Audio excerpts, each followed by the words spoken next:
Yeah, we back right here on another episode of Cloth Talk Podcast. Got a great guest tonight, baby. Oh man, no stranger to the show. He's been on here a multitude of times. If you follow the pod, he's been on here solo, group pods. I mean, the man shows up. He pulls up. That's right. Family show up. There you go. That's one thing I can say about this man. But of course, before I introduce him and bring him on, of course, I got to shout out people who support the pod. Back at home, y'all know I was just home. Had a great time. It's been a minute since I've been back at home in Philly. If you out there in Philly and you need a personal chef, hit up my man Joe with Joe Chef Life Catering out there in Philly, man. If you need event catered, if you just passing through Philly, trying to try something new, if you need meal prepping done, if you need to order shit by bulk, you got a big ass family, you can order by the pan. My man gets in it. Everything fresh, made to order, nothing frozen, none of that shit coming out the freezer. Everything fresh right there in the spot right there for you. When I was there, he whipped us up the hibachi bowls. I like, damn. Like, shit, bad motherfucker, Joe. Joe's was slamming. But yeah, if you out there in Philly, hit up Joe with Joe Chef Life Catering out there in Philly. Right here locally in Columbus, we're trying to get right fit wise, trying to get some nutrition in your body, get your workout on. Hit up Whitehall Nutrition Lounge right off of Broad and Yearling. Last but not leastly, shout out to my man Deontay Tatum, one of Wilberforce's own out there in Dayton. If you need graphic design work, if you need mixtape, album, artwork, covers, if you need a website design, whatever you need to visually represent your brand and or business, hit up Deontay Tatum with theflyeragency.com. All right, man. This guy's a veteran. I mean, I can run off the rap sheet, but we'll be here all day. So we've been doing this shit for 15, 16 plus years now. Like, and just dropped 2 projects this year. And I'm like, oh. Fuck you think you doing? And I got a hunch of why he's working at this rapid pace. And we're going to explore. I want to see if I'm right. It is none other than Jon Spreez is back on the pod. First, before we get into all this music, shout out to Juiceless Jay, man. He was supposed to be here. Unfortunately, wasn't able to make it. Yeah. And when I found out later, motherfucker, you from Philly, and I'm pissed that you're not here. I don't get to meet too many of my kind here. You're supposed to be here. I'm looking at the camera talking to you, Juiceless Jay. Son of a bitch. Don't worry, we're going to get you on. I'm going to talk to you. Shout out to Juiceless Jay, though. Beats is dope, man. Okay, so before we get into the new music, man, catch us up on what's been going on since the last time we sat down, music-wise. Because we done the You Got Some Drink series, which is relationship based and society based. We talk about a lot of stuff, but what's been going on since musically for you up until we got these releases? Okay. You've been living. What's been going on? Fun fact, by the way. Fun fact. Okay. Deontay Tatum. Yes. Homeboy of mine as well. Did an album cover for me in one of my mixtape series in college. One of the best album covers I've ever had. White Owls and Parachutes. White Owls. He did that. So I can vouch. Yes, I can vouch great for work. the Flyer Agency. Top notch work. Does great work. Top notch work. Yeah, shout out to Deontay Tatum. He's been doing it for a minute. Bro. Yeah, so he did your first. No, that wasn't your first project. White Owls 2 was the second one. Second one. Yeah. And he did that for you. Yeah. Fire. Shout out to Deontay Tatum.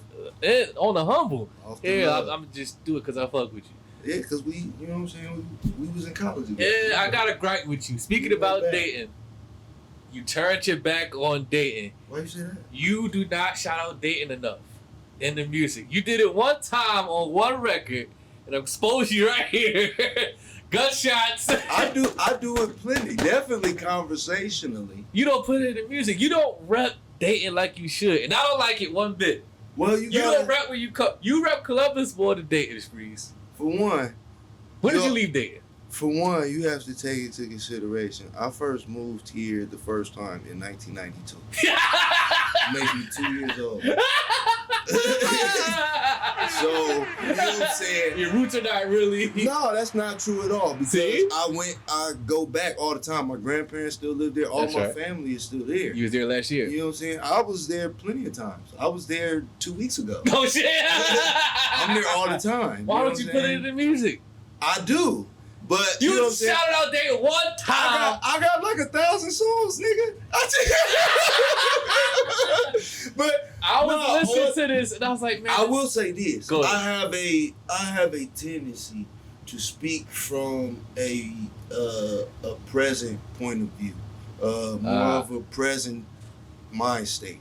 Okay. And whatever trials or themes usually are taking place in the setting of Columbus, Ohio. You know what I'm saying? I ain't from Texas, but I mention Texas all the time. That's a bar on one of the records.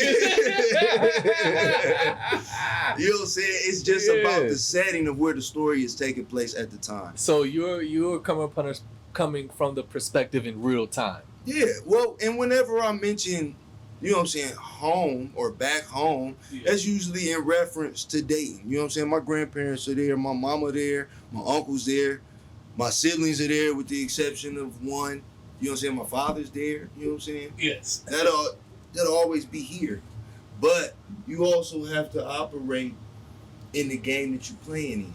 Okay. You know what I'm saying? Okay. Like, it's a lot of great things that come from Dayton, Ohio. Yes. Beautiful things that we don't get a lot of credit for, including myself.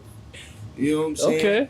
But with that being said, you also can't be stuck in a mind state. There's two types of people that I encounter a lot of times at home.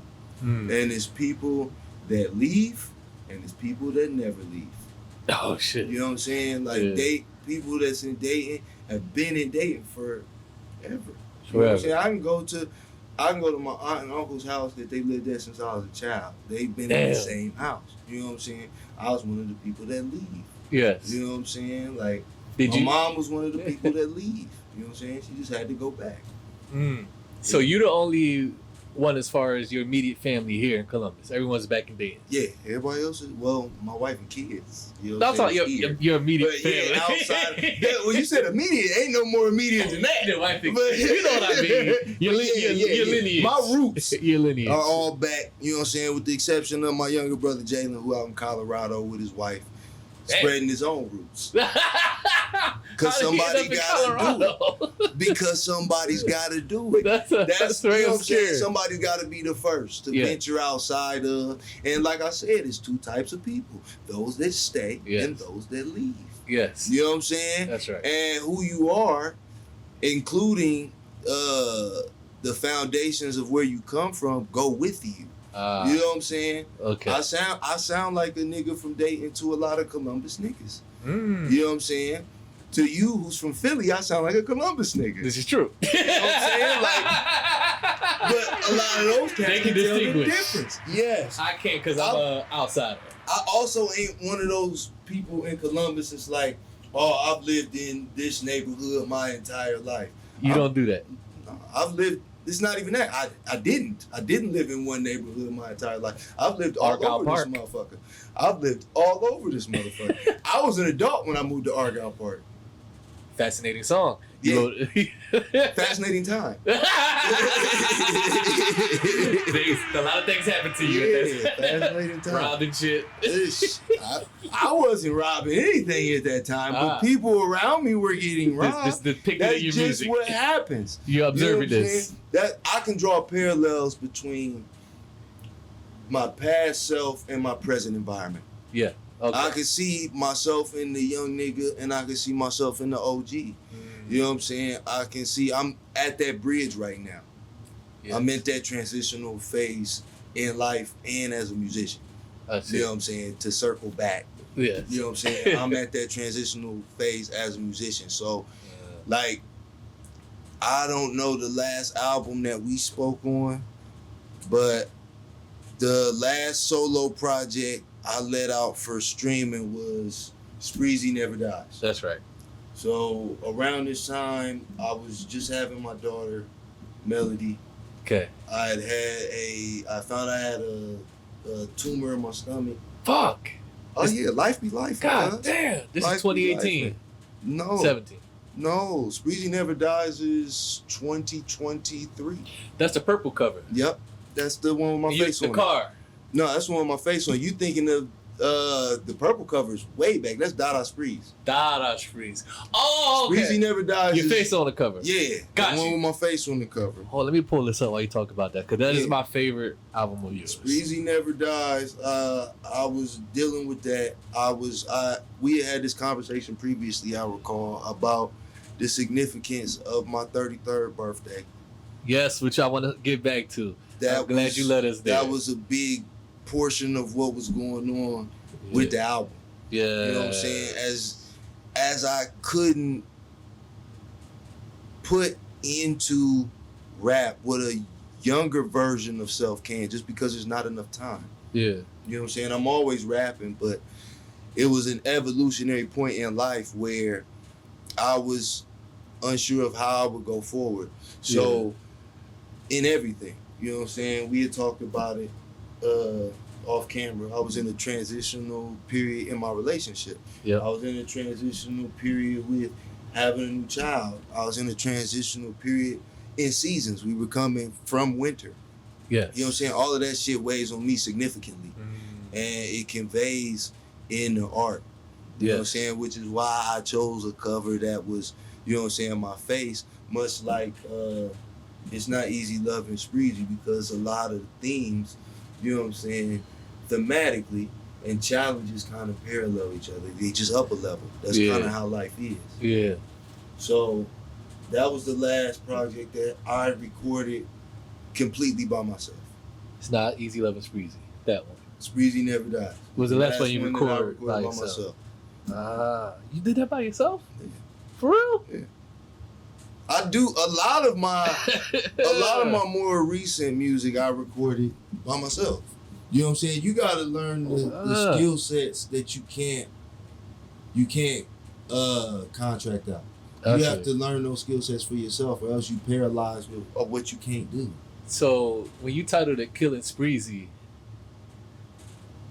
you were literally feeling like you were dying inside. Killing Spreez, I think that's 2000. That's 2019. And 19. Yep. I was about to turn 30. Yep. That was that transitional period that we talked about too. I have a tendency sometimes to psych myself out about certain stuff. You know what I'm saying? So I believe a lot in numerology, and I believe a lot in destiny and timing, specifically both as a musician and in life. Yeah. So 30 was a very significant time in my life. I always used to say, even when I started this shit, I don't want to be no 40-year-old rapper. I always thought that'd be weird. Like, not anything against, because it's a lot of my contemporaries that'll soon be 40-year-old rappers. You know what I'm saying? There's nothing wrong with that as long as you're progressing. I'm just talking about for my particular timeline. Got you. You know what I'm saying? I like to be a lot of things. I've never wanted to just be one. Yeah. You feel me? So, all things considered, I was like, I gotta do everything now because the time is in. That's where I was like, coming out so fast, so rapidly. Yeah. Okay. I was like, at that point, just like with Spreezy Never Dies, I was at a point of deciding, how would I go forward? Is it worth it to go forward? You know what I'm saying? Are the people around me getting enough of me? And is there enough of me left to even be the caliber of MC that I'm supposed to be or that I'm expected to be? I see. I want to say this, right? I want to say this to you, and I want people to hear this and listen. Like, I don't think people realize how much of a giver you are. You give a lot of yourself. Like, when not only in your music, but like to people. Like, you show up for people if you can do it, if you got time. You even put people before yourself sometimes. I see you do it when you shoot the show. Like, even outside of that, I was like, man, like he really like is a as much as you are a leader and an alpha, you are very much a team player. You put yourself last a lot. Like it's probably like 50-50. Like it's not to the point where you like fuck me, like, but you do give yourself a lot to people, like to uplift them, to like help them whatever they got going on. Like, yo, let me shout you out, let me support you, whatever I need to do to show you love and make sure you feel supported. But I got to thinking about that. The reason why I bring that up is because, like, I don't know if people show up for you in that way. Do you feel that? It depends on the season that I'm in life. You know what I'm saying? My mother used to say two things to me a lot that I remember. And one of them was, you can't be ordinary, you're extraordinary. So I've always put this certain level of pressure to be exceptional at something on myself my entire life. And the other thing that she used to talk about a lot was sacrifice. Sometimes you gotta sacrifice. Sometimes, and everything in life, as I become a adult and as I become a parent and as I become wiser, you start to realize everything in life is a double-edged sword or a double-edged coin. While certain messages are good, you know what I'm saying, I was able to develop a level of empathy that, you know what I'm saying, I may not have been able to without seeing the sacrifices that my mother made. But when you don't get shit back, you're empty. Right. You know what I'm saying? You exhausted yourself, man. Well, I'm like, man, this dude ain't got nothing left for himself. I never really saw her get anything back. You know what I'm saying? As a son, I'm not wealthy, you know what I'm saying, yet. You know what I'm saying? I like to speak positively into the universe. I'm not wealthy yet, you know what I'm saying? I haven't been able to be the fruit that can take care of her for all of the labor that she's put in, and that's just on the personal level. That's outside of the other relationships that go on. You know what I'm saying? There's other people like that. You know what I'm saying? My uncle was a rapper before me. Rap never gave him back what he gave to it. Wow. To a certain extent, you know what I'm saying? I feel that weight as well. You know what I'm saying? I want to be able to get something back from it because I saw how cruel that she can be, how cruel of a mistress that she can be. And when you're not loving her anymore consistently, how quickly she'll just leave you the fuck alone for the next nigga. That's why I'm rapping all the time. Right? It's a I don't want to say it's a fear. What is it? But it's a realization or a thought that if you stop, then you can't anymore. You know what I'm saying? You'll lose it. Matt, do you think LeBron could take a year off right now? No. Not to sound arrogant, like I'm LeBron or no shit like that, but I'm just saying at his age, no matter what peak conditioning that he's in and skill set, still top notch, all of that shit. Yeah. At 40 years old, he can't take a year off. If he take a year off, he can't do a Michael Jordan and come back and play for another team. It's done. Yeah. Because of all of the hours that you've exhausted, of all of the hours not only that you've taxed on your mind and your body, which is the physical part, and the time that you're playing against and all that shit, but how much you take away from your family. Your kid's grown now. Right. You know what I'm saying? I got a 10-year-old daughter. Damn. Or about to be 10-year-old daughter. You know what I'm saying? There's been a lot of things that happened around this shit. Right. You know what I'm saying? This is only one aspect of self. Just like basketball is only one aspect of that man. Right. You know what I'm saying? So I got to a point where it was like, well, shit, if I'm gonna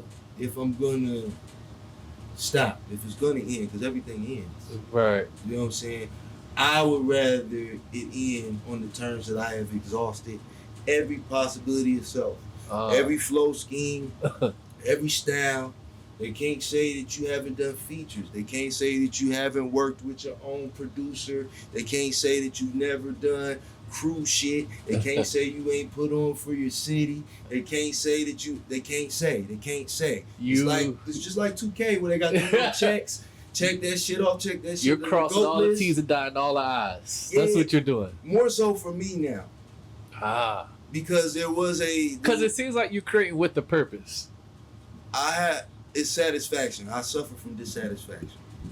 You got to be satisfied within, knowing that you are satisfying the things that you want to satisfy for you, as a creator. And as an I artist. also had to realize that, you know what I'm saying, because youthful naivete will tell you that there is a goal line that tells you you're successful. Okay, if you get a record deal, you're successful. Okay, if you fulfill that record deal and you pay back and recoup, then you're successful. Yeah. Okay, if you survive the sophomore jinx, then you're successful. Yeah. If you win a Grammy, then no, you'll never be satisfied. It's something, at least within me. Yeah. You know what I'm saying? That a certain hunger for more, a certain thirst for more.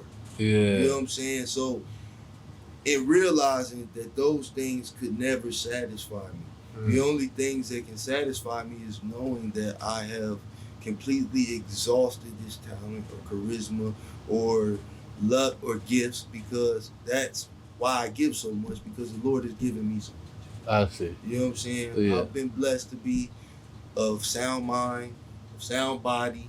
You know what I'm saying? I ain't no crazy motherfucker. Right. You know what I'm saying? You didn't lose yourself. I may have said some crazy shit. This is true. But I ain't, you know what I'm saying? I'm clearly of sound mind. You know what I'm saying? Everybody is not as blessed. You didn't go crazy during this. Yeah, and there's a lot of niggas that lose their mind chasing this shit. I see niggas on just the local level that crash out over this shit. Damn. For real. Like, crash out. They'll burn people down, burn bridges on social media. Yeah. They'll, you know what I'm saying, lash out at invisible haters or fans or whatever it is. You know what I'm saying? Which I'm speaking from knowing how that feels. You know what I'm saying? But also knowing what it feels like or what it looks like when you suffering from sucker syndrome at that particular moment in time. Yeah. You know what I'm saying? It happens to the best of us and the rest of us. But you get to a point. You know what I'm saying? Like them weirdos online be talking about the wall. When you hit the wall. Yeah. Which they use it as a term for women, but it's really a sports term. You know what I'm saying? When you hit the wall, your abilities can go no further. Yeah, you stopped. And the next crop of people come along very, very quickly. That's right. You know what I'm saying? Right. And they'll be able to do things that you're not able to do. Especially if they've watched you do what you've been doing. Yep. You know what I'm saying? And it's just one of those things. Yeah. You phase in and you phase out. Young motherfuckers on your ass, Spreez. As they should be. But in reality, hey man, unfortunately, they ain't playing, boy. Unfortunately. And they don't give a fuck. Unfortunately. No respect for Jon Spreez. I'm going to say it like this. Crush this motherfucker. I wish more of them were at this point. Really? I wish more of them had the skill set for that to be a true statement. You don't think they... No, not Spreez, enough. Stop. I'm not saying that none do. Yes. I'm saying not enough. Not enough. If you listen to, you know what I'm saying, and we just talking technique alone. And That's right. I'm sure we've gone way off course. We'll bring it back. Just talking technical skills and all of that shit that used to be the bars and parameters in which we measure just the genre of rap. Okay. Because we have a higher bar than all the other genres of music. You know what I'm saying? We have to be able to do more things. Our fans hold our feet to the fire about way more shit. Yeah. So that level of pressure will get to you. That's right. And it gets to a lot of these people. You didn't fold under the pressure though. But I've been. You've been before. I've been. You hide it well. You mask it. We don't see you sweat. But I step away too. You know what I'm saying? I'm not an in-your-face all the time type of nigga. Even if you look at my social media, right. You know what I'm saying? Yeah. I'm not an in-your-face all the time type of nigga. post regularly enough, I Yeah. guess. You know what I'm saying? That's one of the gripes people have with you. Even myself. I'm like, why? But I'm also, you know what I'm saying, to a certain extent, I am very conscious of how I present myself to the world. Now, specifically. You know what I'm saying? Because of past mistakes that I've made, I'm more conscious of the way that I am, because you can't control somebody's interpretation of you. Right. They're going to draw up their own conclusion of how they perceive you anyway. Right. And that's, of course, going to be the case regardless. Yep. But you also don't want to give leeway to a negative or a oppositional viewpoint to your own. Yeah. You don't want to give them more than what's needed. And you don't want to start lending a voice to shit you don't agree with. You know what I'm saying? You don't want to be a voice to a group of fucking weirdos. Just facts. Yeah, just keep your opinion to yourself. Yeah, just facts. I had started getting sucked into the point where people would try to bait me into shit online. You know what I'm saying? Because I try to intellectualize a lot of shit. Yeah. So people would try to bait me into certain shit and get an argument. You know what I'm saying? People like to get off on arguing, not on being correct or on finding a solution. Just to back and forth. Just to have that engagement. We're so thirsty for engagement. I don't give a fuck if you make it sense or not. No, it's like my kids. You know what I'm saying? Yeah. Like we all when you're not paying attention to a child. And they'll just do some wild off the wall shit just to get your attention. Like, motherfucker might just yell out. Ah! Just so you can. Yeah, so you can say, what the fuck are you doing? Like, and here we go. But the goal was attention. You know what I'm saying? It wasn't, they didn't have the frontal lobe development to know that negative attention versus positive attention. I just want your attention. I love you. I want to be around you. I want to absorb your energy. Is it based on anything? But that's the same shit vampires do online. A lot of people are lonely, niggas. Dead ass. They call them lonely. They for real. A lot of people are lonely. And a lot of the things, and you see this as an artist. Yeah. People, and you probably experience this a lot because you're an online personality. Yeah. People develop parasocial relationships with the people they see on screens or that they hear. And so they have a certain preconceived notion about who you are. Yeah. And even more importantly, who they should be to you. Right. I feel that. You know what? It's crazy because, like, this podcast is guest-based.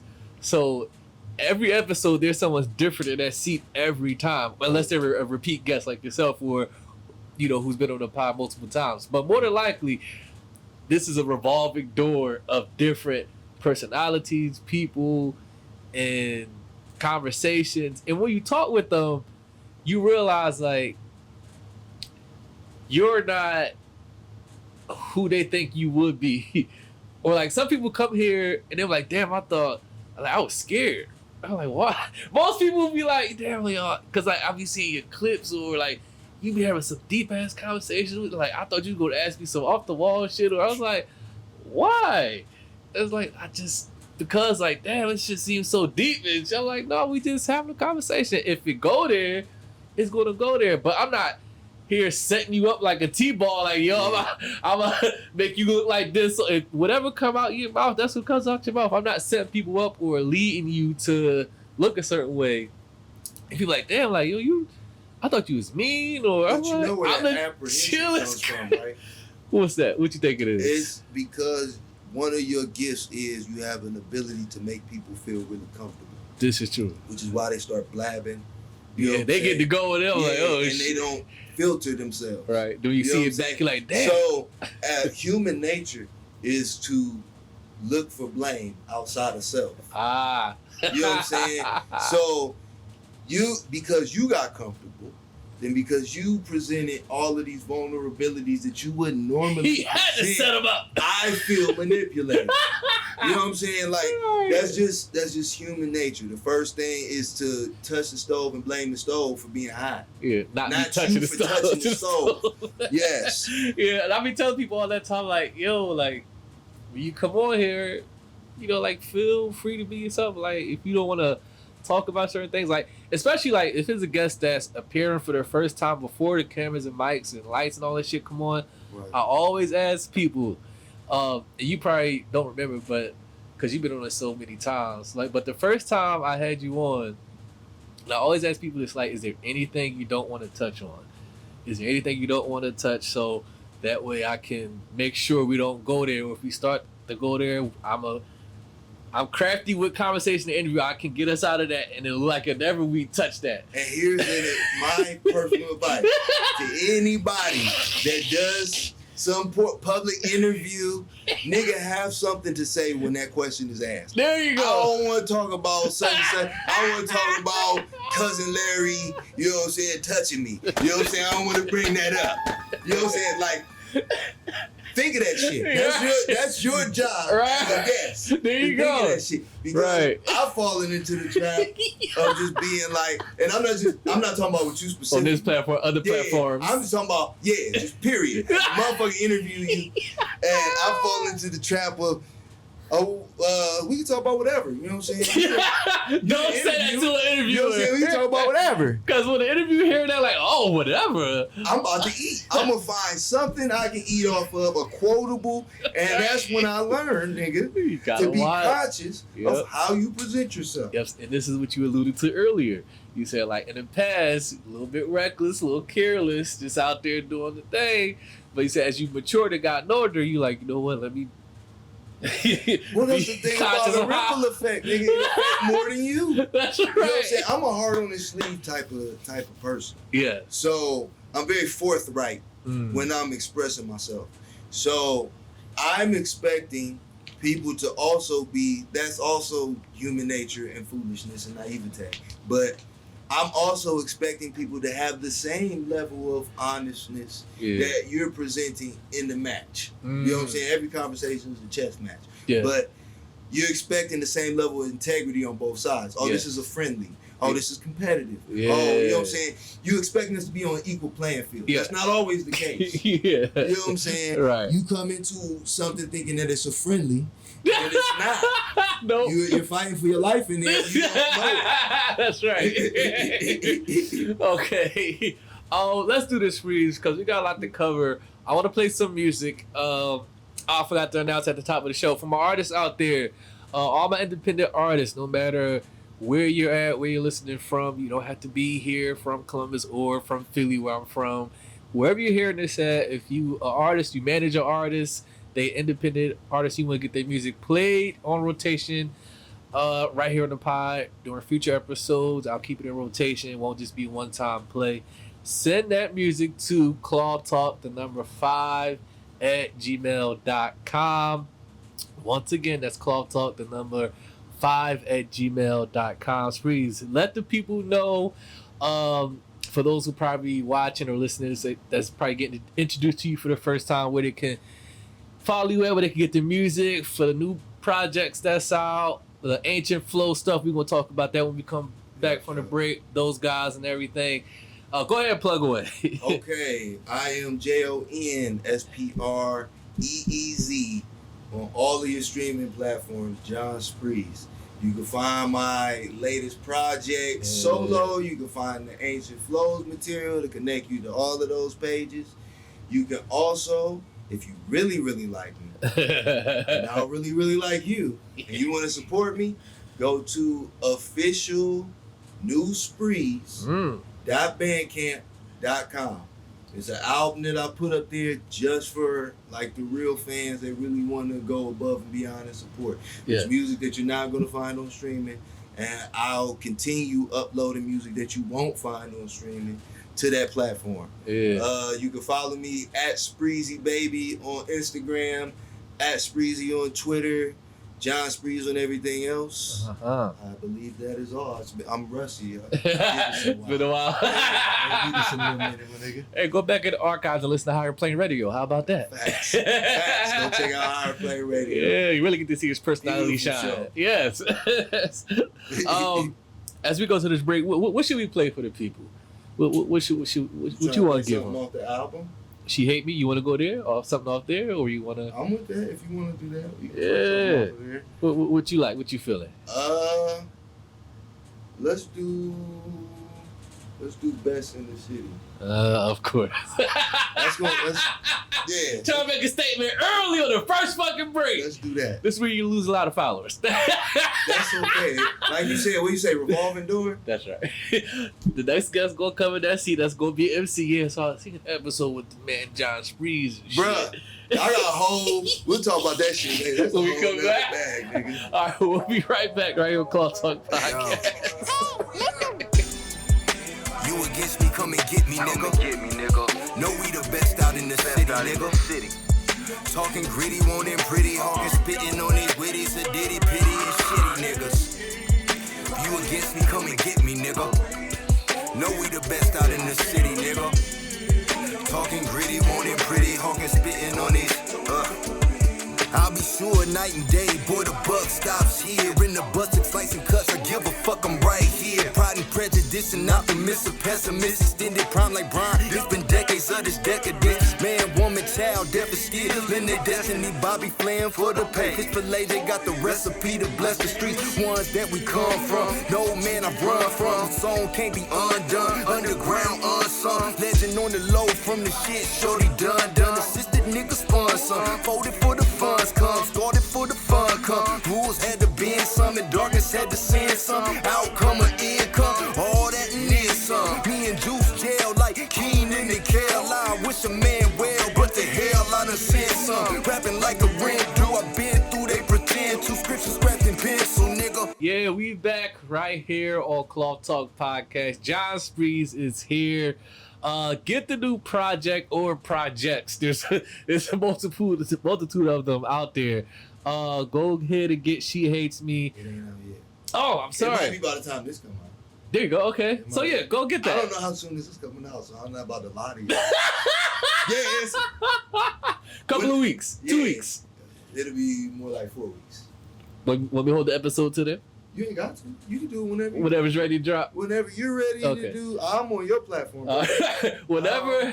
By the time your- y'all see this, the album will be out.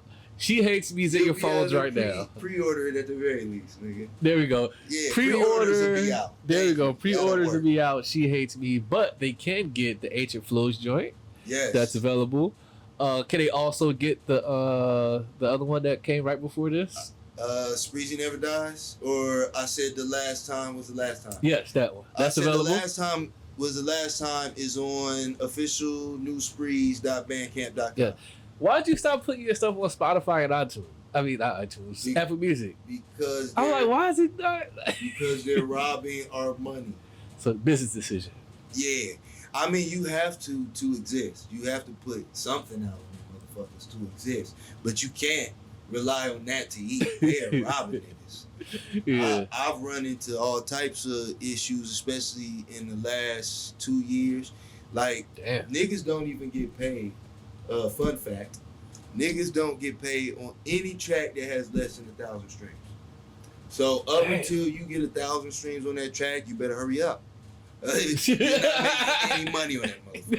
Not a dime. Damn. Yeah. Shit. They also are supposed to, you know what I'm saying? This might be urban legend now. I don't know how the laws have changed. But they supposed to have a check for every artist that's on the platform that comes up every week, because technically you're a contractor. You know what I'm saying? Yeah. But just like they do with the record labels where you be signed to a nigga that's signed to a nigga, you know what I'm saying? Okay. They do a lot of tangling you up. That's what all of these distributing platforms are. Gotcha. That's another liaison that you have to get through to get to whoever you're supposed to get through, so they get your money and see your God statements damn. before you do. Shit. You know what I'm saying? That's the game. So let's go through this person, this platform before you even get your shit. They always treat the artist like the hoe. Pimping.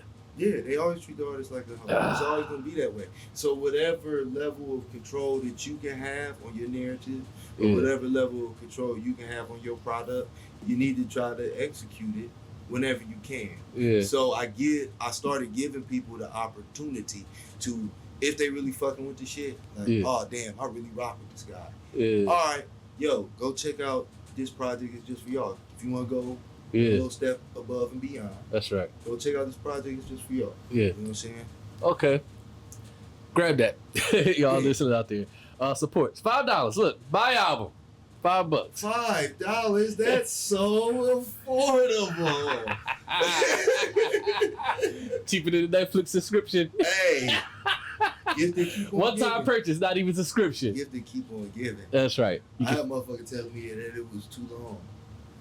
And I 17 scratched my records. head, cause I'm like, shit, I want motherfuckers to pay for it. Why would You want to give them their money's What, you worth? want me to charge you $1 a song, nigga? Like, you might as well be on iTunes. You might as well get the motherfucker on iTunes. That way, at least it registers. All right. She can't please everybody. That's true. That's true. Juiceless Jay made a post, and we talk about this when we was on break. We gotta get into it because I have a lot of artists on here, a lot of rappers, singers, all forms. But you know, we talk about bars. The city of Columbus is no strangers. It's not a stranger to people who do what you do. Right. Juiceless Jay made a post. In a matter of fact post, Jon Spreez is the best rapper in Columbus. End quote. And motherfuckers went crazy. Motherfuckers went crazy. You know what make it? Did you tell him to do this? No. He did it on his own. Nah. That nigga's his own man. I don't tell nobody. So you had no idea this was coming? The smoke was coming your way? Nah, we've talked, you know what I'm saying, about how we feel about each other's gifts. You know In what I'm saying? private. We work. Yeah, we work together. That's my nigga. That's right. You know what I'm saying? So we've Shout had out to those Juiceless type Jay. of conversations. You know what I'm saying? But Was you surprised when he did that? You like, this motherfucker. I thought it was hilarious. Personally, I thought it was hilarious. When you see the reaction. Me. Oh, they tore being your who ass up. I am. They tore you up, boy. Me being who Fuck is this I for am. Jon Spreez? I am almost humble to a fault. A lot of times. Okay. You know what I'm saying? I'm not gonna say that. You can I pop might your say shit. some shit like that on a record, but I'm not just gonna You say gonna- that. You're not going to publicly say that. We'll get I'm into my own music. worst critic. So, you know what I'm saying? I'm not gonna say that anyway. You told me you scrapped a lot of songs. Yeah, I've written thousands of songs. And scrapped them. Start over. Yeah. I got some of them that's just sitting there. Just sitting in the fucking stack of notebooks. There's a lot of shit that we won't hear Yeah, never. that you don't think is up to It's par. It's a lot of shit. I don't even remember how it goes. I don't remember what beat I wrote it to. I look at certain shit. It would probably be dope if I knew how to fucking rap it. Somebody told me start selling them to niggas on, nah, I ain't gonna tell them where, because then somebody will do that shit and take my idea and fuck the market up. Before I get your opinion on where you think you stand in this crop of spitters in this city, you thought the reactions from the other artists in the city was hilarious. You found it comical. I did. I thought it was weird. Did you expect that the reaction would be what it was? Like, damn, they really in their feelings about this shit. I didn't have any, like I said, I was surprised. You By just the time looking I at it seen laughing. that motherfucker, it was already like 20 comments on it. So, what's already done is done, nigga. You just found it comical. Yeah, I found it humorous. For one, because I always find it ironic when people say things or have opinions about things without doing any sort of research. Never heard one Jon Spreez Never song. heard a single record, nigga. Not one. How could he be? How could he? So everybody that was how could he be? If your shit was up there for me to hear it, I went and listened. It was okay. I've been doing this shit a long time. And that's not to say anything about me. As in like I'm above a certain number of But that's how they gonna take it, Spreez. I don't care how somebody take it. You can take it. You how know these motherfuckers are sensitive. You can take whatever. We're artists. We're supposed to be. And we're supposed to have a certain level of pride. Good. I would expect anybody that was asked how they feel about themselves, That's right. I'm the best. So they're not wrong for reacting how they reacted in the comments. To them, it's valid. Objectively, you're incorrect. A lot of people are objectively incorrect. Okay. And people also read into statements more than what the statement actually says. Yes. You know what I'm saying? So people, You're not responding to what was said. yeah, people look for offense in things. Yes. You know what I'm saying? And if that person truly is, you know what I'm saying, better, then let Juice hear it so his opinion can change. Okay. You know what I'm saying? Because he made the statement. But the people that were the loudest were the worst. Can't hold a candle to you? They were the worst. That's being objective. You know what I'm saying? Like, in comparison to self. And I know when the time when I wasn't that good. You know what I'm saying? But I'm 34 years old right now. You've been sharpening your sword a long time. I've been seriously rapping consistently since I was 15 years old. That's damn near 20 years of life. It don't matter what the fuck you do for 20 years. You better progress. And you better be to a certain level of which you have earned respect. Or why are you still doing it? So, if you played football for 20 years, nigga, you should be able to tackle. You should be able to catch. You should be able to throw, at least rudimentarily. Yes, run a route. Yeah, and just like any other sport, because hip-hop more than any other genre is a sport. That's right. There are skill sets that are involved. Yes. And I know the hours that I put into each and every single one of them, even outside of rapping. I'm talking musicology. The ability to ride a beat, different flow schemes, syllable placement, harmonization, melodies, being able to sing in different pitches, being able to rap in different octaves, being able to rap in different voices from different points of view, outside of yourself, as a woman, as a man, you have to represent more than. You can write in third person. In 20 years, you better be able to do all of these things. You know what I'm saying? So when somebody, I don't get off in either direction. I don't get off on people saying, oh, he's whack. I don't get off on people saying, oh, he's great. Because neither one of those changed my present situation. I am who I am regardless of what your opinion of me is. I still got to be John at the end of the day. So while, you know what I'm saying, the uproar. Yeah. It was loud. You get upset about a man's opinion? He made a fact.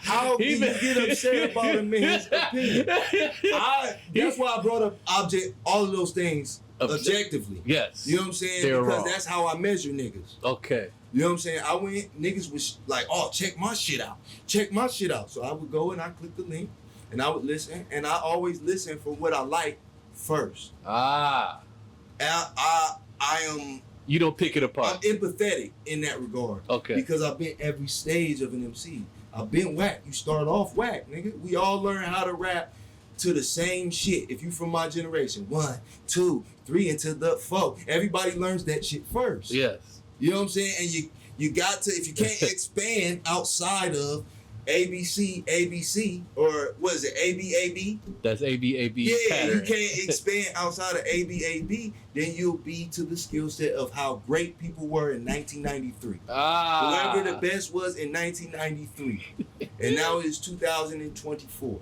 You have to evolve. And I do a lot of evolving. I do a lot of self-critiquing.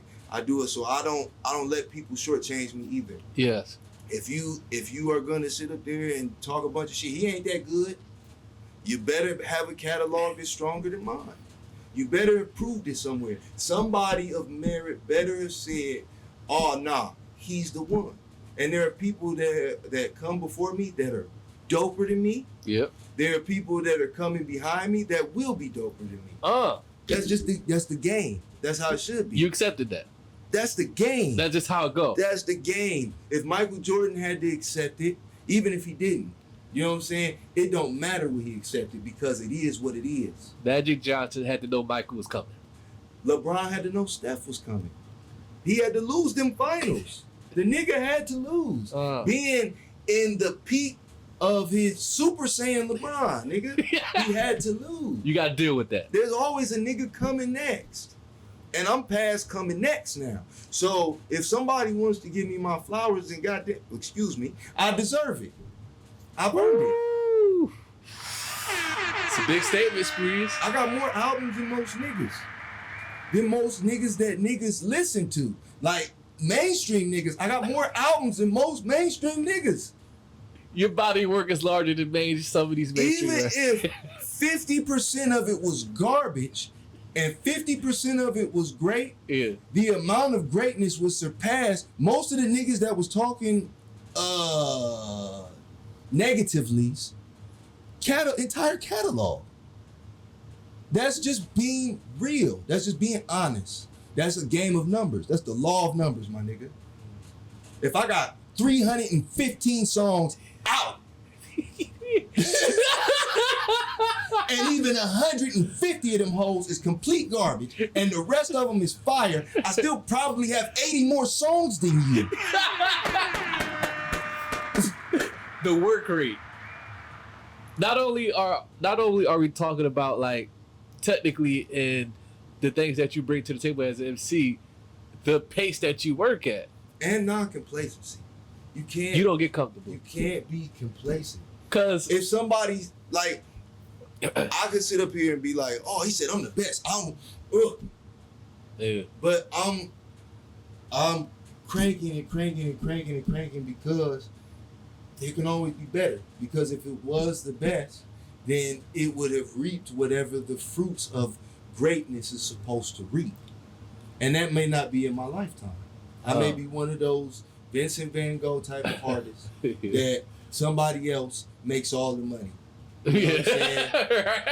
Basquiat paint all of these paintings about black consciousness and black suffering and struggle, and some white person makes millions of dollars off the painting. That's the circle of life. That's right. That's You may how be this that. game goes. Yeah. But when Juiceless Jay made that statement, you know what that does, right? That makes motherfuckers hungry and want to go prove some shit. And they should. Motherfuckers in the studio right now about to prove you wrong or attempting to try to prove this motherfucker ain't who y'all say he is. I hope not. He's not who he say he is. I hope not. They in the studio right now penning that shit. I hope not. Penning. I hope they in the studio trying to outcompete whatever the last thing that they did. No, Jon Spreez's name was on that post. Well, I'll put it to you like this. No one can ever be better at being Spreez than Spreez. They can never do that. Whatever it is that makes me me is what makes me me. And I can never be better at being them than the best iteration of them. Mm-hmm. So, if you really love this shit, and you really feel that somebody made an egregious statement, and it was a disrespect to your personal legacy. That's right. Then you should get in the lab and improve. Because I can't tell you how many times that I felt slighted. That I didn't make such and such list when I gave a fuck about those type of things. Or when I didn't get the acknowledgement in this paper or that publication that this person or that person that I personally felt that I could out-rap. You felt slighted. Nigga. There's not many people that can just rap at the drop of a dime. You know what I'm saying? And I'm of that realization of what makes me special. Yeah. And at a certain point, you gotta love yourself. I can't tell you, I've been on this podcast a lot of times and talked about how bad things have been and all the trials and tribulations that I've had to get through. And you get so consumed in your trials and tribulations that you'll never see the person you became when you overcame them.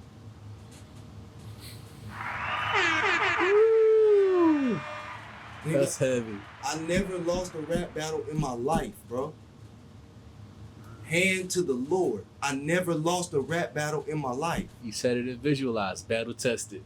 Bro, so for somebody to feel this way, it shouldn't be egregious that your brother finally got his dues. You put the work in. Because when my brothers that came before me was getting their dues, I was happy for them. You didn't feel like that should be me? No. Because that's how they feel. Because those flowers aren't mine. Nessa's flowers aren't mine. Cold City's flowers aren't mine. Rashad's flowers aren't mine. Those are theirs and they deserve them. Fly U's flowers are not mine. They deserve them. They're theirs. They're theirs. So when Spreez get his, goddamn it, he deserved his. I done said Columbus this, Columbus that, Columbus this. I done been on Columbus dick when Columbus didn't show me any type of attention, respect, or affection. When niggas treat you like you disappeared or you're dead. And that's okay because life goes on. Like I said, there's always a new nigga in this crop. But I never stopped working at my craft. Ever. got sharper and sharper and sharper. Every project, I'm like, God damn. Sometimes I feel like, This one you know what I'm get saying? nicer and nicer. Sometimes I feel like I'm not my best self. You know what I'm saying? Oh, this shit was whack. Yeah. Or I didn't say this right. Or this project is, looking back on it, this ain't the best iteration of self. Yeah. You know what I'm saying? But I know how much effort that I put in. It's interesting because, like, when I tell you my favorite of yours, you like, damn, I was in my darkest space in that time. Bruh. You like, that's your favorite? Nigga. You like, what? Certain shit other niggas be having to tell me to put on the project. Y'all nigga put this on there. Put this shit. I ain't even know you had this. Nigga, throw this on there. And I'll ask you this, and we'll leave that conversation alone because I don't want motherfuckers getting they feelings and shit watching this. Right. Hey, you about to have hella new guests, bro. You need to get me up there. They about to try to do me like Cat Williams and shit. Like I was just shitting on a bunch of niggas. Expose everybody. Yeah, start name dropping people and shit. I don't do none of that shit. And I'm the first nigga that shows other MCs love. You know what I'm saying? Anybody that's ever asked me to do features, anybody that's ever asked me how I do something, or if I can show them how to do something, I've never made a money off of any other rapper, ever. Never. Ever. All bro. off of love. Ever, bro. Matter of fact, sidebar. Okay. Me and the squad was doing a show on the South Side. Ancient Flow. Yeah. We was doing a show on the South Side. And we had already went, you know what I'm saying, did our thing. Did y'all spot? A lot of times, artists would perform and they'll just leave. And they'll take everybody that came with them.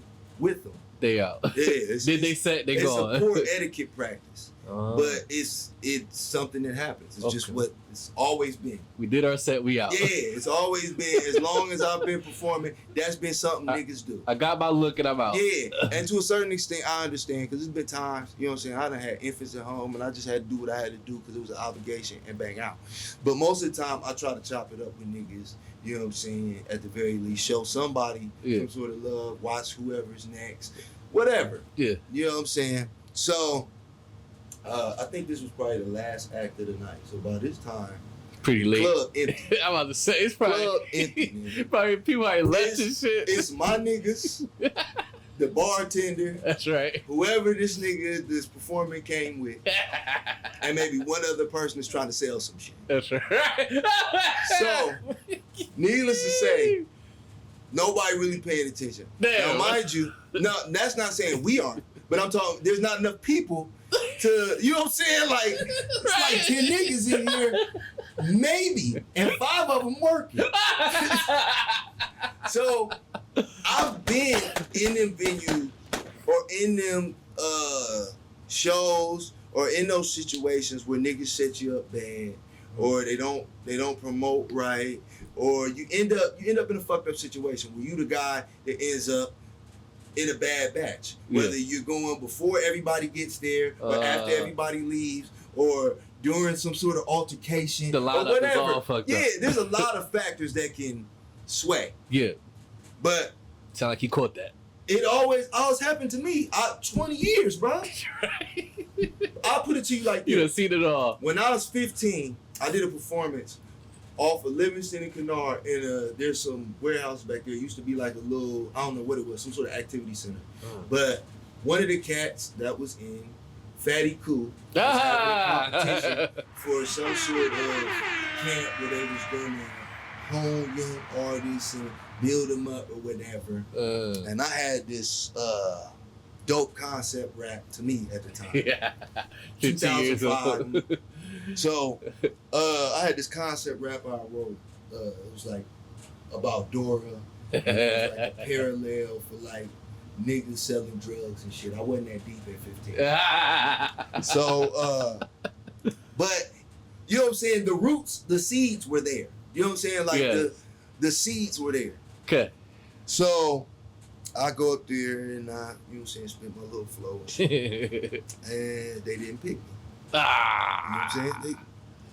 It's not your turn. Yeah. I don't even know what the fuck happened to the little girl that they picked. No shit. I don't know what the fuck she is. So, you know what I'm saying? Certain things happen for you. There you go. You know what I'm saying? Certain shit happens for you. Yes. But at the time, I was devastated. Ah. You know what I'm saying? I'm like, shit, nigga. I know, cause I'm better than everybody in my neighborhood right now.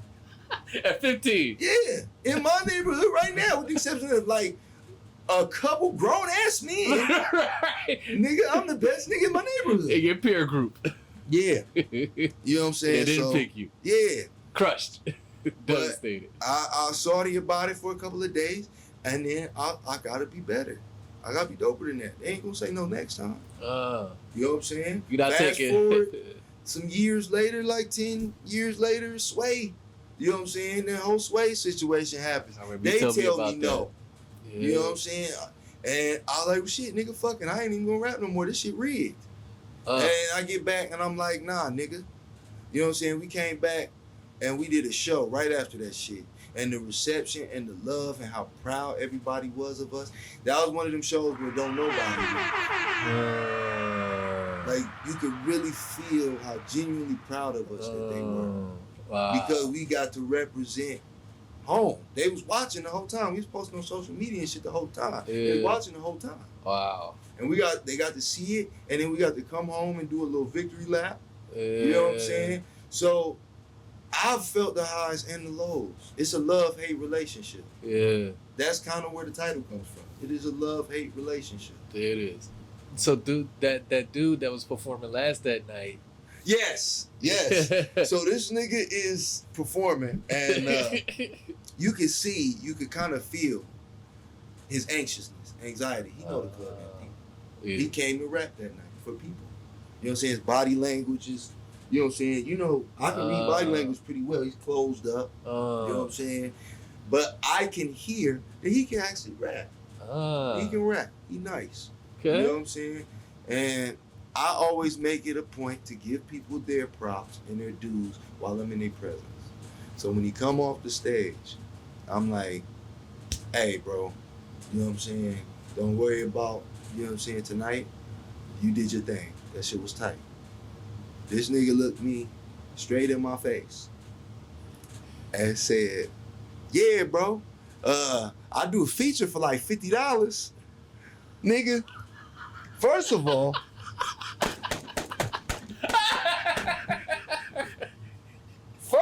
nigga, I'm in here with like 7 rappers, nigga. I ain't in here, I ain't compliment you because I'm looking to give you a bag, nigga. I ain't got a bag to give you. We performing in the same fucking venue, nigga. What the fuck is you talking about? But that's just what that's what I'm talking about with niggas' mind states, though. You know what I'm saying? Yeah. With the way that people, perception versus reality. I see. That's why people can get upset about another person's opinion, because it's really a reflection of the perception you have of yourself. I'm insecure. I deserve that spot. I. And there's 3 parts of self. Me, myself, and I. And me, myself, never said a damn thing. You didn't make the post. But I deserved it. You feel me? Damn, that's deep. Woo. And that's my brother. He a brash cat. He gonna say it. He's gonna say it. I've never heard an opinion that Jay had that he wouldn't vocally express. He don't throw rocks and hide his hand. That's what right. I respect about that nigga. Yeah. Shout out to Juiceless Jay. That nigga does not hide his hand. He be with all the smoke. Right. So essentially, you say you're the best in Columbus. You concur. I'm not gonna say that I'm not. If somebody feels that way, shit. If somebody feels that way, I can see why they would feel that way. That's how I'll say that. I completely understand why you would feel that way. Jon Spreez a bad man. He could really rap. He's nice. I've heard him. He's pretty smooth. But if you don't feel that way, and you should feel like you're the best as a rapper. You should feel that way. Yeah. But that is, like everything, the absence of evidence is not the evidence of absence. But you do need some motherfucking evidence if you're going to make a statement. You got to prove it to somebody. Somebody's got to vouch. That's why I said they in the studio right now. And I hope that they get to a level where I doff my cap. You know what I'm saying? Respect. Yeah, I always respect you as a fellow craftsman in this game. That's right. Because you know what it takes. It's difficult, it's dangerous, and you can get your heart broke. And niggas die doing this shit. Like, if we being completely real about niggas' feelings, that sensitivity that you speaking on, rappers get killed for that type of sensitivity. Oh, my girl like this nigga's music too much. Oh, this nigga tried to style on me in the club. Niggas die for really stupid reasons all the fucking time. Over this dumb rap shit. It's just, what do they call it? They try to say it's the culture, but it ain't the culture. That shit ain't real. I'm doing it for the culture, cuz. No, that's manufactured. That's brainwashed. Doing it for the culture. Brainwashed to believe that because it's a buzzword. Just like when niggas call everybody a narcissist. It's a buzzword. Doing it's it something for the that you, yes. But it's something that it's trauma-based. Insecurity is trauma-based. And you can get trauma from taking L's. Yes. From being disappointed. From doing enough of those empty shows. Yeah. You know what I'm saying? That's right. That's made many of my peers quit. That's made many of niggas that I saw as my equals quit. You know what I'm saying? Just quit doing it. Do other shit. Wow. Like great niggas, and they just don't do it no more. So really, the people that got upset in the uproar in their comments, it's not about Jon Spreez. It's about something they're battling with. Only hit dogs are holler. Everybody that is comfortable within themselves never has to say anything in either direction. So it really could have been insert name here, and they still would have. They would have been upset. Any name. And they just have that your name is that. It also goes to show you how much respect they got for Juice, though. You know what I'm saying? That's right. For you to get sensitive about, because they probably wouldn't be bent out of shape if I said it. Right. But I don't say it. I never say that type of shit. Never publicly stated that claim. I'm the best rapper. I ain't gonna say because you'll city. pull up something from like 2003, nigga. Hey, man. 13-year-old me on MySpace or something. That's right. But braggadocious shit, you know? Bro. When I was feeling myself that day. But in reality, I do know how good at this that I actually am. Yeah. You know what I'm saying? And not every day. Every day I don't realize it. Some days I'll be like, man, you must be whack because you're not getting the love or the adoration or the worldly possessions that you think other people are getting. But if this Diddy shit don't teach you nothing else, it should teach you that shit ain't what it appears to be. God damn. Most of those niggas would be sitting right in the same positions that their local constituents are if they wasn't getting abused. I'll put it colloquially correct. If they weren't being abused. Yes. If they weren't submitting themselves to abuse or being manipulated into being abused. Yeah. We've just been so lucky or ungrateful to have not been put in those situations. That's right. Because a lot of those niggas that's insecure about those type of things, if they were put in those rooms under those pressures, they would fold. You know what I'm saying? Like, there's opportunities that I've said no to just because it didn't look right. It smelled funky. It just felt weird. It didn't feel right. Weird. You said I've had turned it niggas down. send me contracts from halfway across the country. Damn. And the contract says shit about them having power of attorney and then being able to go to meetings on my behalf without me being notified about it. Damn. Yeah. And it doesn't say a time period, like just period. I never have to be notified about it. I'm not the brightest bulb in the box, but I'm not stupid either. Right, I'm not signing that. Nah, bro. And it was a group of us. Wow. That they were soliciting to. Trying to represent. Yeah, that they were trying to represent. They were trying to represent us as a collective. Okay. I just happened to be the furthest away from the rest of the collective. But you know, so they trying to make it seem like this is a convenience thing. We're doing you a favor. You out of state. We gotta be able to do this. Yeah, we can handle it. Your people's gonna look out for you. Your man's is down here. He gonna look out for you. But my man's is not a lawyer. I love my brother to death, but he ain't a lawyer and neither am I. Right. If I can't be in the room and at the very least read your body language, then how the fuck am I supposed to know what situation I've got myself in? I done sold myself into slavery with no money on the table. I know niggas that sold the rights to a name that never made any money yet. Damn. And now somebody else owns the opportunity, you know what I'm saying, to make the income. If you hit, they got it. Bruh. And you don't eat off that. A lot of niggas are piranhas and a lot of niggas are snakes. And a lot of times when you aren't in the position that people think this warrants you to be in, there are reasons why. Yeah. You know what I'm saying? Beyond just talent. Some of it is work ethic because talented people have the tendency, myself included, not to work as hard as the less talented. But when you at a certain ilk, and same as plug, when you cut from a certain cloth, Cloth Talk Podcast. Nice plug. Thank you. When you cut from a certain cloth, you're afforded that luxury. It's Kobe versus Shaq. Yeah. Shaq had all the natural talent. That's right. Kobe had all the work ethic. That's true. Kobe's remembered more Yeah, fondly talent than too. Shaq. That's true. I just want to say this to all the MCs out there listening who are angry about the post. I don't want somebody to say Jon Spreez's name in the record. Why are you trying to? I want to see a slugfest. I want to see a slugfest. I want to see a good old fashioned butt whooping on record. I hope these niggas aren't. Say his name. Y'all ain't gonna say his name. I think it's weird. So I hope niggas are thinking about me another name. You know what I'm saying? You should raise your own eyebrow to yourself. If you were sitting there rapping like, oh, I gotta be better than Spreez. Ooh, that don't even sound right, nigga. Ooh. Ooh, I gotta be better than Spreez. That sounds bananas. We'll see what happens. Challenge. If y'all, hey, that's his challenge. Nigga. That's my challenge. I don't want nothing bad. I want to see a slugfest. I don't want nothing bad for you. Would you feel bad that you had to do that to somebody? What? No, not if you don't have to do anything. If they said your name. For one, you don't have to do shit.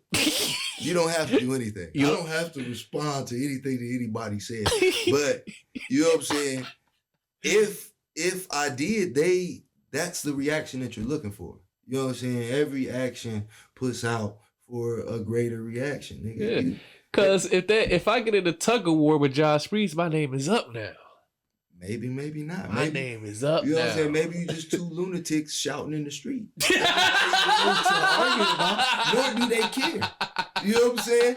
I'm a real life nigga, bro. Like I'm in reality. I know a lot of this shit is the Matrix. That's right. But I am firmly in reality to know that my issues and what's going on with me is not the biggest thing in the world. That's right. So for a nigga to not include me or to include me in any sort of praise or accolades can't end my life.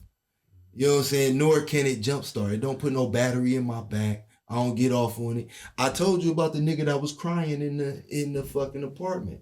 Talking about you speaking for me. Yeah. You know what I'm saying? And that type of pressure will make you uncomfortable. You know what I'm saying? A grown man just breaking down crying that you don't know like that anywhere will make you uncomfortable. Yeah. But you know what I'm saying? You have a certain pressure to properly represent all of those people you can't see. You know what I'm saying? I can't see the people in Finland playing the fucking record. Right. You know what I'm saying? I done had people call me talking about I was breaking up with my girl. And I was listening to It's Not Easy, man, and you was just getting me through it, nigga. I was fucked up. And, wow. You know what I'm saying? I ain't make that shit for that. That's what I'm saying. I was fucked up. Right. But I am glad that it resonates with people. Expression, yes, touches somebody else because that's what you really do it for. You know what? Like, and that's a great point. Where we could transition the conversation to because like you said, like 20 years doing this, extensive catalog, the work is there. You know, peaks and valleys you experience with this music. You done seen good side of it, the bad side of it, the in between shit. Like you're speaking on shady business practices in the background. You're not getting paid from streaming platforms, all this shit. You done seen it all, but it seems like the most rewarding part, for you at least, is how your music impacts someone's life that you don't even know from Adam. You're like, damn, I wasn't even thinking about you or anybody. I was just this is my expression, what I'm going through in real time right now, and it resonated with you or someone in another state, country, city, whatever. Is that the most rewarding part about being an artist? Is having the impact with your art without even like consciously or intentionally trying to do that? Like, yeah, I want to write this song so I can affect all the baby mamas. I don't go into anything with motive. You're just creating. Yeah, I try to be true to what it is that I'm feeling at the time or where it is that I am at the time. So you're not thinking about an audience or a listener? Not specifically. Like, I'll think about people in the consideration of, this don't sound good. This sounds out of key. Or this flow scheme sounds dated. Or you've done this too many times. You've done this song already. You know what I'm saying? In that regard, sonically things, yeah, I'll think about them. But as far as in subject matter or conveying emotion, I was a poet first. Before I ever was able to put it to a beat, I was a poet first. Okay. So I was expressing emotion first. I was published at like 10, 12 years old. Never again. But, but I was published. You know what I'm saying? Never again. It was for poetry. You know what I'm saying? And I learned the impact that words can have outside of an artist's intentions. You know what I'm saying? I'm just talking about the real life things that I'm going through. Yeah. The people around me are struggling with poverty and depression and violence, and we are in an environment that can be chaotic and depressing. You know what I'm saying? But we do have joy. We do have beautiful futures and families and relationships that are dynamic, and sometimes they're ugly and other times are fulfilling. You know what I'm saying? And somebody else is gonna, I'm Neo in the Matrix to them. You know what I'm saying? Neo is a straw man for whoever's watching the movie at the time. Yeah. No one knows who I am personally, nor do I think that they care. I don't think a fan ever really cares about who an artist or actually is as a human being. It's who you are to me. So the straw man, you know what I'm saying? How you represent me, how you connect to my life. I can play your shit when I'm about to go to the club. It sounds appropriate. I can play your shit on my birthday. You got a birthday song. I can play your shit with my girl. You got some smooth shit. My girl like this cut. You know what I'm saying?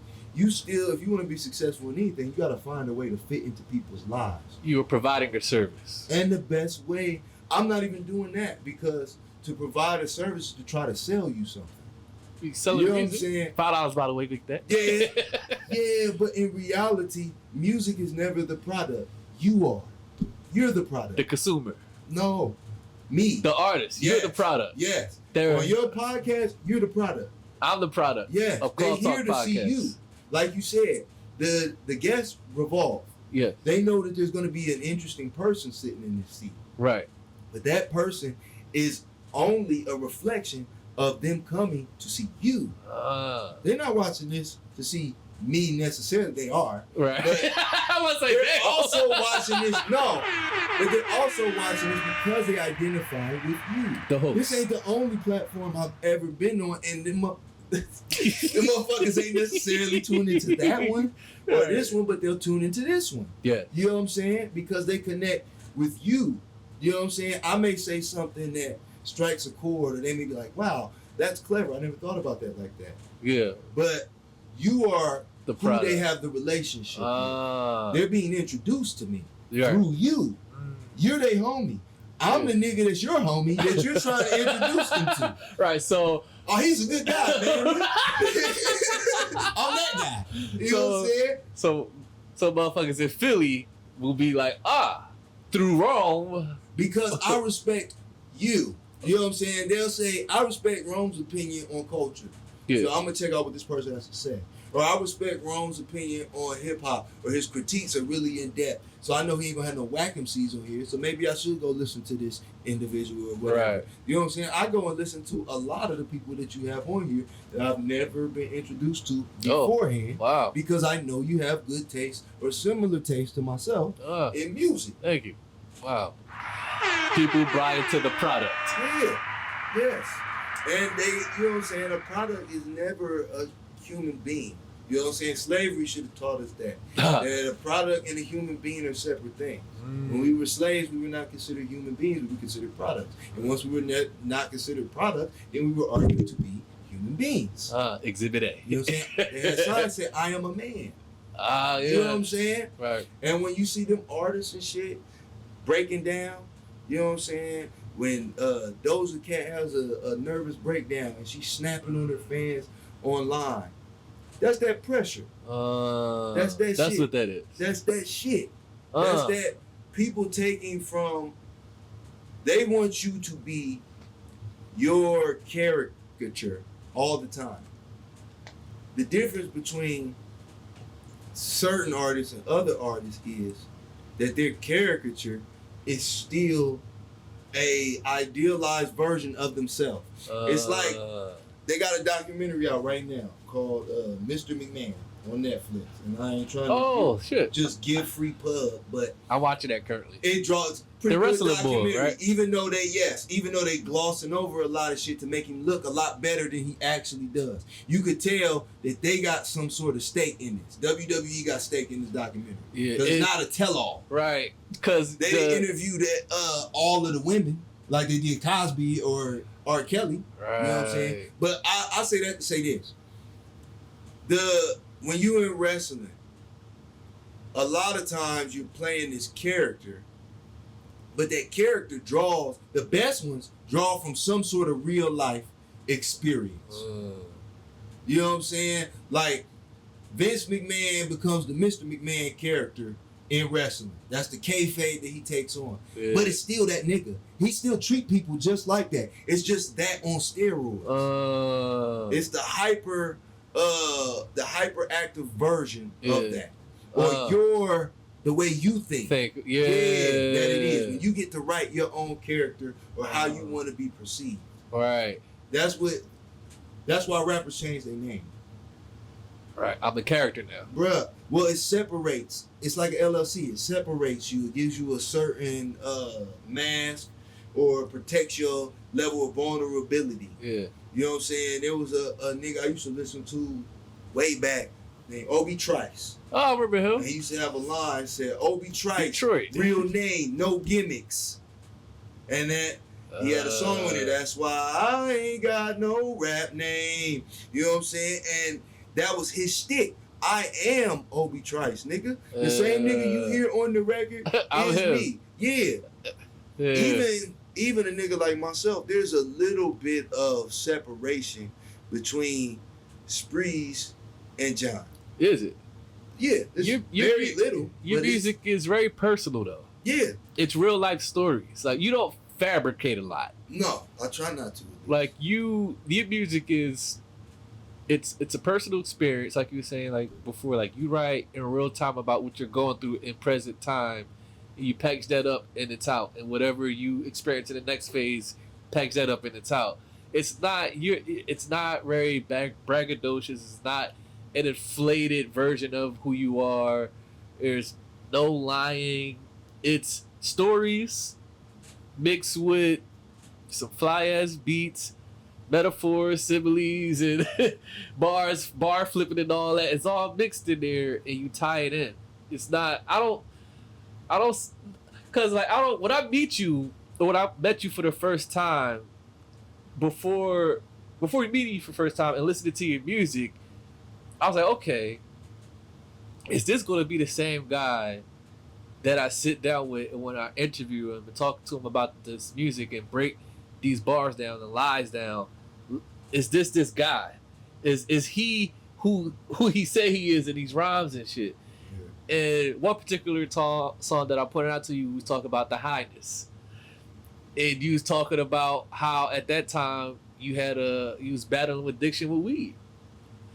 And I brought up the highness. I was like, is this something that you actively battling at? He's like, yeah. He's like, at that point, like, it almost ended my relationship. It got that bad. And I'm like, damn. Normally you would hear me, I just like smoking and shit. Like that was my Wiz Khalifa impression. You like, no, like that's a real struggle for me, at that point in time in your life. And I was like, oh, okay, so this guy ain't here just trying to sound good or look good or make some fly shit. This is a real thing he's battling with. But it sounds good and dope when you listen to it because it lures you in. You like, oh, you groove into. You like, oh shit, what the fuck he just say? Hold on, run that back. And I'm like, oh, damn, he brought up his relationship and shit, talking about when shit is rough, he turns to everything, every obstacle he's turning to the weed. I want to know why. And you know, we talked about that, and you started breaking it down. Like, oh, okay, he lives his music. This is a real. It translates. It correlates. Yeah. You know, so like you're not getting, with you at least, a different person when you sit down with like you said, like you go to get Jon Spreez. So I don't see for you particularly like that motherfucker be capping. Well, I don't say separation as in like it's a facade or anything like that. I say it in the... You get to embellish a little bit? Well, even in the way that you present yourself.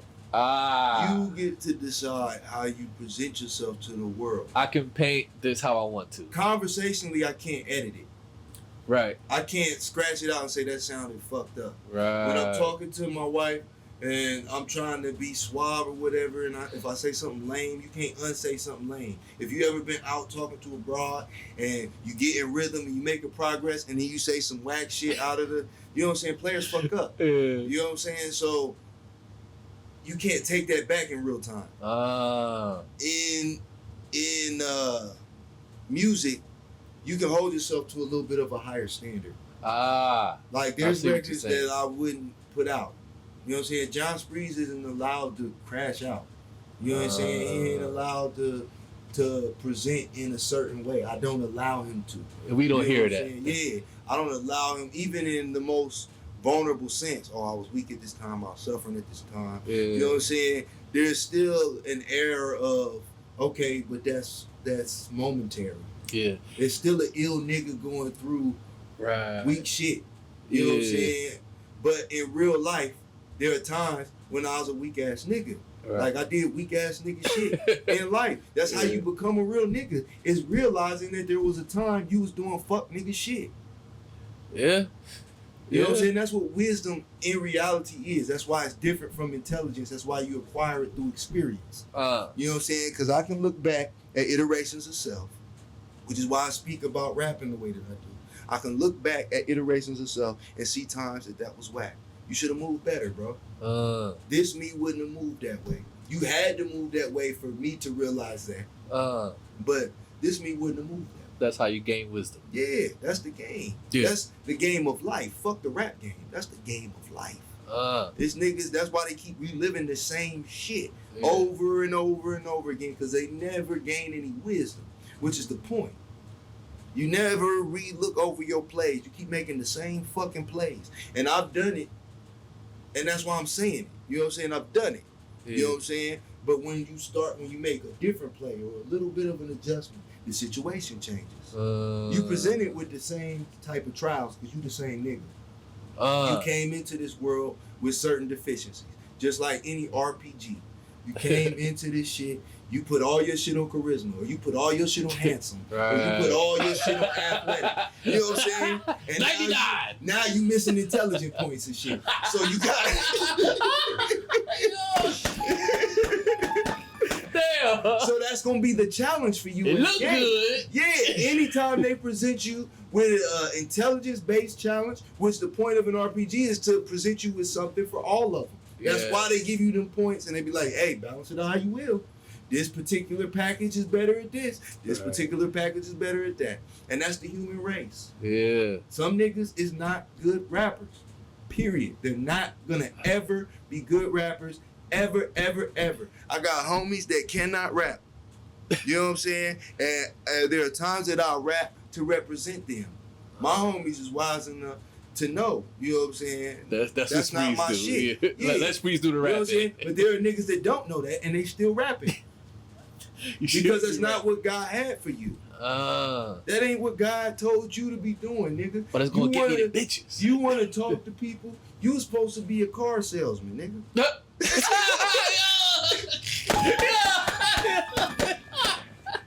You missing your gift, nigga. All this dumbass rapping shit you doing, nigga. Go sell them fucking. It's kids piling up, nigga, waiting on you. No, I'm talking shit. But in real life, though, I'm joking. But in real life, people miss their calling, running in place, and that's why I do that. All right, at this point, I'm done shit. At this point, I'm done shit. I don't never want to be in a hamster wheel. Rapping for the sake of rapping, rehashing old stories about a nigga that don't exist no more. Right. You know what I'm saying? That shit's lame too. Yeah. You hear them old ass rappers talking about shit that happened in 81. Nigga, I wasn't alive in 81. I don't give a fuck about 81 no more. It's 2024. Your world can end tomorrow. I don't give a fuck about 81, bro. Damn. I'm being a bean. You don't stay stuck in time. You can't stay stuck in time, because when I do stay stuck in time, that's when I'm depressed and non-progressive, and you know what I'm saying? I think that's where that demon come from, where that spirit come from. It's all spiritual. You know what I'm saying? Stagnation is a spirit. Procrastination is an offshoot of the spirit of stagnation. Stagnant means that you can't produce any fruit. Nothing you try is producing any fucking fruit, or you get to the point where you are not trying at all. Both of those are stagnation. But that's not man's natural position. We had to be hunters and gatherers and farmers and you know what I'm saying, builders, and you know what I'm saying, that is our natural. That's what separates us from animals. Yeah. The lack of complacency, the lack of satisfaction. As long as a tiger eats and it fucks and has offspring, its life is fulfilled. Yes. You know what I'm saying? A man can't be fulfilled that way. We need fruit of the spirit. And music is a spiritual practice. Whether you practicing in the spirit of Satan or in the spirit of God, it's a spiritual practice. Right. You don't know when you spell a word that you're writing a spell. You don't remember that all the witches shit used to rhyme? Bibbidi bobbidi boop. And all of that shit is a rap. Yeah. You know what I'm saying? I think we spoke about this a long time ago, but the Egyptians called it words of power. Words of power. Yeah. They would speak rhyming incantations and shit really happened. And I speak rhyming raps and shit really manifests in my life. Negative and positive. You know what I'm saying? You can exacerbate a situation by harping on it too much. You can dig your hole deeper and deeper and deeper just for the sake of digging, thinking that it's gold in there. Right. And you throwing dirt on your own back. This is why you move on. That you got to move on. But some people fail to acknowledge when it's that time. Me too. That's why I give myself expiration days. And then I go past those expiration days. Because you said you're going to hang this mic up at 33. Here you are, 34. I was going to hang it up at 30, nigga. I am 34. But you always going to be a rapper. I don't think you'll ever give this shit up. I'll be done eventually. No, you won't. Sooner rather than later. It's part of your DNA. Sooner rather than... I'll always be an MC. Because I was an MC. That's my point. But, you know what I'm saying? But I won't always be MCing. I disagree with you. I'm going to disagree. I'm sorry to disappoint you, brother. I won't always be doing this. So eventually so you're telling me right here on record, sooner rather than later, there will be no more Jon Spreez releases. Yeah. That's what you're telling me. Yes, because everything in life runs its course. You know what I'm saying? I've been doing the same thing for a long time. Yeah. You know what I'm saying? That's why I don't think I've been smoking. As long as I've been smoking, I've been fucking. As long as I've been for real.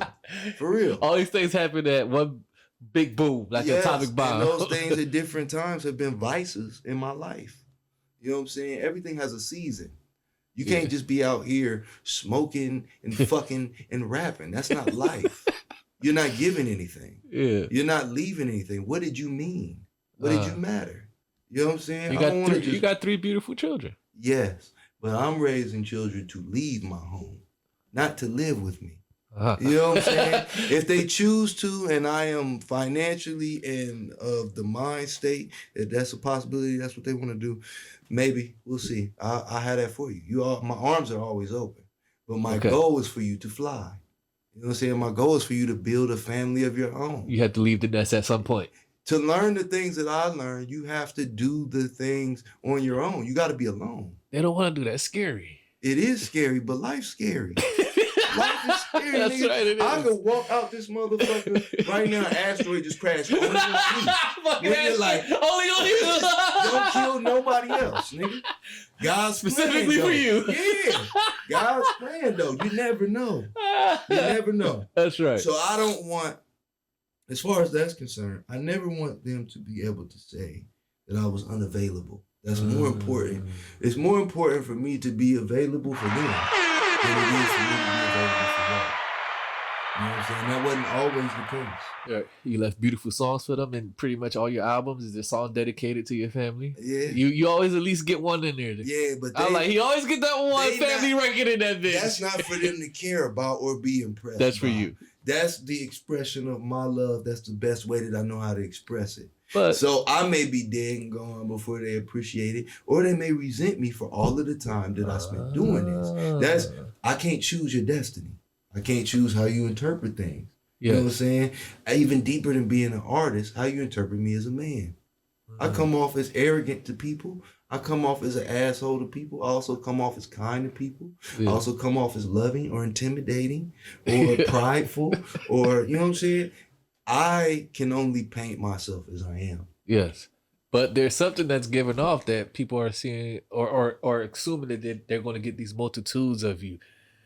Could it be so that those things in which people think they're going to receive from you are true? It's all about their reception of how my spirit is presented in the flesh. That's it. That's it. It ain't got nothing to do with, it's really about them. Anytime that you have an interpretation of anything in life, it's about you. If something's hot, you're hot. Yeah. You know what I'm saying? It's not necessarily that it's hot, because there's people in arid countries that 88 degrees in Ohio ain't shit. Right. That's a cool day. Right. But our interpretation is that's hot. Turn the air on. You know what I'm saying? I had read a concept I was studying. It's called "My Blue Isn't Your Blue." My blue isn't your blue. Yes. Okay. Perspective. We all pretty much. mutually agree that that phone case is blue. Yes. We just mutually agree on that. We have a social contract. But what I see, you can't necessarily see. You don't know what the fuck that looks like. Right. It could look like purple looks to you. That dress, do you remember that? The yellow, the gold and white striped dress that to some people was blue and white? It's blue and white, but it's gold and yellow. It's gold, yeah. It's about how different people saw it in different ways. That's crazy. Yeah, but it's perception. It's all about perception. That's how you experience the world. It's all about how you perceive it. Everything is how you experience the world. How you feel about me is how your spirit is experiencing me, and your best interpretation of that. You don't know me. Only God knows me. That's right. Only God knows you. You barely know you, nigga. How the fuck you gonna know me? You learning who you are. Right. You're wasting your time if you're that hung up on trying to figure out who I am. But with the exception of, you know what I'm saying, your spouse, who to a certain extent should know the more intimate facets of yourself, or your partner. You know what I'm saying? I say those interchangeably.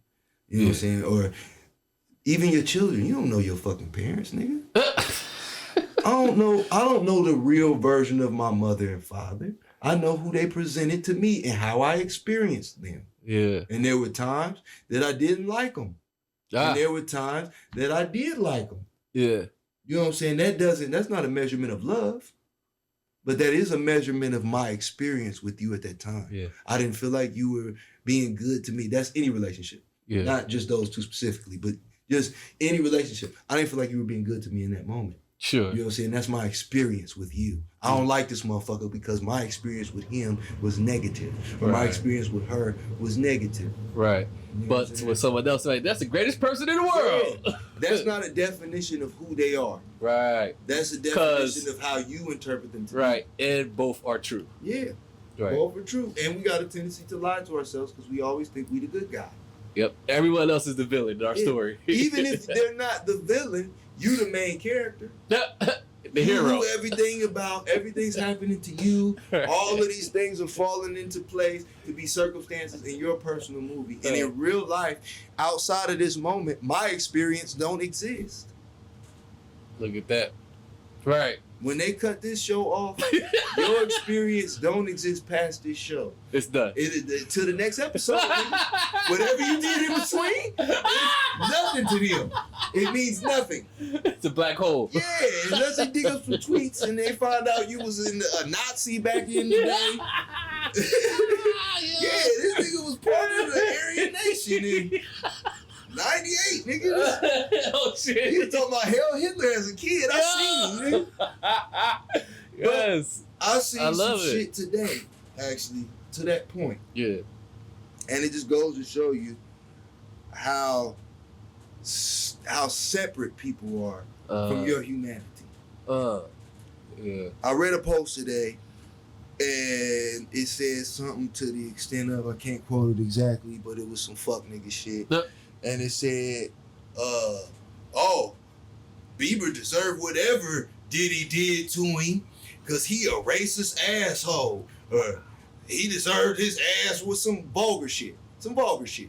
Wow. You know what I'm saying? Completely discounting what you're actually condoning.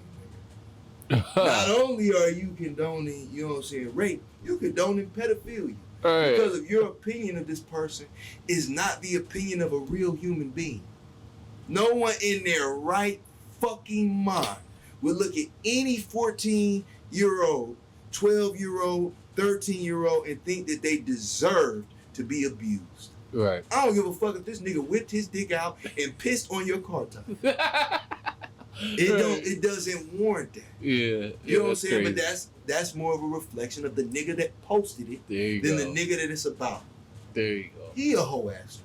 He's a weirdo. Right. He don't even have the wherewithal to know that he's on public platforms condoning rape and pedophilia. Right. You know what I'm saying? But that's how far away that we are from the next motherfucker. Yeah. You know what I'm saying? That screen shit, it really matters. Yeah. I spend more time in my real relationships, which is another reason why I don't post as much. Because if I don't have anything that's gonna matter to you, at least in my mind, what the fuck am I sitting here posting for? What the fuck you need to know what I ate today? You don't even need to know that I ate. That's, you know what I'm saying? All of that's irrelevant. Right. It's not gonna help you breathe. It's not gonna help you become a better person. And in our interactions, if they're gonna be rare, I would rather them be meaningful. And if they're only on social media, then they're rare. But they want to feel connected to you. And that's how. You know what I'm saying? I want you to feel connected to me in a meaningful way. I want you to be connected to the best iteration of yourself. Because all of those negative things that I harped on earlier are part of who I am as well. They're just the parts of who I am that I don't readily acknowledge. You know what I'm saying? Yeah. But I am that person. Yeah. I have mistreated people just like they've mistreated me. You know what I'm saying? I have taken advantage of situations that I looked back on and been like, man, that was greasy. But knowing that, that's why I am a real nigga. That's why I say the shit that I say. That's why I talk with the confidence that I speak with. Because I know where I was weak at, and I know that I worked on those things. I know that I don't make those decisions over and over again. Yeah. You know what I'm saying? I ain't a nigga that a nigga be like, yeah, if you try this crack. And I'll be like, yeah, I'll try it. Even though I know all of the niggas that got addicted to it before me. Right. You know what I'm saying? I can learn the lesson outside of the lesson. And I teach the lesson outside of you having to experience it. Yeah. You know what I'm saying? I ain't a big Jay-Z fan, but he had a fire-ass line that said, "Ho, do that so you don't have to go through that." Yep. That shit is fire, and that shit's real. Yeah. You know what I'm saying? The shit that I done, the ass whoopings I done took, the dirt that I done had to do, the weapons that's been drawn on me, the losses that I've taken, the heartbreak that I felt, you don't have to experience it if you can learn from my experience. And I hope the people that are actually in my solar system are able to learn from seeing me fuck up or hearing me tell them I took an L here. Yeah. I hope when my brothers are stepping into their relationships with their woman, that they don't do the sucker shit that they seen me do, and I told them was sucker shit. You know what I'm saying? I hope they don't settle for shit that I told them that I wouldn't settle for. Yeah. That I know that you deserve more than. Yeah. Man, woman, or child, nobody deserves to be taken advantage of, taken for granted, or abused. Across the board. Across the board. Ah. We humans. This is why Jon Spreez makes a great guest, everybody. I know they locked in right now. Because I run my mouth too much. No, this is good stuff. Always love having him on the pod. This is probably why he's probably the most repeated guest on this. I'll be the nigga sign a deal and then the Illuminati get him the next one. We only signed you to get you, nigga. We gotta play some music. Right, now when you think about his demise. Oh my God. This nigga is dark. He got the Marvin Gaye beanie on and start tripping. Right. Try to find your darkest song. Let me see. Let's see. Oh, another one of my favorites. Speaking about your family and your girls, Daddy's song. That's a weird song, bro. It is. One of my song. favorites. My homeboy liked that song too. I love that record. I felt apprehensive about putting it out. See? Honestly. This You know is, what I'm saying? I hate that about y'all artists. Y'all so, Well, certain songs. y'all certain gotta shit, have people around y'all, man. certain shit, you know what I'm saying? Love that song. 4 It's minutes and hurtful. 45 seconds, almost 5 seconds. Yeah, that I mean, almost motherfucker 5 hurtful. minutes. Felt You know what I'm hurtful. saying? To certain people. It can be. I mean, hopefully nobody I know personally. But there's a lot of, you know what I'm saying, anger, and I be really, really conscious about presenting this a one-sided story. Yeah. Oh, what's my shit on here? But somebody need to hear it, I guess. there you Nigga, go. raise your fucking kids. You a bitch ass nigga. Raise your kids. You shouldn't have fucked her. Damn. That's just the facts of life, nigga. You shouldn't have fucked her. If you are extremely unhappy, you know what I'm saying, she's causing you grief. The lesson is, you shouldn't have fucked her. That's the lesson, nigga. It has nothing to do with the child. This is speaking from the perspective of the child, the father. Yeah, You know what I'm saying? Both. Being the son and being the father. that's You know what right. I'm saying? Child never has anything to do with it. Raise your fucking kids, bro. For the very least.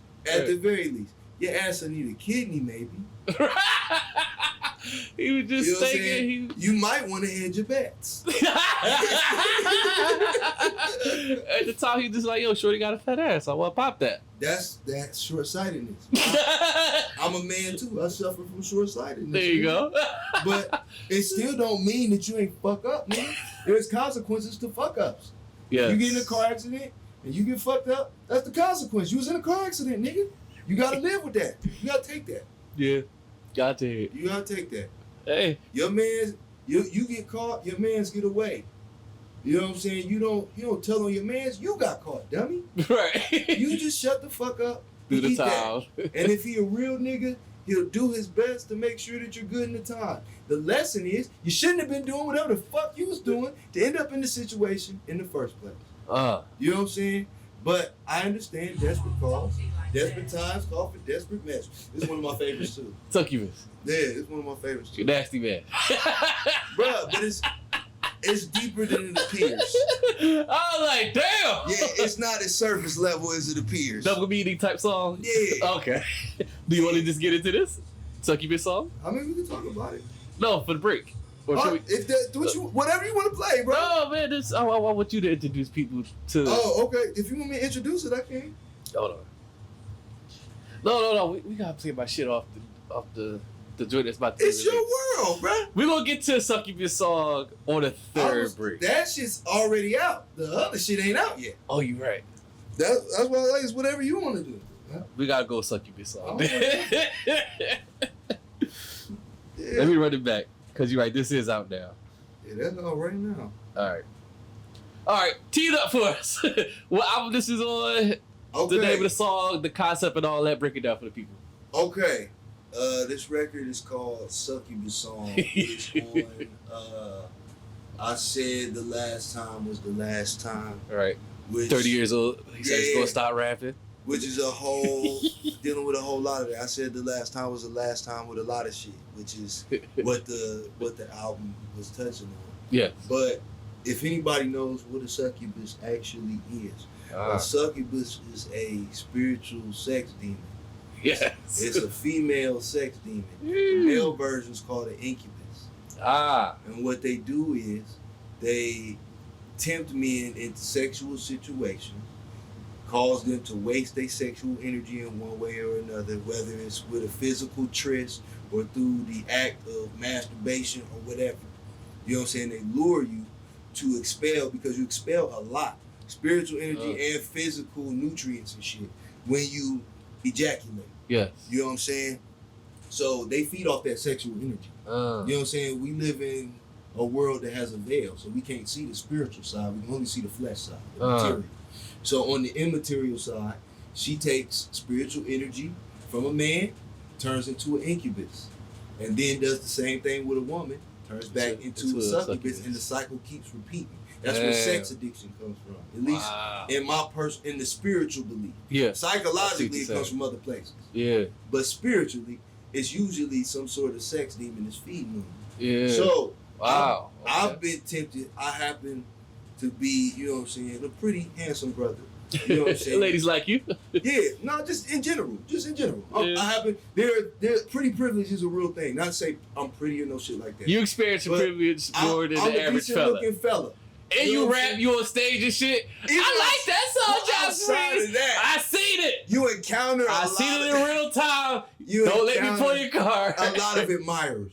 You know what I'm saying? Admirers. And spirits work through people to sometimes either put you on a path or to take you off of one that you're supposed to be on. And sex is one of those magic acts that demons can work through. Just like you can make a child with the, you know what I'm saying, you, her, and God, you make a child. Yes. You know what I'm saying? You, whatever, and a demon, because there's a her on the other end, whether she's in real life or she's in pornography or she's in your mind. There's always a her on the other end. Yeah. You know what I'm saying? You ain't jacking off to how good you look. You ain't in there fucking yourself. Right. You know what I'm saying? This opposition. You're not moaning for her. She's moaning too. You know what I'm saying? There's another, you know what I'm saying? But there's a tie that comes with that. This is a spiritual thing happening. You know what I'm saying? And there's a certain level of shame that you could feel. You know what I'm saying? So in the song I say, you know what I'm saying? She whispers in my ear saying, maybe we can go somewhere. Because the acts that you do are done in the dark. Try to get you away. You know what I'm saying? Lure you away from where you're going. Yeah. It's an exchange. Okay. You know what I'm saying? So whether it's been in the physical or the spiritual, I've battled with that my entire life. You know what I'm saying? And it can throw you off and it can derail you. I got homies that's dead over women. Damn. And dead over sex. You know what I'm saying? And it's not worth it. Right. So this is more sort of cautionary tale. It can be. I like art to be open to interpretation. I don't like to tell people how to interpret art. Yeah. You know what I'm saying? That's why I do things with double layers. Right. So on the surface level, it's just a vibe. You know what I'm saying? You got a female and a male vibing. It's that type of energy. Yeah. Maybe we can go somewhere out of here. Maybe we can leave this place. Right. You know what I'm saying? Right. But on the spiritual level, maybe you can leave this path you want and come with me. And if you're a believer of any sort, ultimately to come with me ends up in hell.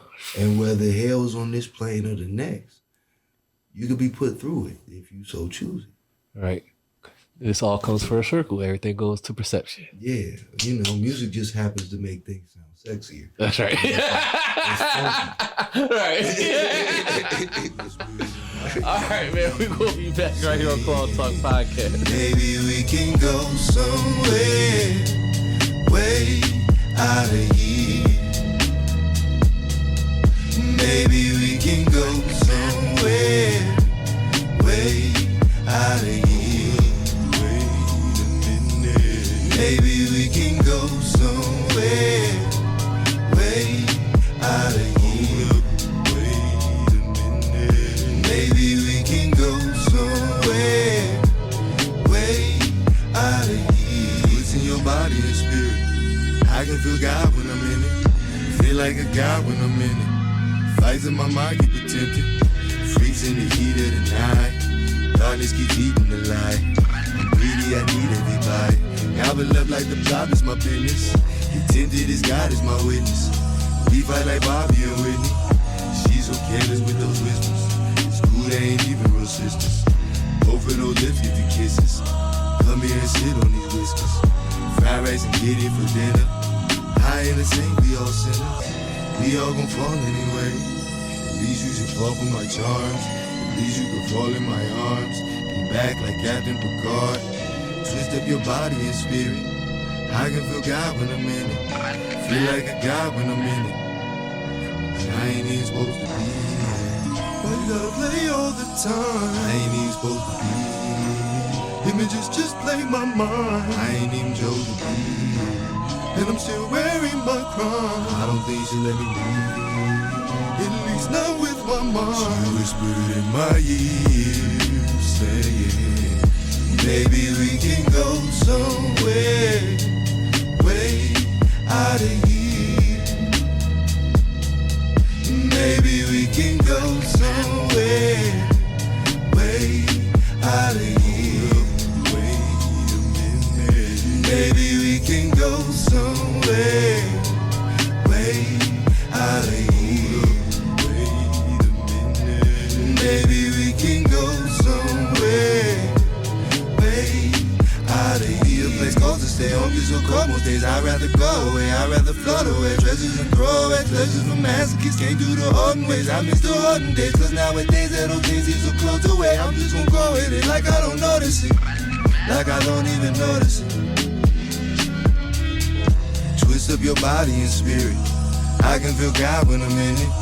Feel like a God when I'm in it. Yeah, yeah.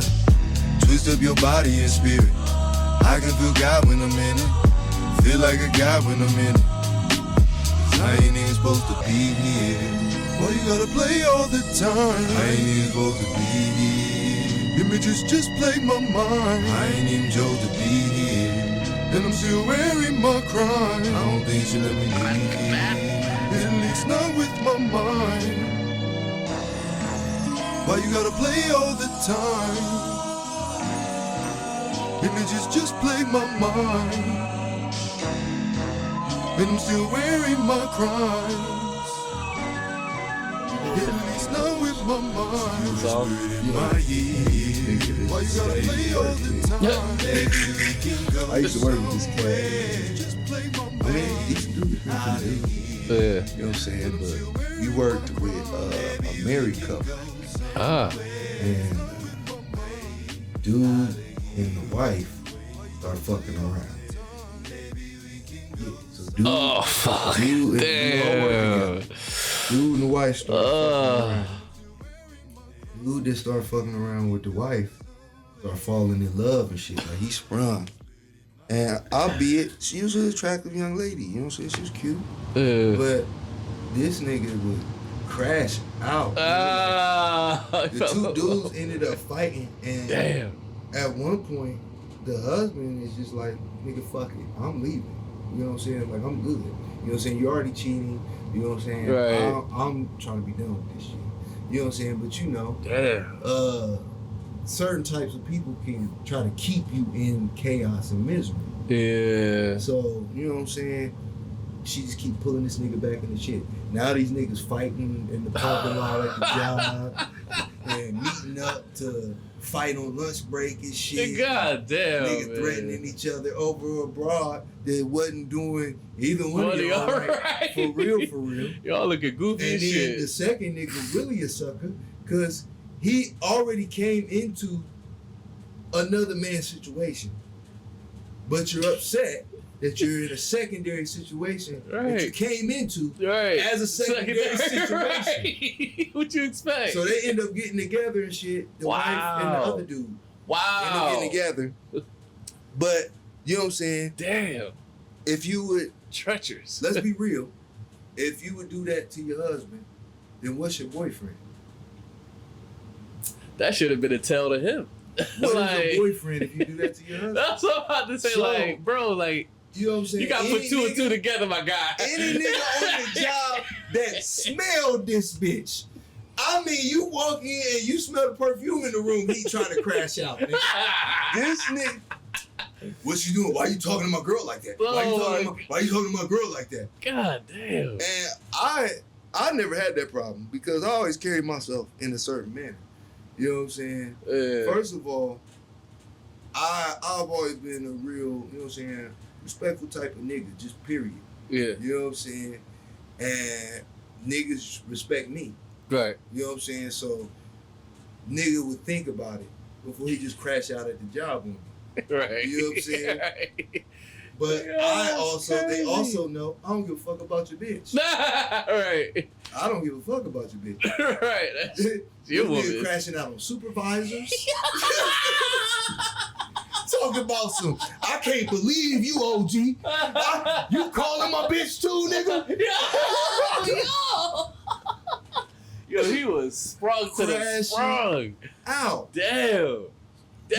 You should. That's Wisdom bad. tells you adapt. That is tragic. Adapt. Move different. That's tragic. Yeah. Move different.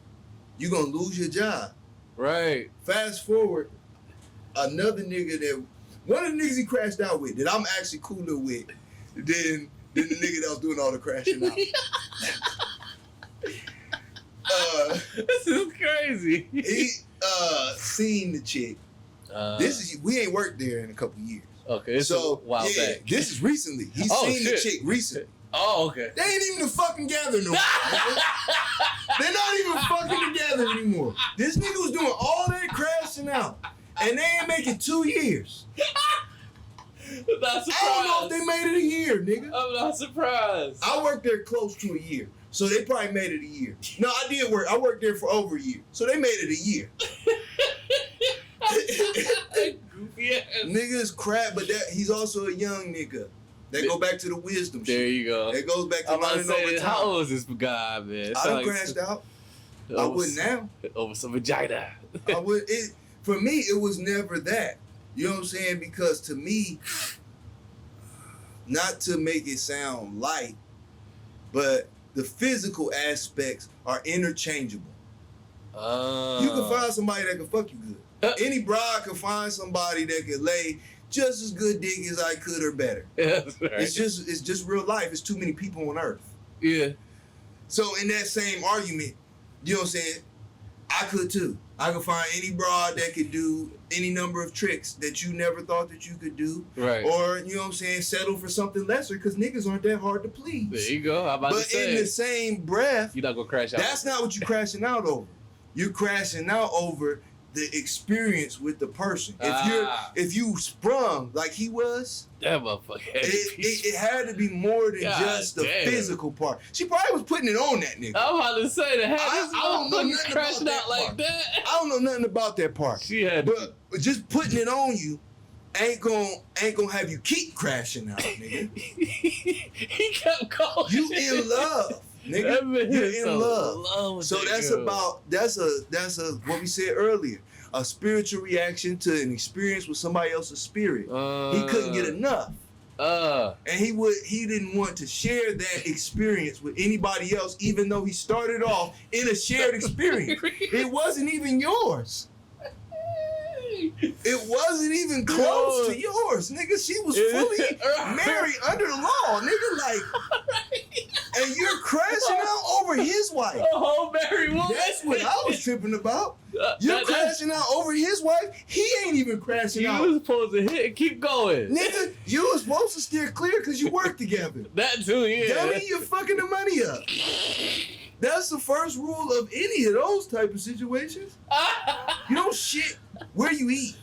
Shit don't even smell good next to food, nigga. You can make an apple pie. If you took a shit on the floor in the kitchen, all I smell is shit. You don't smell that.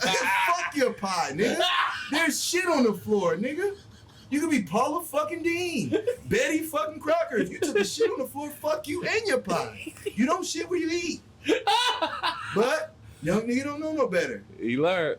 That's how all them niggas in the offices be getting caught up at them call centers and all that stupid shit. Don't have a nigga pull up to the call center and beat you up because you sitting there trying to finesse his bitch. At work, you supposed to be working. You played too close. Because you don't know how invested the other nigga is. Right. You only know how invested you are. Right. You know what I'm saying? Every situation before I got married, every time that I was with a broad that, kicking it with a broad that I was getting to know in the early stages, you know what I'm saying? Depending on what type of situation she had been in the past, you gotta ask yourself, you willing to die for this pussy, nigga? Right. And 10 times out of 10, the answer was no. No. A resounding no. I'm not gonna crash out. I'm not gonna die for this. It's pussy. I crash out, and then you get scared and shoot me over some pussy that was never yours. That's naivete. That's a lack of wisdom. And all the intelligence in the world. Stephen Hawking's a crash out. Nigga, that has nothing to do with wisdom. It's no pussy There's in the a lot world. of smart, dumb motherfuckers. No pussy in the world should be making you do that. Nothing in the world. There's no thing in the world that should make you do that. A person, maybe. Somebody hurt my family, I'm crashing out. Right. I'm burning the village down. Damn. Somebody hurt the homies, and they say, hey, we riding. I'm a phone call away. Ooh. I've never said no. I ain't never said no. Drop of a hat. Hey, if I love you, and that's the mission, I've never said no. I showed up every single time. Send me the location. Find a nigga that say I didn't, and we wasn't that fucking close. Damn. That's for real. I done had niggas, man. I had a homeboy, and I love him to this day. I had a homeboy get locked up, go to jail. Mind you, we not kicking it when he get locked up. We had already partied and went separate ways. Okay. But we go, you know what I'm saying, we go back a decent enough way to live together. I stayed with his family for a period of time. But they kicked me out. Long story short, Shit, damn. they kicked me out. Wasn't paying your share of the rent. It wasn't even that. I was in a situation where the expectations was of me to both play the role of being a man and a child at the same time. The hell? And that's difficult to do. It's difficult to be a great student. I was a 4.0 student at that point. Damn. It's difficult to be a great student and be an employee paying rent somewhere at the same time.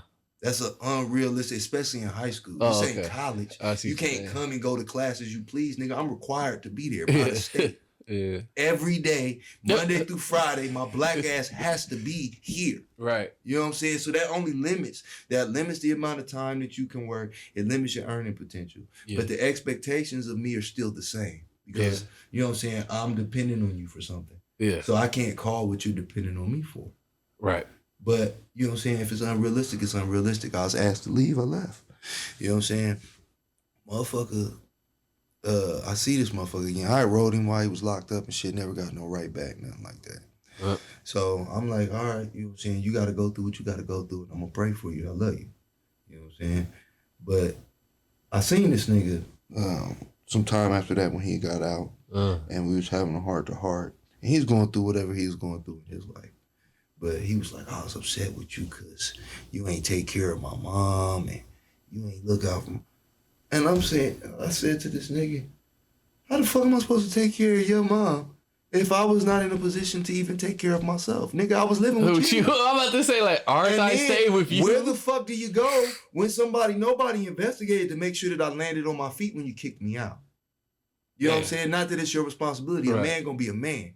But expectations should be equal. What you expect of somebody else should be what you expect to give. That's how I operate. Yeah. So, you know what I'm saying? Nobody made sure I landed on my feet. Kick my black ass out. Yeah, I just had to figure it out. I had to get it out the mud. I had to go back home and start over.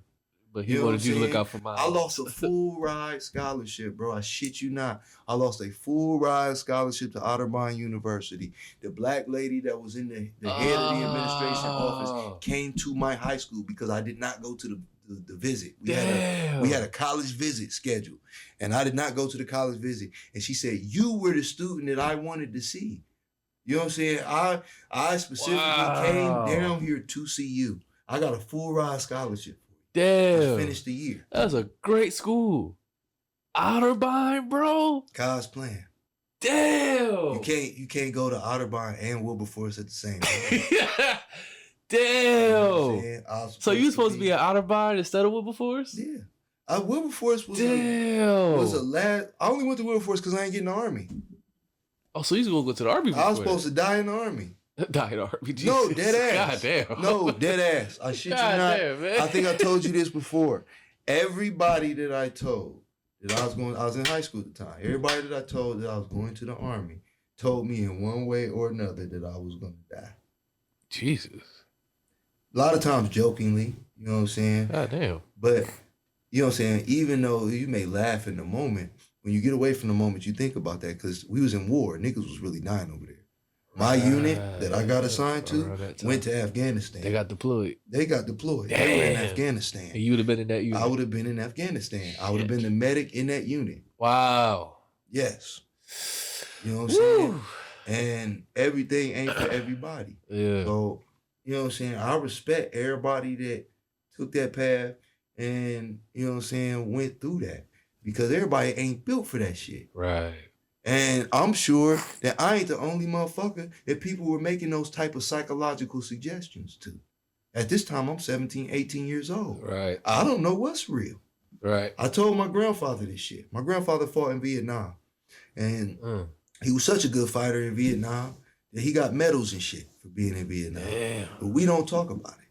You know what I'm saying? It's just something we don't talk about. Yeah. When you really do shit, you don't talk about it. There's Right. nothing to talk about. Right. But I'll never forget. I told him that shit. And I said, you know what I'm saying? You ain't never, you know what I'm saying, worried about killing people and all of that shit. And dying and death is all around you. You know what I'm saying? You wasn't thinking about that shit. And I shit you not. This nigga looked me in my eyes and he said, when you running through the jungle and you running with a group of niggas, a group of guys, and the guy next to you gets his brains blown out, and the guy behind you gets shot, you're not sitting there thinking about him. You sitting there thinking, thank God that wasn't me.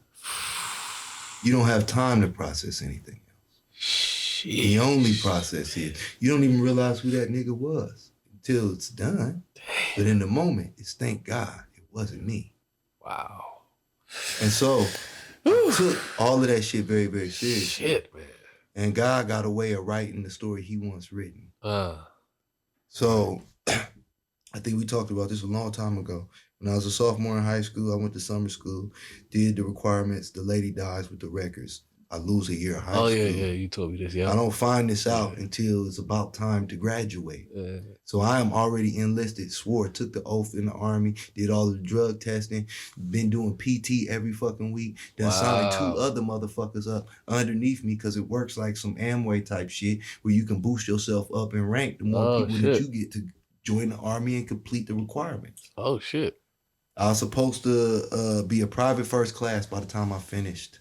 You know what I'm saying? And left. Wow. By the time I left, I should have left as one of the leaders in the unit. Wow. That was what they were preparing me for. I scored the highest on the ASVAB in Brookhaven's history. Damn. There is no Brookhaven now, so that don't mean shit. But at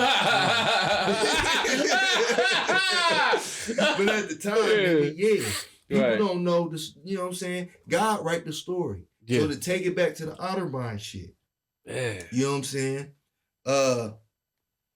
If I go to Otterbein, successful, unsuccessful, because by all counts and measurements, my tenure at Wilberforce was an unsuccessful one.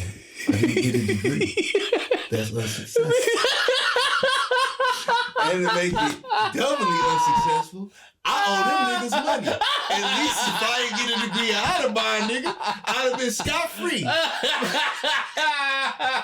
But bigger picture. Bigger picture. Oh, shit. Cool 99's formed at Wilberforce. You know what I'm saying? That progresses me as an MC. It challenges me as an MC. I have to learn how to adapt to other people's abilities, other people's tastes and sensibilities. I have to do things I didn't have to do.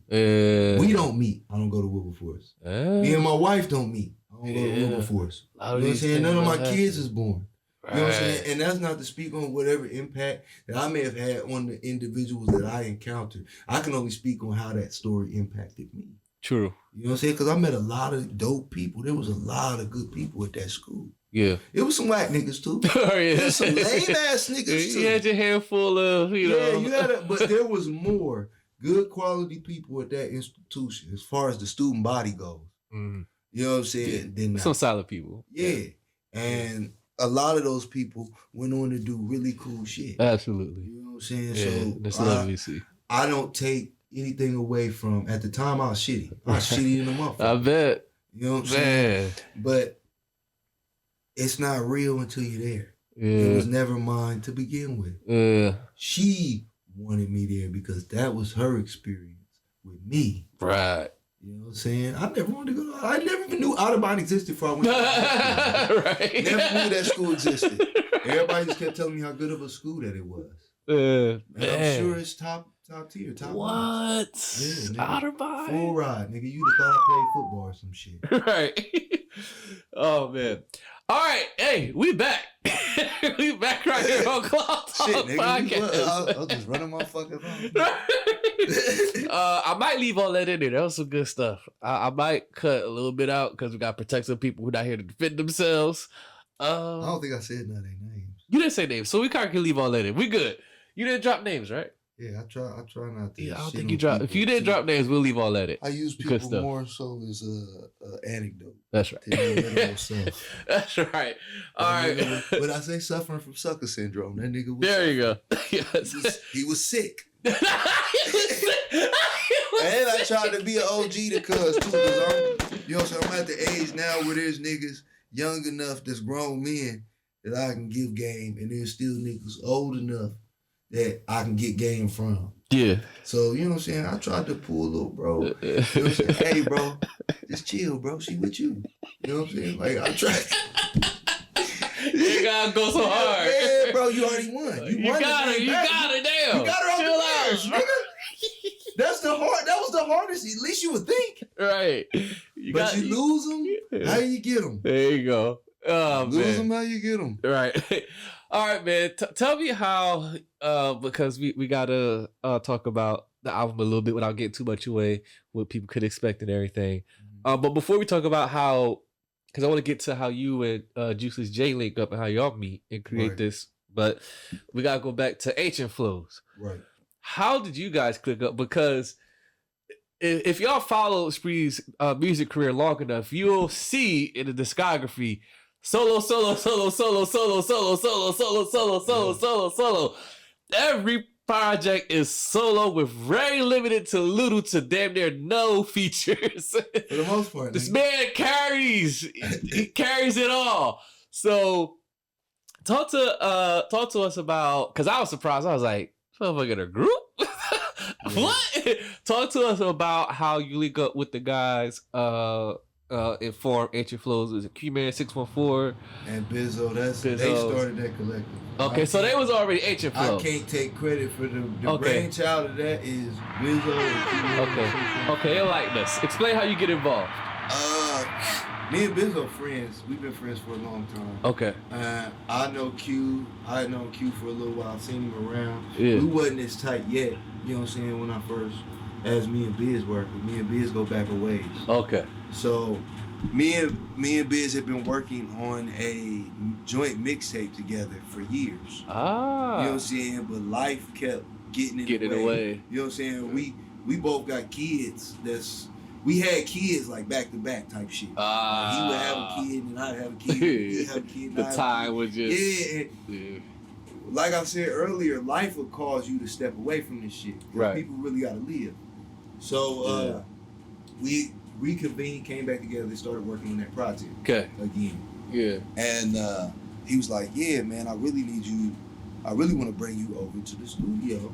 Me and Q working on something really special over here. We doing this Ancient Flows thing. You know what I'm saying? And they had other people that they had pulled into the collective. Okay. We hadn't officialized anything. Gotcha. You know what I'm saying? Me and Juice were the last ones to join the collective. Gotcha. Okay. So I come over and you know what I'm saying? To me, what's more important is the chemistry of the relationships. Okay. Like, if we all vibing and shit and we build genuine relationships, then the work will come. You know what I'm saying? And I like everybody that's a part of the collective. Like, all of them are good people, solid ass people, dope ass MCs. There's nobody that I think ain't good enough. Yeah. You know what I'm saying? And we just had a whole conversation about people not being up to snuff. But going back to that. everybody that's a part of that collective, I could identify brought something different to the table that was uniquely theirs. Yes. So, fast forward, I'll start coming over there, and Biz pitches the concept to me of doing a group tape. Me, him, Q. Y'all all sitting there. Yeah. That this conversation happened. Yeah. Okay. And we had done a couple of records together at that point. Gotcha. Nothing released, but we had done like maybe 2 records at that point, and that we had liked the way that we were sounding together. Okay. So the quote unquote sound test was there. Like, yeah. Okay, we got good chemistry on records like together. we did a track.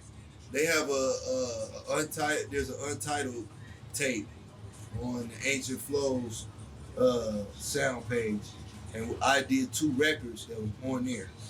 Okay.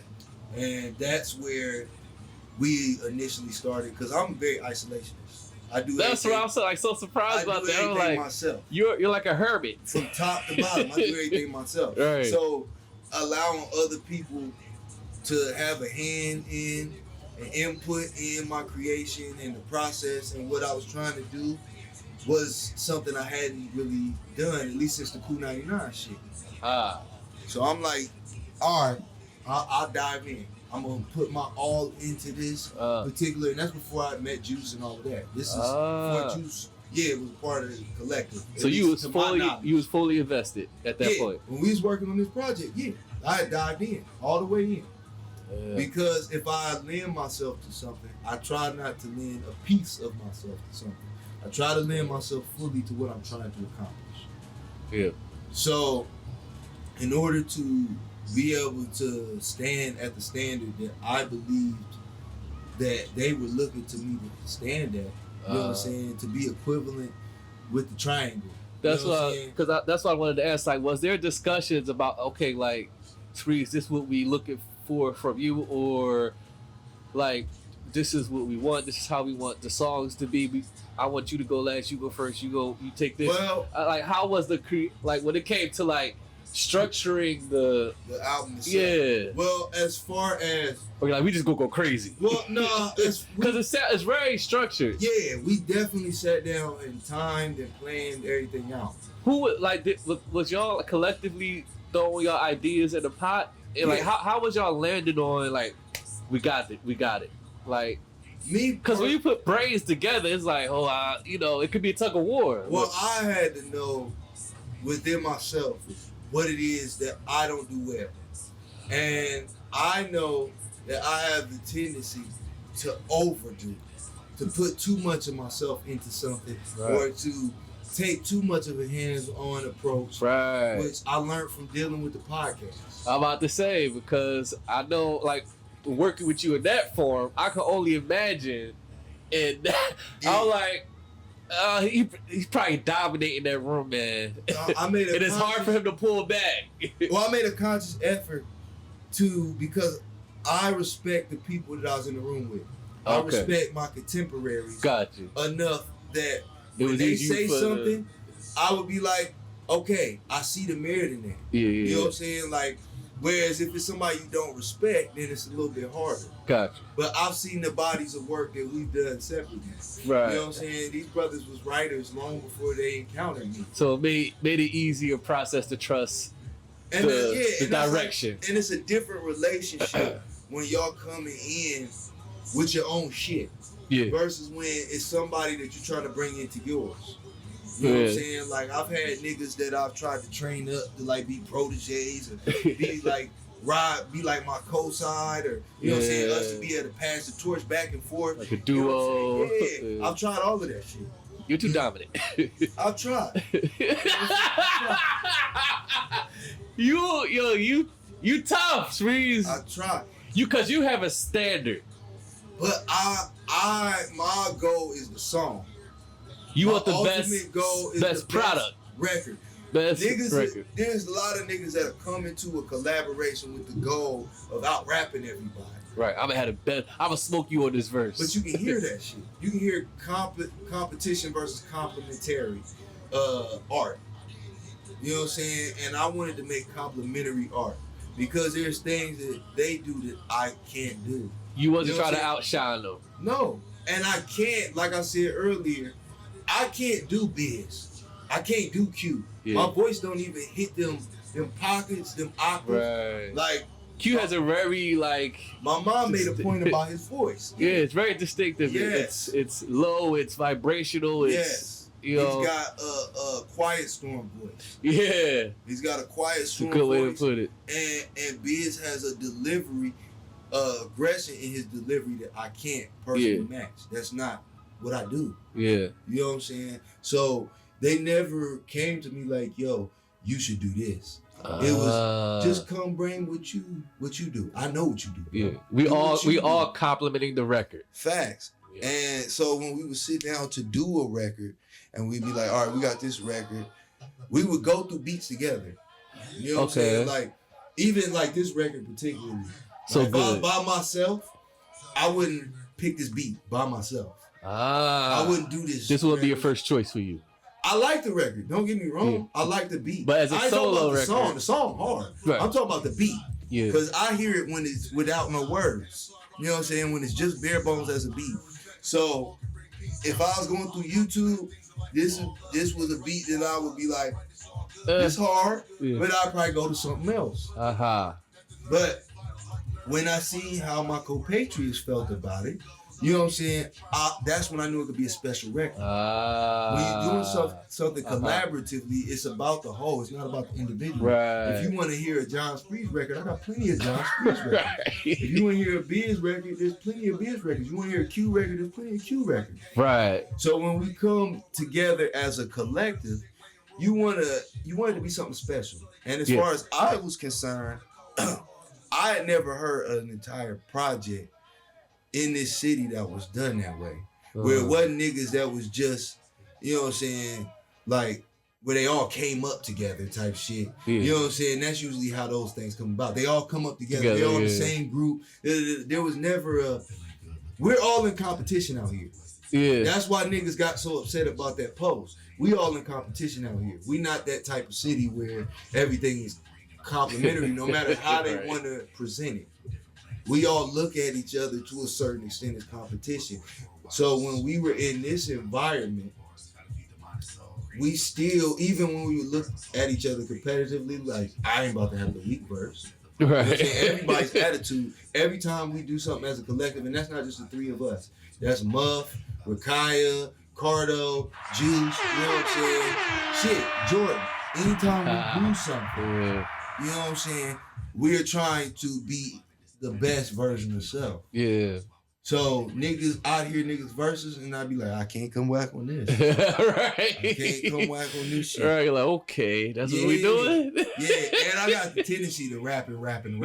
So I also have to curb.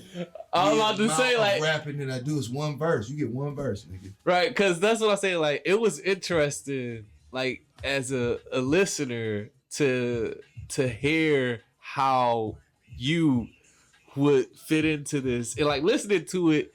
At first, it felt weird to like, that's it, because I'm so used to, like you said, you just get your shit off, and it was just like, damn, that's 16. That's it. That's it. Oh, Q made up. Okay, all right. And then it's like next record, I'm like, damn, I'm so, because I'm so conditioned. Like if people who followed your career, you know, for a while, you get conditioned to hearing you a certain way in a certain format. Yeah. So it was interesting and new to like see how like you fit in like into a 3-man group. It was like, damn, oh shit. But I liked it though, because not only did it show that you can fit into like a group scenario, let alone like 2, but 3 of y'all, and it worked because I think like you was talking about how y'all vibe first to make sure chemistry was right before like we lock in and do this. Like, you know, like let's make sure we fuck with each other. Thanks. Cause like if we don't fuck with each other, that shit gonna translate to the music. Like don't fuck with me, bro. That's what I'm saying. That's why I was like, not like me, bro. right? Well, cause like it's something about you that rubs people the wrong way. It's I don't know what it is about you, but it's just something about It's Jon Spreez whatever that rubs the other people the right way. right. Because the I don't know what it is, that man. like me really like me, and they genuinely there for me, and they love me. You know what I'm saying? Which is why I work with the people that I work with. Yeah. Like all of these brothers and Rakaya too.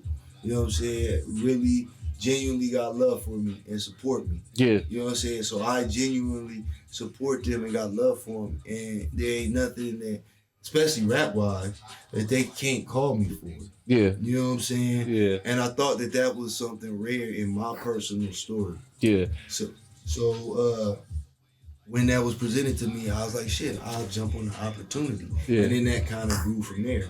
Like when I lost my computer, I ain't had the ability to record like I wanted to. Like I said, God write the narrative. Yeah. So this is presented to me at a time where I can't even do what I would normally do. Right. So you gotta do something different. There you go. Yep. You know what I'm saying? Yeah. And I like the way you adapted to it too, right? Like you said, like some of the beats were like that the So Good record particularly is like that's something I would hear like, okay, it's cool, but I wouldn't lock in on it. It wouldn't be your first choice. I'd skip, let me hear something else. And he's like, I can adapt to that. Okay, this is the concept this week. Okay, I can write 16 to this, and you adapt to that. Right. Not normally like, it's not Spreezy though.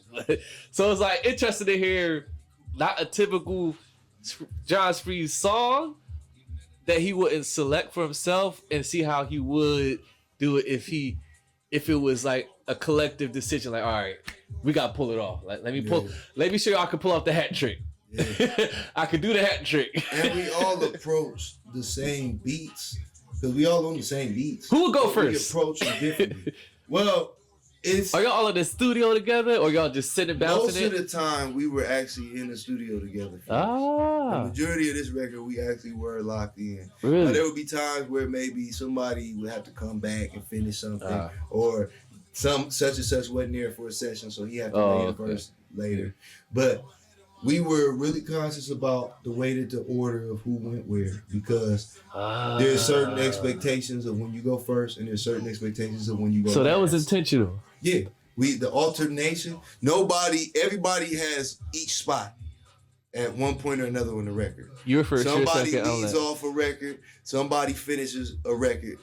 Everybody has the opportunity to do that. Structure. Yeah, and to me that was important, and I think that was pretty important to Biz too. Yeah. Yeah, because the significance of being the anchor. You know what I'm Aha. saying? Or of being the first voice that you hear. Right. I think your camera just cut off. Oh, thank you. Yep. Keep talking because that one's still going. I'm gonna change that. Okay. But it's like, you remember like Father Like Son? The game and Buster. No. You talking about the song? I'm talking about the album. Oh, the Like album. Father Like Son, Birdman and Lil Wayne had an album like Father Like Son.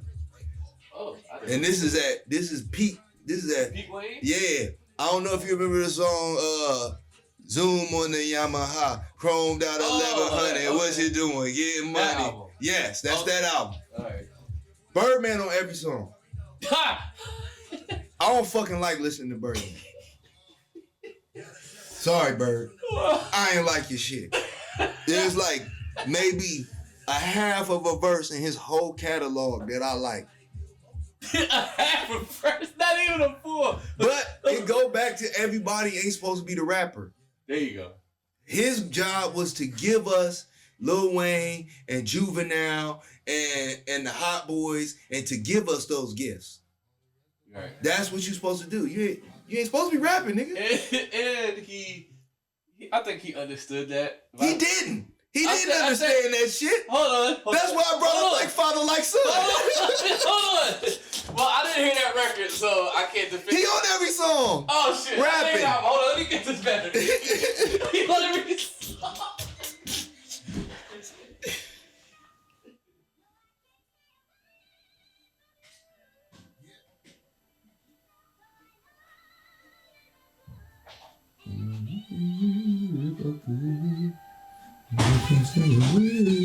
From you. Rev the engine. More like it, pleasure, isn't it? Better business. We never get it. Never chick. Big forever G chick. Ouch.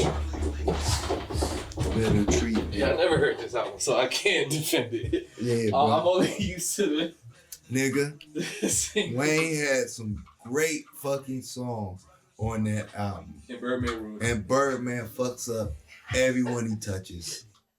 And they got so slick that they know that you're listening for Wayne. So they would have songs where they have Bird going first, so that you have to listen to Bird. Because if he goes last, they know that you'll listen to the Wayne verse and change the song. Or they really got slick, because on the 3-verse shits, Wayne go first and last. So you gotta sit through a whole Birdman. Nigga, I used to fast forward that motherfucker on a CD player. Let's get back. Hey, nigga. Nah, bro. That bad? I done heard Playboy too many times, nigga. I'm good, bro. You ruined it. Bruh, I didn't buy this for you. I bought this for Wayne. And I wasn't even a huge Wayne fan at that point. Wayne is an artist that grew on me. He had to grow on you. Yeah, he had to grow on me. So y'all understood the impact of when who goes first, second, last on certain records. Yeah. Like, okay, you going first here, I'm coming second. Yo, you know what? We going to share the hook. I'm gonna do the hook on here. You do the hook. You know what? You end it with this. But y'all was figuring this out. And you conscious of listener perception. You start to be kind of conscious of listener perception. If one person's doing all of the hooks, you would think he wrote all the songs. Right. You know what I'm saying? That's naturally where you make that assumption. Yeah. You know what I'm saying? If one nigga anchors every single song, you would think that, oh, there's a best. There you go. You know right. what I'm saying? Yeah. And when you're making a great body of work, the goal is no weak links. Yeah. No weak verses, no weak songs, no weak beats. Yeah. Because that's what a great body of work is. Yeah. You know what I'm saying? Why? The reason you ain't heard Like Father, Like Son is because Birdman's on every song. I never heard this shit. I shit you not. It's literally what keeps it from being great. Wow. Because he didn't belong on there. He had to insert himself. Yeah. Plus, there's a lot of contractual shit that goes on in the music industry that'll define what an album is and defines how long you're signed to a label. Why do you think niggas do double albums? Double albums count as 2 of the albums. Get you out that deal faster. Yes. That is the I'm trying to streamline All Eyes this. On Me is a double disc. That's the reason Life After Death is a double disc. It's because I'm trying to get out of this contract. Yeah. I owe Puff 2 albums. And Biggie know Puff better than any of us do. So if we're like, oh, this is horrible, imagine what that nigga was thinking. Imagine what Mace was thinking. Right. I'm trying to get the fuck out this contract. I don't give a fuck, man. Contract is contract. You're in it, nigga. Once you in it, you in it. Right. Let me give him these 2 albums. He can't say they wasn't hard. Because that's another thing they'll try to do. They'll try to say it's not good enough and they'll label it as a mixtape so you didn't meet your requirements. Or they won't clear your samples, so they'll keep you redoing the same album over just to keep you in the contract. It's a trick, bro. Damn, the devil is in the details. And these motherfuckers been doing this shit for longer than we've been alive. Crazy. In the 50s, when it was Chuck Berry and them, they was exploiting. You know, now they just exploiting us over streaming platforms. Yeah. It was radio play. Yep. Talk to me about okay, so where does my Philly brethren Juiceless Jay come into the fold? How do y'all meet him, or how do you meet him? How does he get introduced into this fold? Q introduced me to Juice. So Q had a relationship with Juiceless Jay. Yeah. Q is kind of like the Draymond Green of, you know what I'm saying? You know how they say that Draymond Green, you know what I'm saying? It's Steph's team, but Draymond Green is like the heart muscle. And soul. Not even that. He the spirit of what makes the Warriors the Warriors. He's the heartbeat. Steph is the face. Yep. Draymond is what makes the Warriors the Warriors. Right. You know what I'm saying? Yeah. Q does enough of the behind the scenes on the relationship side. Not even outside the music too. He does a lot of the engineering. So At he least mixed for me most of this? personally, Yeah. he does a lot of the engineering. No, this project was mixed by Niaz Nazario. Yes. Nazario. Shout out. Yeah, that's business homeboy. Okay. They real tight. He good people. Okay. A1. Okay. So Q had the relationship with Juice first. Juice first. Yes. Okay. He had played me some of the beats that Juice had sent him. And I knew immediately. When I heard this nigga would play a beat, I started rapping in my head. That's how I know some shit hard. I be rapping in my head. And then the next beat would come on, and damn, this one hard too. And the next beat came on, and this motherfucker hard. Yo, Who is bro. this dude? Stop gatekeeping, nigga. Who is this nigga, bro? Like, who is this nigga, bro? Who's making these fire ass beats? Yeah, bro. So we get introduced first day I meet Cuz. Yeah. We at the studio. We at the Ancient Flow spot. Okay. So we all in there because we had a meeting that night, and we was gonna decide if we was gonna really like dive in because the project was done now, and we was deciding if we was gonna really dive into pushing this as a collective. Okay. You know what I'm saying? Or just go back to doing our own things. Oh yeah, we did the project. We feel good about it. It was a good thing. What's the exit strategy here? But so that's the first day I met Juice when we had that meeting. Right there. Okay. And did you like the energy, his vibe, the conversation? yeah, that's my nigga. You like fuck with this guy? Yeah.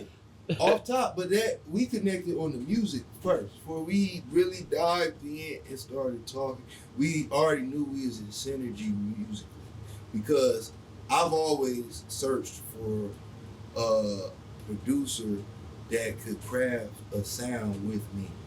Right. You know, And that's one thing that I thought personally was missing from your musical career. Yeah.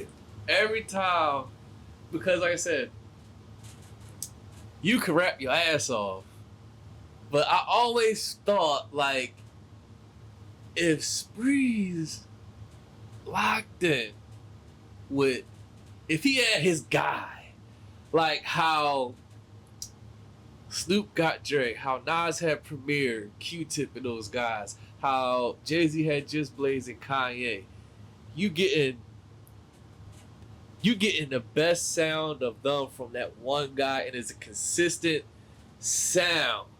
And I always thought, like, when I listened, I was like, because it was good that your records didn't all sound the same, but I always thought, I was like, yo, he needs, if he locked in with one guy, he's going to bring out the best in him, I think. I'm like, yo, he need to find that one guy. I always thought that, but yeah, go ahead, continue. But pick up where you left off. Yeah, I just wanted to add that in there. no, that's real. Oh, you mentioned, you said Off Top. One of my favorite songs is On Top. Go ahead. You know what's crazy On about Top that of shit? I'm not gonna get too distracted. Ah! But my father-in-law a musician, Ah. and he liked that song. That's one of Oh, the there first. we go. That was one of the first times that he complimented my music before. Wow. You know what I'm saying? Like, Oh, I love that record. yeah, like that was one of the first times we really. You know what I'm saying? We always talk about it occasionally. That is my go-to. I appreciate that, bro. I had to play that shit the other day. I actually like that song. Let me play this in the background while you talk about you and. But yeah, so that night we had the meeting. Y'all had a meeting. And you know, he sits down and he'll just start playing beats, or he'll make a beat like Damn. right there. So this nigga got like a vault of hundreds and hundreds of beats. So Yeah. this nigga just playing He just beats. got endless amounts of fucking. Nigga, Damn, what I number is said- that? What number is on top? and, I'm sorry. second to last song. Where we belong on top. Yep.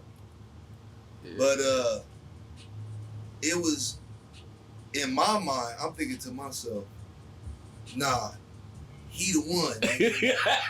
He the one I was looking for. I need to let this nigga know I'm who he was searching for. I'm who he made these beats for. Man. Oh, he made these beats for. Hey, bro. I'm your MC. So I start freestyling and everything. We get a little cipher going and shit. You going off. I'm going off, nigga. Like, Hold up. Is this the Instagram clip that's circulating that you posted, it seems like you sitting down, and I think VA's recording. Yeah, that's that night. Is that? Night.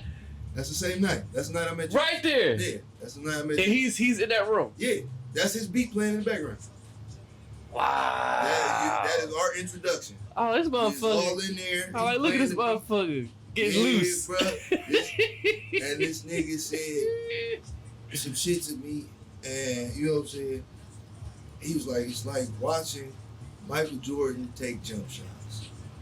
And when he made that analogy, that's when it was solidified in my heart. Oh yeah, we supposed to, because the sports, you know what I'm saying? I always equate this to sports. Yeah. You know what I'm saying? I always compare us to athletes. So when this nigga made that comparison, You like, oh yeah, yeah, this is the guy. because it's muscle memory, just the same. You know what I'm saying? You only get to be so good at something for muscle memory. This nigga can make a beat in his sleep. I can't make a beat for shit. I can tell you what sounds good. I can tell you exactly what portion to sample. I can tell you how to loop it, but I don't know how to do it. Make it manifest. He does. He does. You know what I'm saying? Just like everybody can't turn words into raps. Right, but you do. I do. Right. A lot.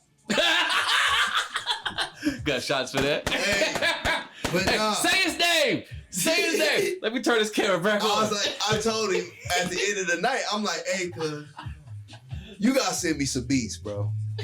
Like, I'm not even gonna bullshit with you. You gotta send me some beats. So I ended up we had a group file that was going around and had like 100 beats in it and shit. And like I said before, like niggas had picked out what they wanted. So I was trying to go through the leftovers that other people didn't, because I can hear shit sometimes that other people take for granted. Like ghost notes and shit. You know what I'm saying? Other people will miss. So I'll hear the quality and shit that other people may not hear, or a different quality and shit than they do hear. So I was like, oh yeah, I'll take this one. But then I was like, hey bro, I need you to start sending me some, nigga. Like, I need you to send them to me directly. Pull them to the side. So that I can have, you know what I'm saying, some sort of first choice, because at that point we had started crafting enough records that it was growing into more than just a record here and there. Like I got a record with everybody in the collective. I made it a point to make sure that everybody in the collective, we had a record. You know what I'm saying? So when this grew into, I was sending the songs as I was recording them. And he was like, yo, bro, he called me one night. I sent him Cry. And he says to me, hey, bro, nah, bro, we gotta finish this. This gotta be a project. He was like the way you rapping to these beats is the way that they were meant to be rapped to. Wow. And, you know what I'm saying? I'm like, say less, bro. Like, so right there, you going crazy on the beats, you getting inspired, you snapping, you sending it to him.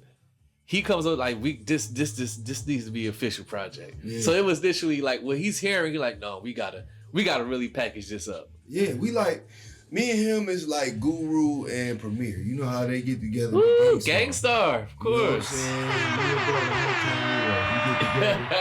I'm saying? ACH all day. Bro, you met your... The irony of this, the reason why this is also hilarious is that your ass supposed to be retired, and here you go, finding your 1-2 punch at the end of your fucking career. I mean, sometimes that's how it's supposed to go, nigga.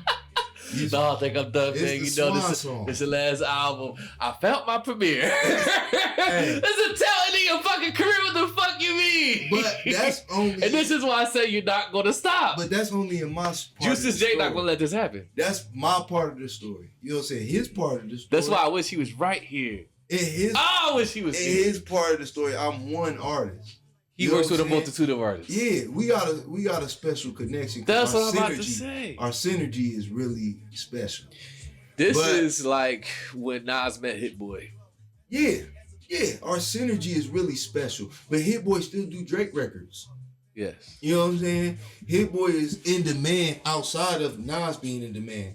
You know what I'm saying? The same demand that there is for Hit Boy ain't the same for Nas. But we not gonna act like it was quiet for our guy Nas before Hit Boy got in the studio with him. This is what happened to you. But the album that he dropped before the Hit Boy shit was the album with Kanye, and nobody liked it. Terrible. I thought it was okay. Terrible. I didn't think it was terrible. And Nas is my favorite rapper. Terrible. I thought it was okay. Yeah. I've heard worse. Trash. Shit, some of the shit on I Am is worse than some of the shit on there. Lies. He got a couple corny records on there, bro.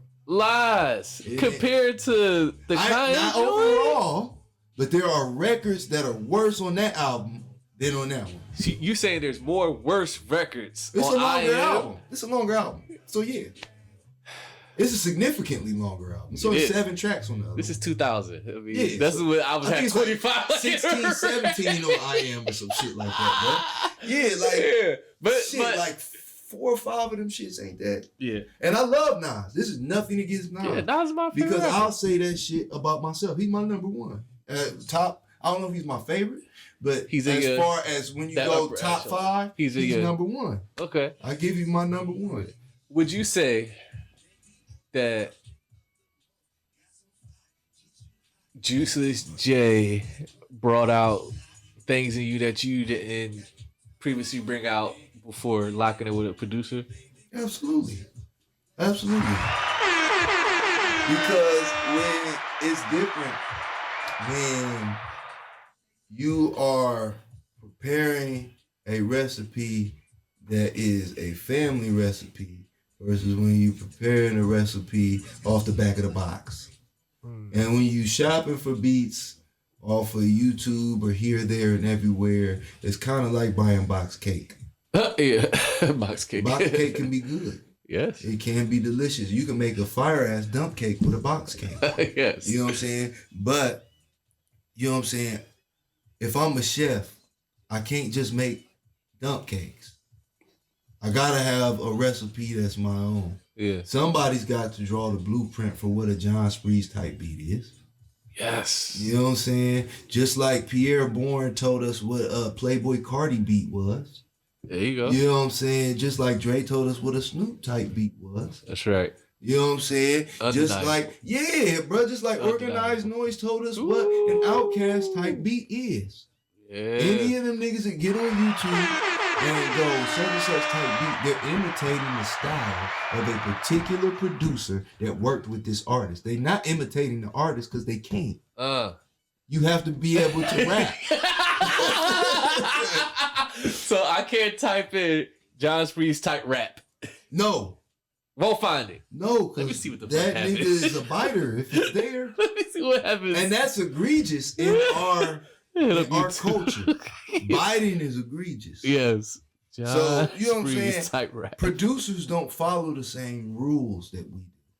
As MCs. Yeah. They don't have DJs either. They don't have the same rules. There is very rigid system in place.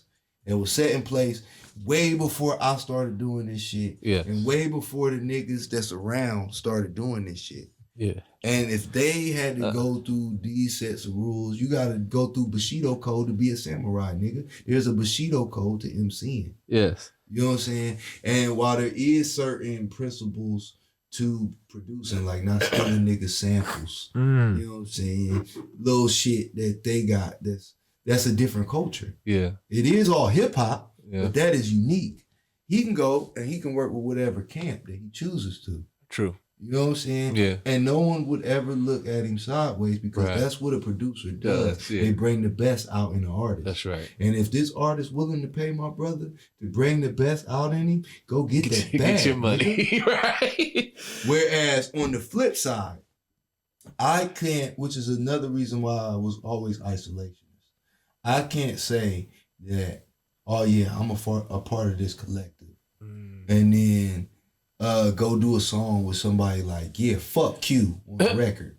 You know what I'm saying? Right. Or fuck Rakaya on a record. I can't do no record with them motherfuckers. Can't happen. I can't. That's part of the honor code. I can't. You know what I'm saying? I wouldn't. You wouldn't do it. No. Because if you saying fuck somebody that I rap with, nigga, you saying fuck me. Yeah. You're not pushing anything that I'm doing. You're not supporting my movement. You're not helping me grow. My brothers and sisters in arms are. So, you know what I'm saying? Whereas Kanye could make a Nas beat and still make Takeover. Right. You know what I'm saying? He could go get Nas on Barry Bonds and still have done Takeover. Right. You know what I'm saying? I can't do that. Right. If it's fuck me, like for a long time, it was a lot of niggas that didn't fuck with Jordan, VA. Oh yeah. And they would try to, you know what I'm saying, undercut shit and do little sneaky, slick shit to fuck the money up. Damn. Niggas know what they was doing. And you know what I'm saying? I ain't got to be the one to give you a confessional, but niggas knew what they was doing behind the scenes to try to fuck up other people's momentum. Damn. So you can't do that to him and then ask me to do your show. And it got to a point that niggas knew that. You can't do that. That's my brother. If I wasn't rapping, that's my brother. If I try to take money out of VA's pocket and try to book you, you're not doing my show. No, nigga. No, I can't. Because what we done, how we've had each other's back is more than money. You know what I'm saying? No matter how much my ticket for you is. And if you would do slimy shit to one man for whatever personal grievances you have, what happens when you have a personal grievance against me? I slice you too. Yeah. You be undercutting me and telling people that I'm hard to work with or whatever the case may be. And depending on how much pull you got in the relationship, that can shape my future. Can make things very hard for you. So if you move that way, I can't move with you anyway. This is the first thing that came up when I typed in Jon Spreez type rap. Really? Ready to hear it? Yeah. There's gonna be some nut shit. If it ain't. Oh, me! So it is some nut shit.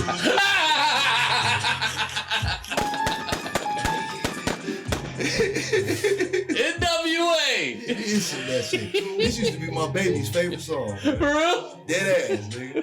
She used to walk around singing this when she was little. Play ooh ooh ooh, daddy. Play ooh ooh ooh. All right, baby, I'll play ooh.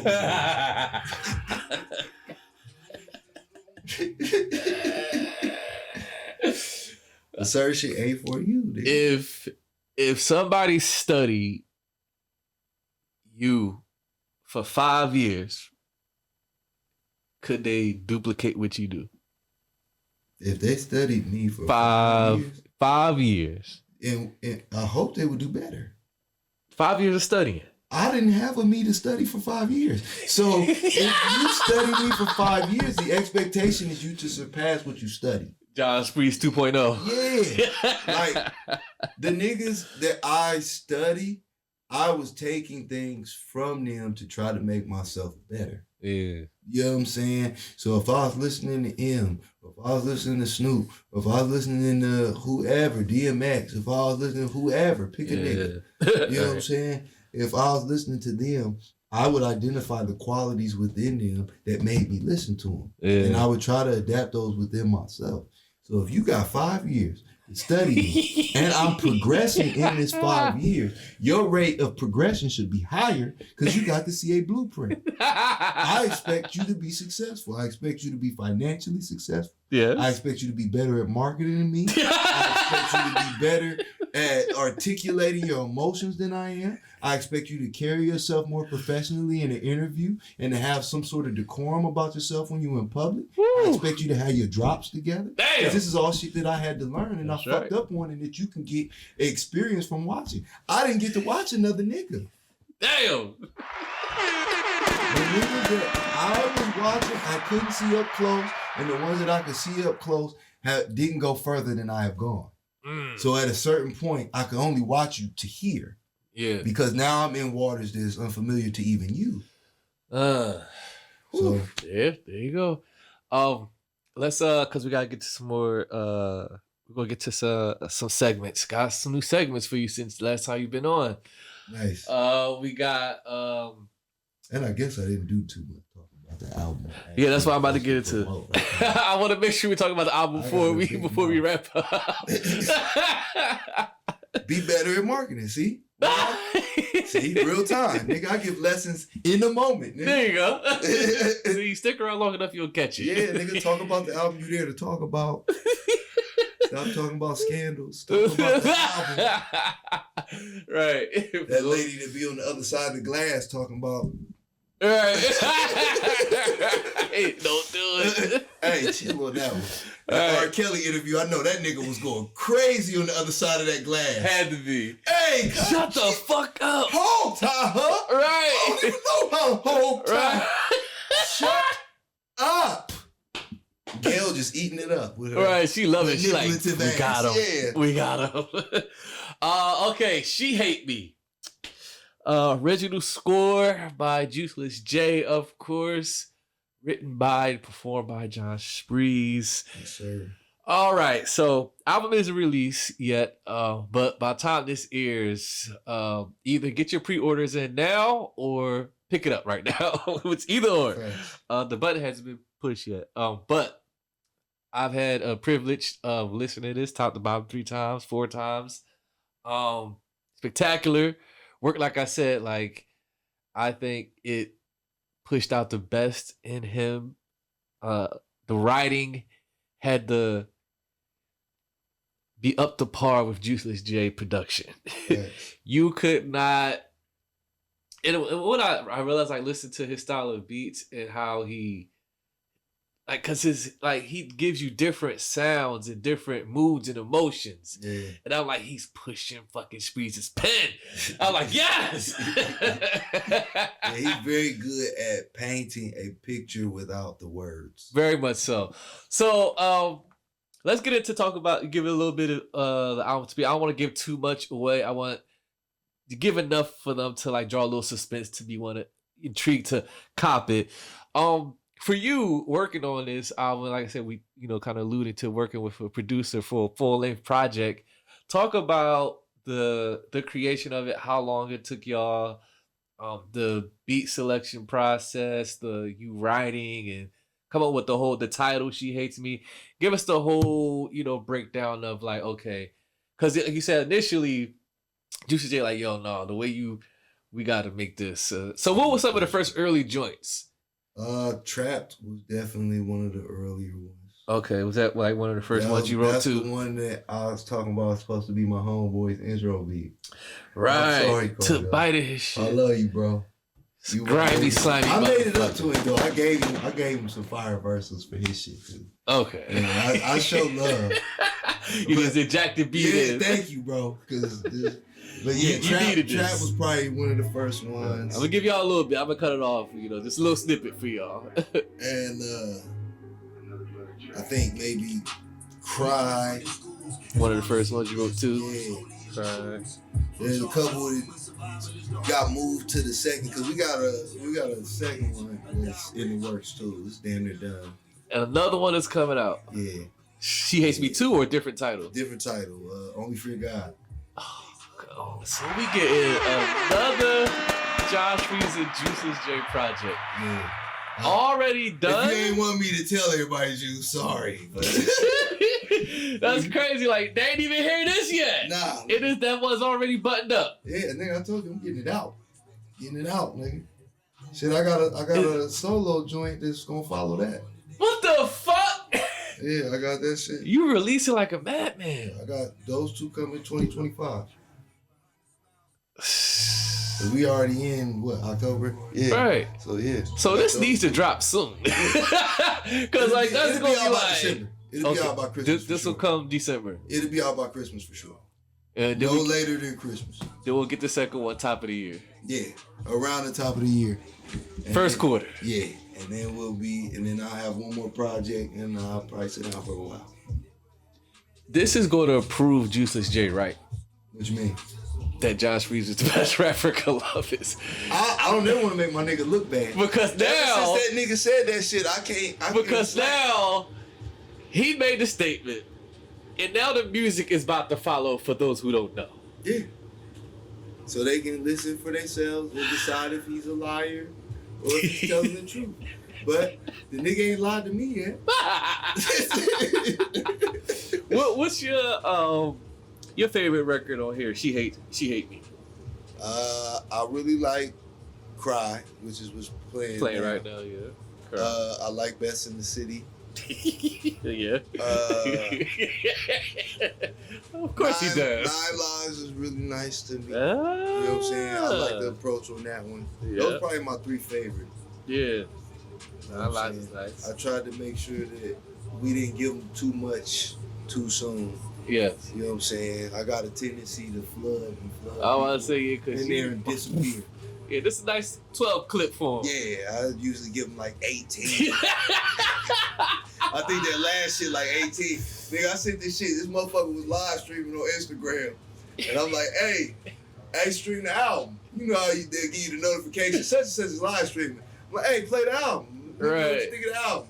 Motherfucker get on there. Right. And look at this motherfucker long. You gotta play the whole thing, nigga. Right. Like, So, so if we think, and I'm speaking in future tense now because Right. I'm assuming how it's going to be perceived. If we think this is good, the next one is going to top this. You saying? off the air, I'll play it for you. I'll let you decide for yourself. God damn. I'll play it for you off the air. Same number of tracks, 12. What the other one? It will be. I think I got 10 right now. You got 10 right now. Yeah. Got to brush up a couple of things. Yeah, I think I'm gonna add because I got 2 of them still written. I make it 12. I just haven't laid them yet. Okay. So, but 10 out of 12 is damn near done. I want to say that's pretty much done. Yeah, that's a finished album almost. Already. Yeah, shit, the 3rd one almost done. That not me and him, but The solo joint. yeah, that shit almost done. What the fuck? I What? Spent a lot of time working, man. How are you getting better while retiring? Like, what the fuck? You nobody wasn't in whack. At least you shouldn't. You don't Like, want to end whack. you're reaching your peak as you're retiring. You're supposed to leave something on your own terms. You don't want. You're going out the way you want to go out. because they telling you we don't want to hear you no more. You're Which doing is- it on your terms. Yeah. Okay. Which is also why you don't. Because you're like, There's a certain point, like I've experienced this in my regular life because the people that live with Jon and hang out with Jon on a personal level don't hang out with Spreez. ah, You know what I'm saying? Like got you. they experience me differently. Yeah. So Sure. as far as they're concerned, I've been rapping since rapping been rapping, so it's all boring to them. They don't even really think about it. Right, it's just Spreez rapping Yeah, again. bruh. I don't even know if they can tell you when the album comes out. But you know what I'm saying? I rationalize that experience isn't for them. Me, the experience of me is for them. Yeah. This experience is for those people outside of it. Got You know what you. I'm Makes saying? sense. Let me ask you this, right? Because like talking about this and like just kind of like doing in my brain a quick snapshot of your artist career. Like I wonder for you, I'm not sure if you ever thought about this or if it matters to you, but do you feel like you made the mark that you wanted to make as an artist? No, that's probably my biggest gripe, I guess. About Really? When I look back over the course of, I question whether I effectively used the time that I was allotted, and if I pulled everything out of the time that I could, which is probably why I continue to prolong the inevitable. You know what I'm saying? Because a big part of, to me, what makes you an artist is hope. You know what I'm saying? You're always hoping to create something that hasn't been created, or you're always hoping to be appreciated in a manner or seen in a manner that you couldn't be seen in otherwise. Yeah. So that yearning always kind of exists. You know what I'm saying? I'm not no award-winning artist. You know what I'm saying? I have to be satisfied with the reward of having an effect in a stranger's life. You know what I'm saying? While I would like some sort of worldly gains, I'm a human. I'm a man. I'd like to be able to have this be a provision for those people that depend on me outside of my household. Yeah. Because once you get to a certain level, you're now employing people. So they eat based off of whether or not you can rap or not. Right. You know what I'm saying? Right. And I've had certain levels of pressure on me, and we weren't even there yet. You know what I'm saying? Yeah. Like, it would feel like, shit, we depended on you. Yeah. And to a certain extent, everything has an expiration date. So people put a time limit on your greatness. Well, shit, ain't shit pop off in my eyes up to this point, so it ain't gonna pop off. I need to move on. Yeah. You know what I'm saying? Yeah. And that goes back to, it's about their experience with you. It was never about your experience. It's about how they feel about the result. Yeah. Not about how I feel. Even though it affects how I feel. Right. You know what I'm saying? Because I am disappointed when I couldn't have given you more. When I couldn't have gotten you to the places that my talents dictate that I should have been able to get you. You know what I'm saying? I'm a human. I'm a man too. I'm not infallible. Yeah. You know what I'm saying? So that shit'll bother me. And a part of me will be like, all right, well, it's ran its course. And another part of me will be like, well, that meme where that niggas is digging in the fucking coal mine and a nigga throw his pick down like I'm done, and right past that point was a big ass diamond. Yeah. Because the other nigga found a little diamond on his side. Well, shit, fuck it, I'm done digging. Right. You know what I'm saying? Yeah. I just didn't want to be done digging too soon. Right. You know, so I don't want to do it too late. Right. That's where you stand with it. Hey, bro, they'll tell you to walk away. They will make you leave. Yeah. The people will make you leave. Yeah. Oh, those people in the comments gonna make you leave. It ain't even in the comments. They won't play your record. They will not play your record. They won't acknowledge that you exist. Worse than somebody hating you is them never acknowledging you existed in the first place. Damn. To hate somebody means they hold space in your life. Just like to love somebody. But to be indifferent means they hold no space in your world at all. Whew. All right, Spreez, it's come to the time where we play the new segment on the show. 2 new segments, but first one we're going to play is This or That. You can get with this. But this is where it's at. That's right. All right, so I'll explain it to you. So self-explanatory, this or that. So I'm going to give you a couple of scenarios. 2 of them you got to pick one or the other, and you got to explain to us why you chose to go with the one over the other one. Okay. All right, here we go, people. This or That with Jon Spreez. Columbus Best MC. You said it, not me, man. What if I title this episode that? Hey, you said it, not me, man. Then they gonna fuck with me. I ain't go on this fucking show. I'll say, just like I said for Juice, you ain't lied to me yet.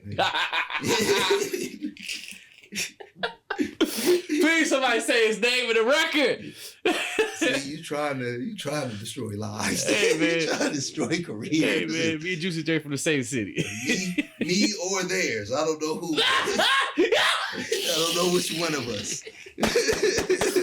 Would you feel good if you ended someone's career? I think you would feel bad. No, I wouldn't feel good. That would be to end a man's career. I would have mixed emotions. Like, because damn, like he really ended that somebody's dude's career shit. implies that they had one to begin with.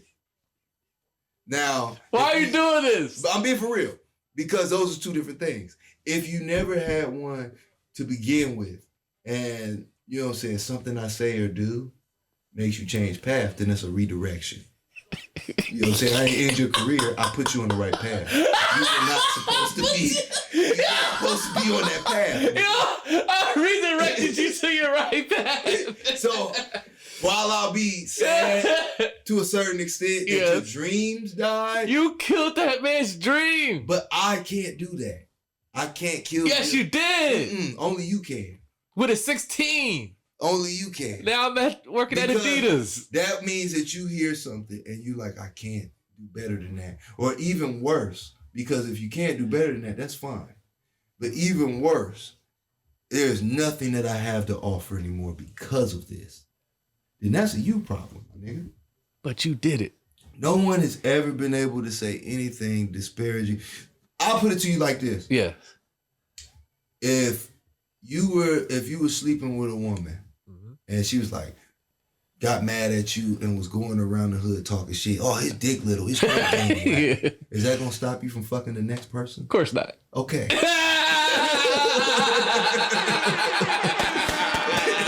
All right, moving on.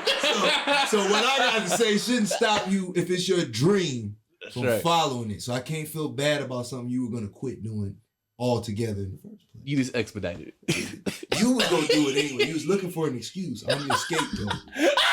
There was a difference. If I ended your career, that implies I took food out of your family's mouth. Yes. Or some Ja Rule. That's what I'm saying. Type shit. There you go. You know what I'm saying? Now that I can feel some guilt about, because personally I never wanted to take another man from a livelihood, especially from another black man or his family. There you go. Which this is a largely black. But I gotta prove you wrong. I gotta prove you ain't that. And in turn, my career ends. I'm trying to prove you ain't that. I mean, but that's you, nigga. If you see me bench press 300 pounds. That's right. And you like, fuck that nigga. I'm gonna bench press 305 and you get a hernia. Oh shit. That had nothing to do with me. I never called out anybody and said this person ain't good enough or this person ain't up to snuff. There's no records with me shitting on nobody. Never said name on record. I've never shit on anybody on a record. On a personal level. People in my personal life and the experiences that we've had. Yes. And those things have been hurtful. Okay. But as far as in shitting on somebody or dissing somebody or anything, I've never done that to anybody. We can go far as back in the catalog and try to find it. It's not there. With it, you know what I'm saying? Like, if it's a record, I don't have no record like that. I rap battle niggas, and of course you're trying to tear them down. That's right. But I've never done that on a record. I've never profited from somebody else's demise or misfortune. Okay, well, Juiceless Jay and you started something in the city, man. Started with a post, and they are about to come with the onslaught of music, the double down on it. It's like domino, like, ha! Double down, bitch! Hey, I'll put our projects next to anybody's out here. I think the shit that we do stands up. And I think the shit that we've been doing here, if you look over the course of time in our town, and you listen to the music that was being made, my shit stands up with anybody else's. It's an accurate depiction of what was going on at the time, and I feel like I've represented us well to the best of my ability. You know what I'm saying? And I've given it all my heart and all of my passion. I never half-assed it. You know what I'm saying? I never presented a false narrative, and I never did this to try to one-up or belittle the next man. My goal was always to build a platform or to show somebody that it was possible, because a lot of us believe that it ain't here. You know what I'm saying? To this day, you gotta leave. You gotta leave. You know what I'm saying? I never wanted that to be the story, because I love my people. All of them. You know what I'm saying? And I want them to thrive. And sometimes thriving means migrating away from unprofitable decisions. And if you rapping and you're not supposed to be rapping, and that's not what God has for you, you're gonna fail. You're gonna fail. And everything that you put out is going to be subpar, and it's not going to make an impact, because that's not what your destiny and your calling was. Maybe you were supposed to just talk to people. Maybe you were supposed to write the book and change their perspective, not the rap. You thought that was easier, and it's not. J.K. Rowling ain't getting shot at. It's not easier. Yeah. Beautifully said. Beautifully said. Just choose wisely, gentlemen. All right. They say you got to pick your battles, huh? Right. Okay. All right. First this or that for you, Spreez. Here we go. Flip a coin. Heads or tails. You have to call it in the air for a chance to win $1.5 million. One flip. You got to call it in the air. If you guess right, $1.5 million. If you guess wrong, that's it. 50-50 chance. You get one flip. Yeah. You can call whatever you want. Or open up a white blank envelope handed to you by Warren G. Yeah. God, I'm thinking. I'm flipping that coin. Oh! First of all, I respect Warren G. I don't even know if he has $1.5 million to give me. You don't know what's in that blank envelope. It's a blank envelope. I know $1.5 million don't fit in one. So you take a chance on a 50-50 chance. Yeah. One flip. Yeah, because if the person that I'm flipping the coin for is honorable, you know what I'm saying? If they for real, they got the money and they really about to give it to me. If you guess it right, you got to call it in the air. If I got it wrong, I didn't deserve it because I had a fair chance, as fair as any chance you can, get that money. Yep. I don't know it could be anthrax in one envelope, nigga. So you don't want to take the gamble what's in the envelope. And you gotta know, artists ain't got much to offer you, nigga. He's not an exec. He's not an exec. Artists ain't got much to offer you, bro. So you taking a coin flip for 1.5 mil. Yes. If you guess right. Yes. No Warren G blank envelope. No, I'd love to meet Warren G after I get the money. We could be somewhere where millionaires be at together because I got my 1.5, nigga. Well, I didn't, and I'm in the same spot I was. I'm going to take the quarter you flipped up. Keep the quarter, nigga. Yeah. I'm walking away with something. Okay. All right, so he's going with the coin flip. All right. Got another one for you. 18 city tour. 18 city tour with Royce the 5'9". You're his opening act every city. Opening act for Royce the 5'9". You're touring with him 18 city tour with Royce the 5'9". Or a feature album with Big Crit. I like Big Crit a lot. But I'll make him get me paid. You gotta pay me to tour for 18 cities. I don't give a fuck if it was Pee Wee Herman I was opening for. Pee Wee gotta pay me. The record don't sell. We can make a record and it never come out. The label will be like, nah, Crit, it's not in Crit's best interest at this time to do a record with you. Nigga, we signed the contract for the tour, nigga, you got to pay me, Royce. So you go on with Royce, open it up on the road with Royce for 18 cities. 18 cities is a long tour. 18 city tour. That is a long tour. That's right. That's a nationwide tour, so you really got to pay me, nigga. I got to be away from my family. Turn it down to collab album with Big Crit. Yeah, nigga. For the paper? I got kids to feed, nigga. This ain't a Make-A-Wish Foundation, nigga. I got kids to feed. You can't bet on Big that this album gonna come out. I'm sure it will. I'm sure it'll be great. Right. But if I'm on an 18 city tour and I make enough bank, nigga, I could pay Big Crit to be on my shit. Not a whole collab album, no. One feature. Hey, I don't need a whole collab album. You just want the 16. I can rap. You proving this. Fuck, I need you to rap. If anything, nigga, make me some of them beats. Hey, Big Crit got fire beats. Make me some of the beats, nigga. He'll open you up to a new market. Hey, he might. His name will still be on it either way. All right, here we go. I got another one for you. Rihanna repost her favorite song of Jon Spreez on social media and tags you. And paint the picture for you. She's at an awards event doing a red carpet interview, and one of the correspondents asked her, Rihanna, what are you listening to nowadays? The people want to know. Oh my God, there's this artist out of Columbus. ASAP, what's that song I've been listening to all day getting ready for tonight? Oh, dude named Jon Spreez. There's this guy named Jon Spreez. Oh my God, I've been listening to this song all day. He's my favorite right now.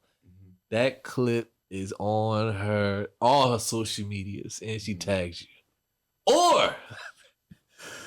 Or 3-hour studio session with Ski Beats. That's actually kind of tough because I like Ski. No. I like Ski a lot. He's one of my favorites. That's right. Yeah, I know. Ski Beats. Hey, y'all, if y'all know about Ski Beats. Yeah, Ski one of my all-time favorites. Look at that. But. Think about this, Spreez, please. I did. Already. Ski ain't Rihanna, nigga. Love him. He know he ain't Rihanna, nigga. He know he ain't Rihanna. Nigga, Ski wouldn't take. He would take himself. He would turn down himself. Ski would take Rihanna over himself. changing it. They gave that girl a show for saying hot too one time, nigga. Let Rihanna post my shit on all her shit, nigga. I don't even gotta rap no more after that. You done? I can just do, nigga, we can do this together. Nigga, Rihanna doing her advertising. Nigga, we can do this. Fuck rap. Full-time podcast. Full-time podcast. Hey, I'll be an A&R, nigga. Fuck that. I don't never gotta pick up a mic again. Yo. I gotta write a whole album for Ski Beats, nigga. Shit already done for Rihanna, nigga. But wouldn't that be a great benchmark of your career? That'd be Working great. with Ski Beats, 3 And hours studio session. legacy-wise, shit like that means more than the other one. But in order for anybody to give a fuck about your legacy, they gotta know who the fuck you are. And everybody know who Rihanna is, nigga. Taking the Rihanna repost. Hey, I bet you we had, I love Ski. Yeah. I bet you we had 15 niggas in this room That's right right. now. And said, raise your hand. If you know who Ski Beats is. Only me and you gonna raise their hand. I don't give a fuck how many of them. If we said, Raise your raise your hand if you know Rihanna, everybody's hand goes up. Nigga, it might be 2 niggas, maybe one other nigga be like, yeah, I know Ski Beats. Just get, He says, if you get 200 niggas off the street, nigga, all 200 of them know who Rihanna is. I don't know if 100 people know. He gon' hate me, cuz. you never get. I love this nigga too. That's what makes it so bad. But that wasn't fair to Ski, nigga. You gonna see this? You never seen him I've up. never seen this nigga up beat ever. You know what? Yeah. Who hates this nigga so I can get him some beats? He said he wouldn't choose himself. Damn. Yo, you ain't shit. Don't feel bad, nigga. I wouldn't either, nigga. Oh shit. Yo, that's fucking crazy. Alright. One more this and that for you, Jon Spreez. Damn. I'm so sorry, Ski. I'm so sorry, I'm so Ski. sorry, cuz. Damn. That was fucked up unintentionally. Very fucked But up. that's true. That's true. It's the truth, nigga. Nigga, my grandma know who Rihanna is. Girl, I don't know Ski You Beats. know who the fuck Ski Beats is.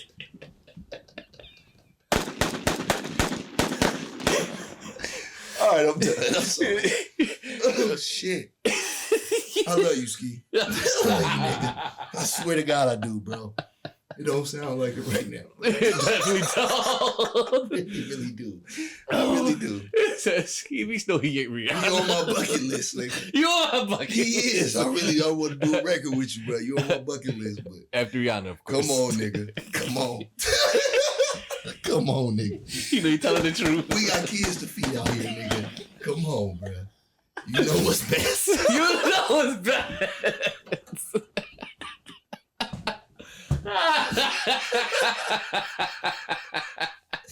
Yo, Rihanna post my shit. Hey, nigga. I gotta walk away, bro. I'm sorry. Oh man. Riri. All right. Changed my life. That's right. Riri changed my life. Every award show, nigga. I'd like to thank Rihanna. My wife and kids too, nigga. Yeah. Right. But we wouldn't be here today. Without Rihanna. Without that repost. All right, here we go, Spreez. All right. It's all wet now. Messed up the fur. Nigga, I'm sweating. I'm crying. It's what the cry. This nigga. All right. $250 million jackpot. You won the lottery. 250 mil jackpot. This is after taxes. This is your take home. 250 million. To come to you, Mr. Spreez. How would you like this? You want lump sum or you want increments? Or and close your eyes for 10 minutes, and you get to see each and every one of your child's life as adults. 10 minutes uninterrupted that you get to spend by yourself, eyes closed. You get to see each and every one of their lives as grown women. 10 minutes uninterrupted. That's 30 minutes. That's a whole sitcom. Oh. Yeah, that's actually kind of tough. Mm-hmm. I knew the last one would get you. Yeah, that's kind of tough. What I will say I had to walk you into the right hand. What I will you leave with an easy one, nigga. Jab, jab. Ha! Paul, jab. What I will say is Okay. I heard a conspiracy once that the lottery only exists to catch time travelers. You ever heard that before? No, it only That exists the to reason catch that the- time That travelers. the lottery, the Mega Millions specifically, all of the big ones exist is to catch time travelers. So the people who win them are time travelers? So that the only people that are gonna win know the numbers already. Because the odds is like 1 in 1 billion. Right. You know what I'm saying? So the rationalization is that whoever wins, I know this is a complete sidebar, but whoever wins already knew the numbers. You know what I'm saying? You know, a lot of scientists already believe and experiment with time travel anyway. Not saying that it's possible or conclusive or anything like that. Yeah. But I did hear that theory. That's what that's for. Crazy conspiracy. When you win, they know that you A time legal traveler. time traveler, and they deal with you. Why do you think they don't keep their money? Because you know the numbers. None How of the them fuck ever they- keep their money. Right. It'd be like 1 or 2, you know what I'm saying, every now and then. But for the most part, I think they said 77% of lottery winners are broke within the first couple of years. Damn. Like broke, like worse than they were before they started. Damn. Because first thing you do is quit your job, so now you Yep. have no income. Yep. So once you spend the money, you fucked. But Right. yeah, Wow. I heard that shit. Crazy conspiracy. But the crazy thing about the other one is, Yeah. there isn't necessarily anything that I can do about it. You know what I'm saying? If I don't like what I see, it's not necessarily, I won't be able to pinpoint, because if it's accurate, everything that I do only leads to this result. You know what I'm saying? So even if I try to correct something, that correction is what leads to said result. You know what I'm saying? So so you're like, even if I foresee it, I get to see it. There's nothing I can do about it. No matter So if I I foresee it and one of them is a serial killer, you know what I'm saying? Jesus. It's still the result of everything that is gonna happen. Right. Because this is the future. Even if you try to correct it. Yeah. Can't change the the outcome. correction is what leads to it. You seen Terminator, nigga? The correction is what leads to it happening in the first place. The outcome is going to be the outcome regardless. Hey, that nigga sent his homeboy back to have sex with his mama. If you ain't seen Terminator, spoiler alert. Right. Came out in 1988. You should have seen it by now. That's right. But nah, This is a tough one.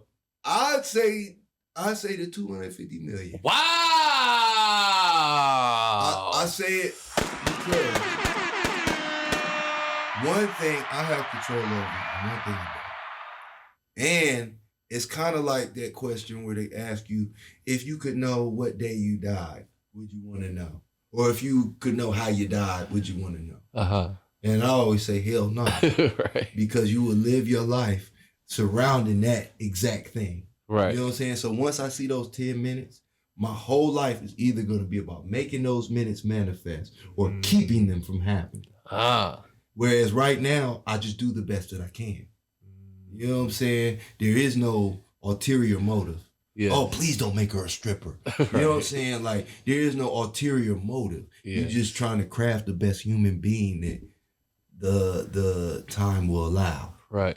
So you're coming from the standpoint, okay, if I get to see 10 minutes of their lives as an adult woman each, if I don't like what I see, or even if it's a good thing I see, no matter what, once I come back out of that, now I'm forced living what I just saw, and now every moment that's going to be in my mind, and now I'm going to try to make sure I try to make them avoid or try to steer them in that direction of based on what I saw. That would be the most important thing that ever happened to you.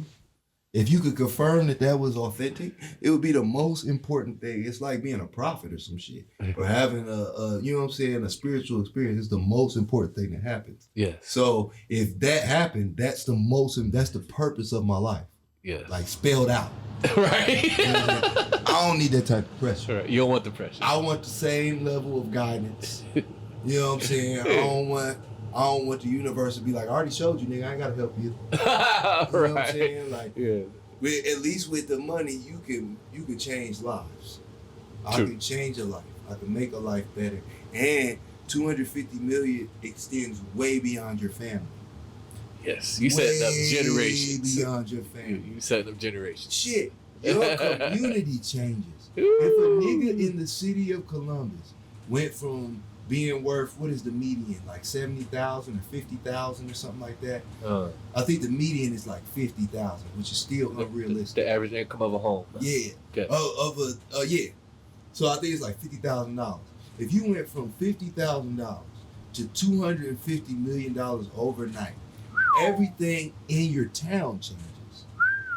Your tax bracket is different. You're gonna move to a better home. You're gonna have more buying power. You're probably gonna have some sort of political cachet because they send political ads to broke niggas. You know they send them to rich niggas. Yeah. You know what I'm saying? The amount of influence that you can have is renowned. Right. Nobody in my family would worry about reparations. Oh yeah, right. That would never be a conversation at our table. One of the niggas in this house got $250 million. And when you get something that people don't know, is once you are rich, it's harder to get rid of the money.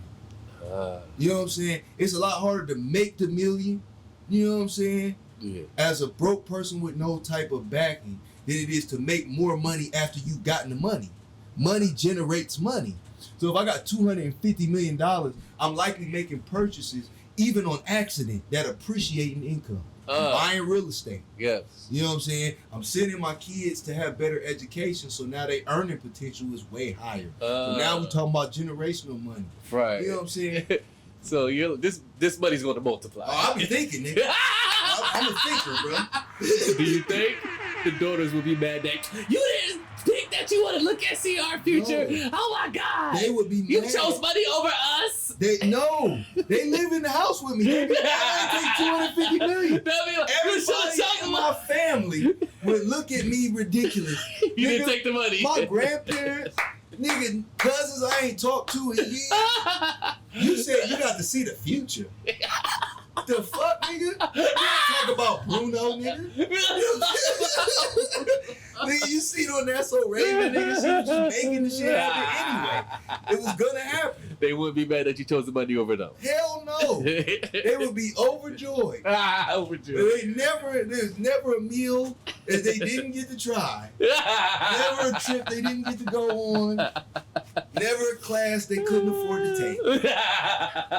Nigga, I couldn't get piano lessons because niggas can't afford pianos. When I was a kid, my mom was talking about, you want to learn something, I want to learn piano. Yeah. Nigga, to be good at piano, you got to own a piano. You know how expensive it is to buy, move, and maintain a piano? Grand piano. It's not even an opportunity for that for broke niggas. It's not even an opportunity. Shit, a violin is expensive, and that motherfucker ain't 300, 400 pounds. Nah, bro. It's the money every time.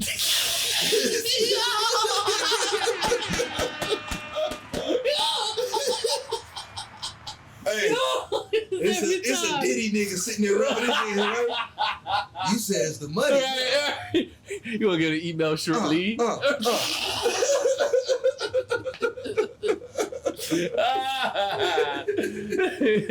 We ain't going. Oh my God. Yeah. Okay. All right, we reached the last segment. Jon Spreez, goddamn. Most entertaining this or that segment ever. Yeah. Wow. Sponsors are ready. Hey nigga, if Ski Beats was subscribed, That's that the nigga just unsubscribed, funniest shit bro. ever. He just unsubscribed. Alright, so we about to play guest to guest quest bowl with Jon Spreez, everybody. Yep, that's the name of this segment. So what this is, Spreez, I'll explain it to you. For the people who are just listening and not watching, I'll try to do a play-by-play when I hand Spreez the bowl.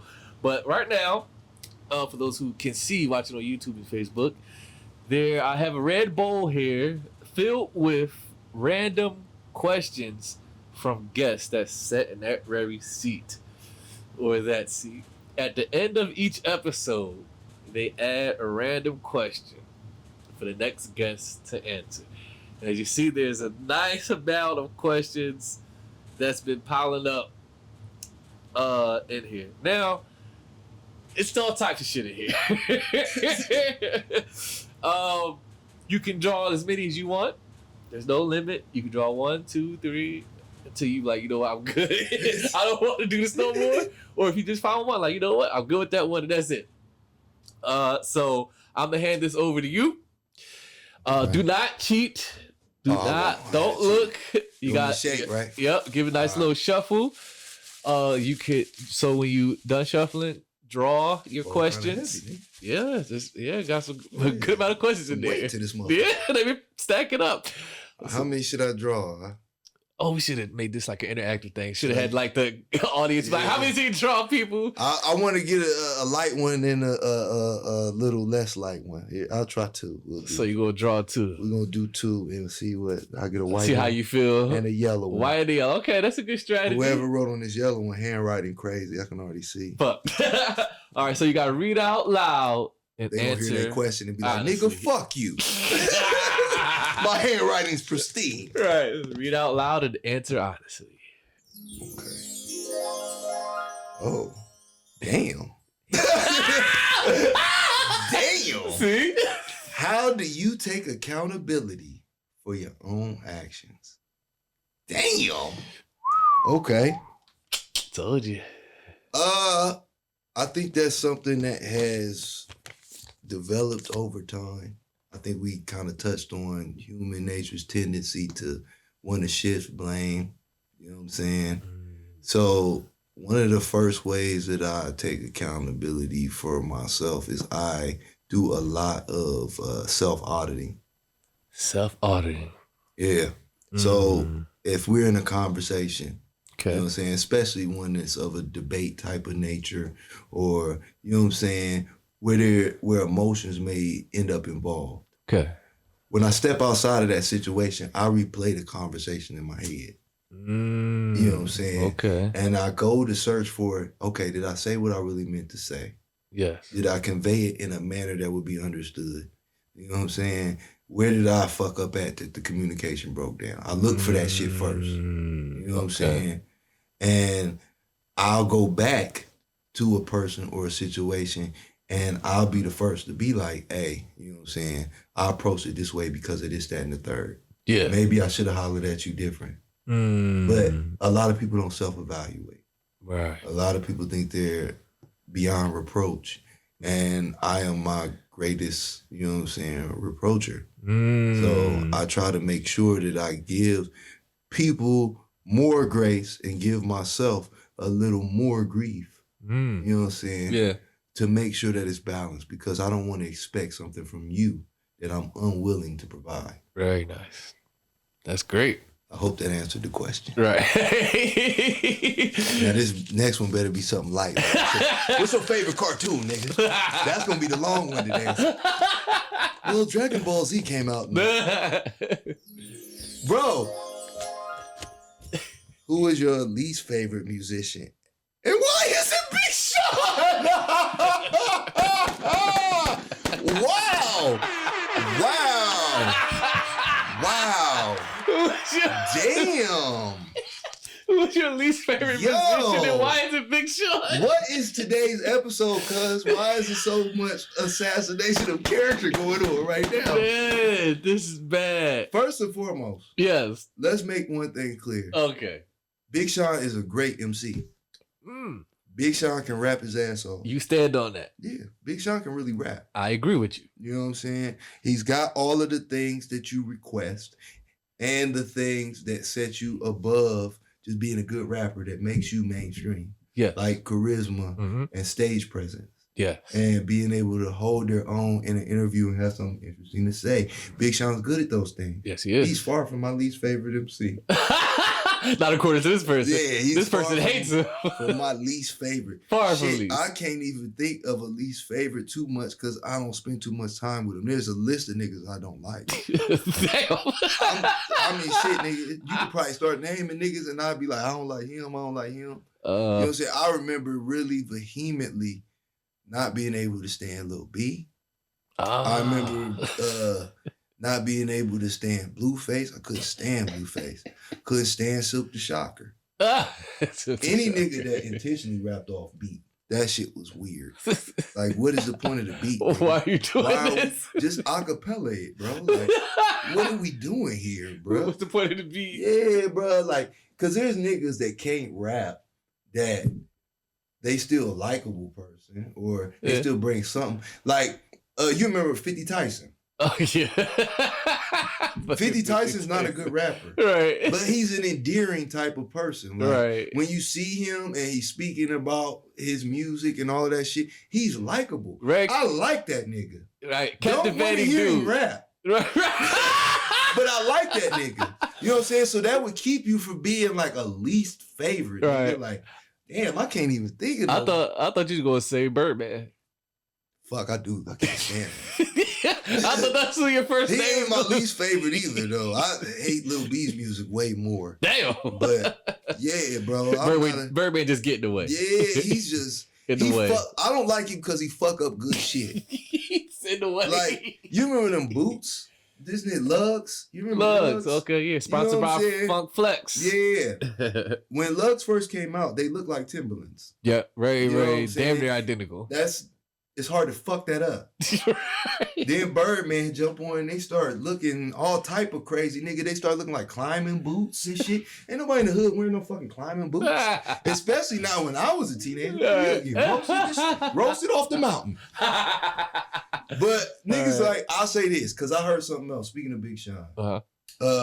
Somebody said that Big Sean is the Ludacris of this generation.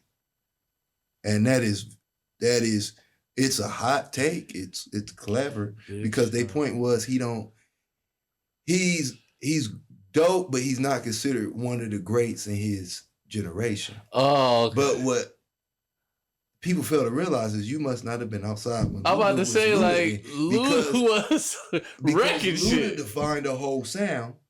You know what I'm saying? Luda was also a nigga you didn't want to rap next to. No. Like, he really is a rapping ass nigga. Like, Luda get busy, bro. Every aspect of what you need. You know what I'm saying? Plus, his personality and his shtick and his voice are so bombastic. Yep. You know what I'm saying? That stands out. Yeah, it's like how X's voice is. Your voice matters in hip hop. Yes. You know what I'm saying? X, Biggie. You know what I'm saying? These niggas have a voice that is unmistakable. Pop Smoke, if you want it for younger niggas. Yeah. You know what I'm saying? Have a voice that is very unmistakable.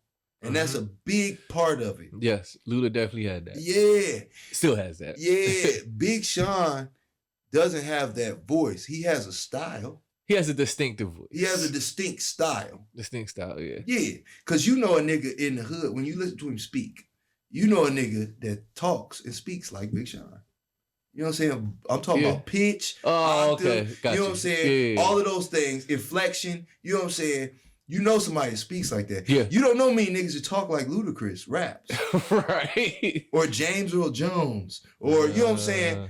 When we talking about rap, we talking about the voice as an instrument. Yep. You know what I'm saying? Got you. Yep. I don't know why this nigga hates Big Sean, bro. Big Sean. That motherfucker said, who's your least favorite rapper and why is it Big Sean? He doesn't have.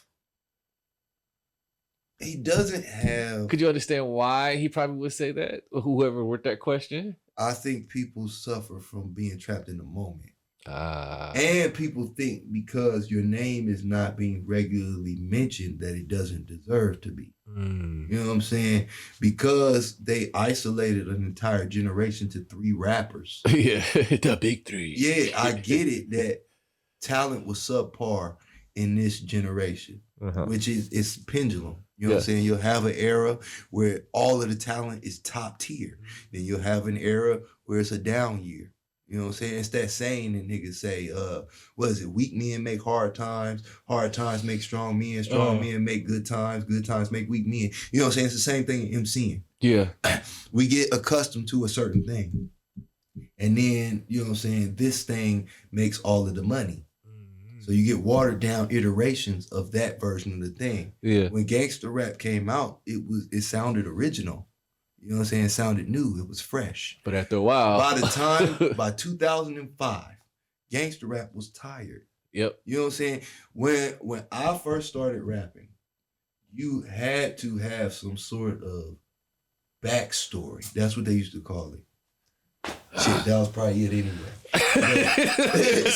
You used to have a backstory. You know what I'm saying? Like, oh, he came from this block, or he was in this gang, or he got shot this many times, or he did time with such and such. You know what I'm saying? This by 50 was captain. Yeah, you had to have that. All of them had it though. You know what I'm saying? Yeah. Oh yeah, all of them had it. You know what I'm saying? We still roll on that one though. Okay, I know when it's time to go. Every car start filling up and shit. You gotta know when it's time to go. What we say, you know when it's time to leave. Nigga. Oh, let me see if I can switch this one out with this one. Yeah, nigga. I ain't want to get hung up on the Big Sean thing. I'll do one more, man, because I don't want to leave Big Sean like that, bro. I don't want that. Wait, don't do it yet. I hit the sound effect. Sorry. I don't want that to be the question, niggas. Yeah, they both full. But we good. We still roll on that. Okay. Yeah, just your solo shot gonna be gone now. Oh, yeah. All right. All right, you draw one more. I'm going to make this brief. Play by play for the people. And I can tell by the number 3. handwriting, this one was written by a female. Ah, good observation. You turn down your radio when you park. Hey, that's a good question. It's not that deep, but it's a good question. Right. Because it depends. It really does. Do you turn down your radio when you park? If I'm parking like at a Walmart or some shit like that, I really don't give a fuck. Blessing. But when I'm pulling into like a neighborhood, like when I was pulling into here, or if I'm pulling up at my driveway or some shit, depending on the time of night it is, I might be more conscious. Because most of the time I think nothing of it. I play my shit loud most of the time anyway, but I don't think nothing of it. But when I pull up at like 12 o'clock and shit, I know I got neighbors. I'll be conscious of it. Oh shit, this is coming. Yeah. You know what I'm saying? Most of the time it is what it is. So if it's pretty late at night, depending on where I'm at. Like, depending on where you're at. Yeah, if it's close quarters or some shit, like I'm in somebody's neighborhood, yeah, I turn that shit down. Yeah. But if I'm pulling up to like a bar, nigga, fuck you. I used to do some shit as a kid. Well, not as a kid, but as a younger man that I stopped doing. Yeah. Which is when I would pull up to a stoplight, or I pull up to somewhere where I was either stopping behind or right next to a cop, I would turn my shit down. Yeah. And then I got older and was like, man, fuck him too. Fuck that nigga too. He put his pants on one leg at a time, just like me, nigga. And this is why you're improving. Sometimes that's part of the improvement, nigga. Sometimes it ain't always everybody else is right, nigga. Sometimes you fuck that nigga. For real. You gotta know when to hold him. You gotta know when to fold him, nigga. Oh, man. All right, we're gonna wrap this up. Yes, sir. Oh, man. My head all discombobulated. It's like that episode of Love and Hip Hop where Ray J hat just kept. That shit was remarkable. How the fuck is he keeping that hat on? I'm not. Right. This is digital. It's a digital hat. Right. This nigga's so good at editing. Yeah. He keep forgetting to put the hat back on. Now, I know I asked you this question before, but there's probably some people who probably get introduced to you for the first time again, because you always gain new listener, new follower every episode, or new, you know, it's been a little minute since you appeared. What is the biggest misconception about Jon Spreez?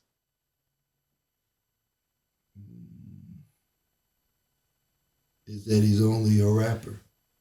I think that's the biggest misconception. Input may be here. He is whatever he is to me. And he's not a multifaceted version of all of these things. You know what I'm saying? To my children, I'm their dad. To my wife, I'm her husband. To my mother, I'm her son. You know what I'm saying? I don't exist outside of those patinas. Yeah. You know what I'm saying? So I am just as fully fledged, it's called Sonder, just as fully fledged and experiencing this human existence in the same manner that you are. It's new to me just the same. I ain't never been 34. I ain't never had 3 kids before I had 3 kids. You know what I'm saying? I ain't never rapped to this beat before I rapped to this beat. You know what I'm saying? I didn't know what I was going to say before you asked me the question. There you go. Excellent answer. Love that. There y'all have it, folks. Jon Spreez right there. Oh, I should probably look over here. Oh, yeah, right there you go. Yeah. Nigga, look They at like, why the fuck is that nigga looking over to the side? This nigga, man. Juiceless Jay, if you're listening or watching, sorry we missed you, man. I'm pretty sure when y'all release that second one, you got to be here for that one. Yeah, man. You got to make it somehow, man. It's Philly connection too, man. Come on. Shit, he bigger than me. You gonna have him on here by himself. Hey, you see how them rappers was in their feelings, nigga? You need to get him on here by himself. Give him a solo episode. Clearly, these niggas are invested. You gotta let him talk to them people. All right, we'll give him a solo episode too. We'll do that when he's available. Juiceless Jay, gotta get you on the pod, man. Gotta get your story too, especially because we gotta talk about the Philly shit too. Yeah. Jon Spreez, before we wrap this up, let them know when they can expect this project. She Hates Me. What's coming in the future? I know you said you got another one, Juiceless Jay. Y'all dropping again. Then you got the solo joint coming. Those coming top of the year. Go ahead and let the people know where they can follow, get your music, what to expect, where to cop and everything. Go ahead, just plug away. Okay. First and foremost, let me clarify as to why there was some ambiguity with the release date and why these things happen to a lot of artists. Yes. For one, we are subject to a certain release schedule. Ideally, you release on a Friday. That's the structure. Ideally, you release on a Friday because you want to get a full album's week of count. And that's how they count. So, okay. You know what I'm saying? On top of that, a lot of times we have to juggle with whoever the streaming platform is. So each one has different rules. Apple, Spotify, Amazon, they all got different rules for when they upload your music and how you're able to promote that music. Gotcha. The rule of thumb is your music should be in distribution at least a month before its release date. That's how you make sure everything falls the way that it's supposed to fall. Okay. So when that's not possible, a lot of times you get pushbacks. Gotcha. Okay. Yeah. So that's when pushbacks occur. So yes. Okay. You just want to make that clear for the people. So December, She Hate Me. We drop in December, end of the year.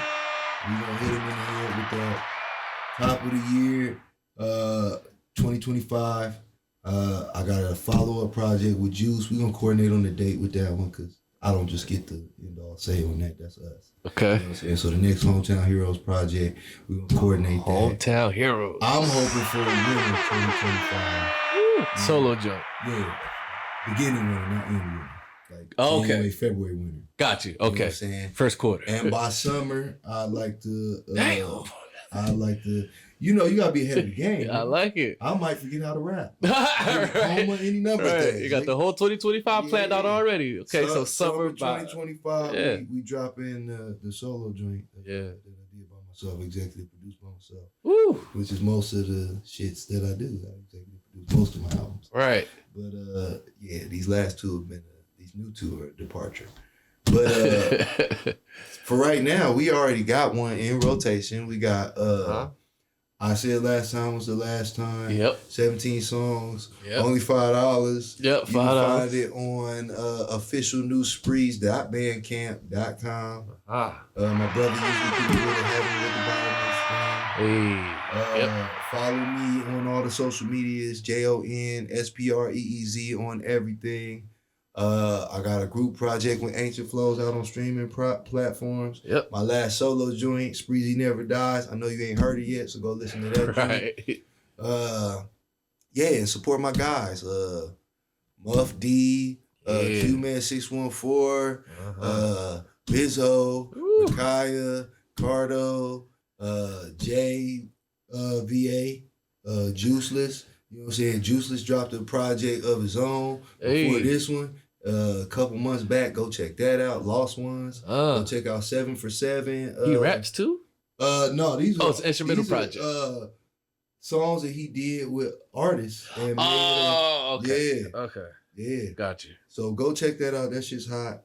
That's 7 for 7 with Muff D and Q-Man 614. I think Muff got a Brim tape out. My homie Bizzo been dropping a track every week all year. Damn. If you ain't been tuned in, he drops a new track every week. 52 weeks in a year. That's 52 Damn. Yeah. Boy, So he's been on an incredible run. I'm trying to keep up. You know what I'm saying? Go check them shits out. My homegirl Rakaya, the songstress, she's out here performing left and right at this venue and that venue. I think she's got a show coming up in a couple of weeks. Don't get me lying. Should I get her on the pod? I don't know when this is coming out. Oh, so shit. That's why I said don't get me lying. It could be that night, nigga. Oh, shit. She might have a show that night. So, yeah, but anytime you see her on the flyer, you in for a good show. Yep. You know what I'm saying? My homeboy Carlo just dropped a 5-piece on SoundCloud. That was fire. He got this, I think it's called Only a Minute of Your Time. Every track is like a minute. Oh, shit. Hard. Motherfuckers hard concept. So everybody working, yo. Like, make sure you support all the guys, the whole Ancient Flow family. And even bigger than that, make sure you support all of the MCs and the artists. We got a lot of visual artists out here too. Yes. My homie Joseph Dula Donato, one of the best visual artists you'll ever see. He's a great painter out here. Make sure you supporting what's going on in your city. There's a rock band out right now called 5x5. I used to work with one of the guitar players. They're a great band. I listen to their shit too. Wow. You know what I'm saying? He don't know, but I do. I keep tracks on everybody. Wow. So with that being said, you know what I'm saying? Go out and support them. My homeboy Kel the Cube just dropped an album on Spotify too. That shit was hard. Go check that shit out. You know what I'm saying? I can't remember everybody. It's not my responsibility. But that was a lot. You remembered a lot. So support all of that shit. You know what I'm saying? Make sure that your city's moving. Yes. You know what I'm saying? Your people are moving. And that's not just for Columbus. That's wherever the fuck you're at. There's people around you moving and shaking and doing what it is that you enjoy. Yeah. And you just got to find them. You got to support them. Even them niggas that was on the comments talking crazy about what you said. Those are artists that's out here that need your support and deserve your support. If you'll crash out about some rap shit, that means you're passionate about it. And anything that you're passionate about deserves to be supported and loved. Because there's somebody out there for everybody. Even in spite of, you still show them mercy. It ain't got nothing to do with mercy. I can't end or begin anybody's anything. I can't do nothing for you, play. Jon Spreez, you are marked man. Hey, man. Your name is circulating, and they are cross T's dot I. They putting a laser beam on that name. Motherfucking Jon Spreez. Hey, what the white dude say? He be like, you can call me anything, just don't call me late for dinner.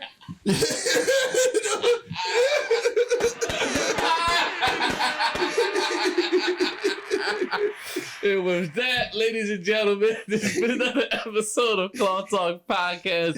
Hopefully you enjoyed this episode. If you just a lover of music, man, or if you just try to add something new to your rotation, man, Jon Spreez and a host of all the names he just ran down for you, go ahead and add something new to your playlist. It won't hurt. You tired of that radio rotation? You know you tired of it. Get some of this real down to earth, real life shit in your life. The last thing I will say, go ahead. when you are interacting with artists in your hometown, those artists really feel that shit. They really appreciate it. When you wish Little Uzi a happy birthday on Instagram, he doesn't see it. And he doesn't care. I'm just being for real. He don't give a fuck about you. So when you go to these shows and you have the opportunity to interact with these people that are putting their livelihood into art, you know what I'm saying? They really appreciate it when you appreciate them more than these celebrities ever will. You know what I'm saying? They're gonna diddy you. Oh shit! You see what they're doing? They're gonna diddy you. You ain't gotta worry about that out here. It's still genuine on this level. Yeah. So if it's genuine and you really like what somebody is doing, don't hesitate to let them know. You don't know how much that might mean to them or how close that person is to quitting doing what it is that they're doing because they don't feel that appreciation. You know what I'm saying? A lot of great artists died not being appreciated as great artists. And, you know what I'm saying, you could have just told them. Yeah. So let these people know. They deserve it. They're great. There you go. Another episode of Cloud Talk Podcast. Peace. We out.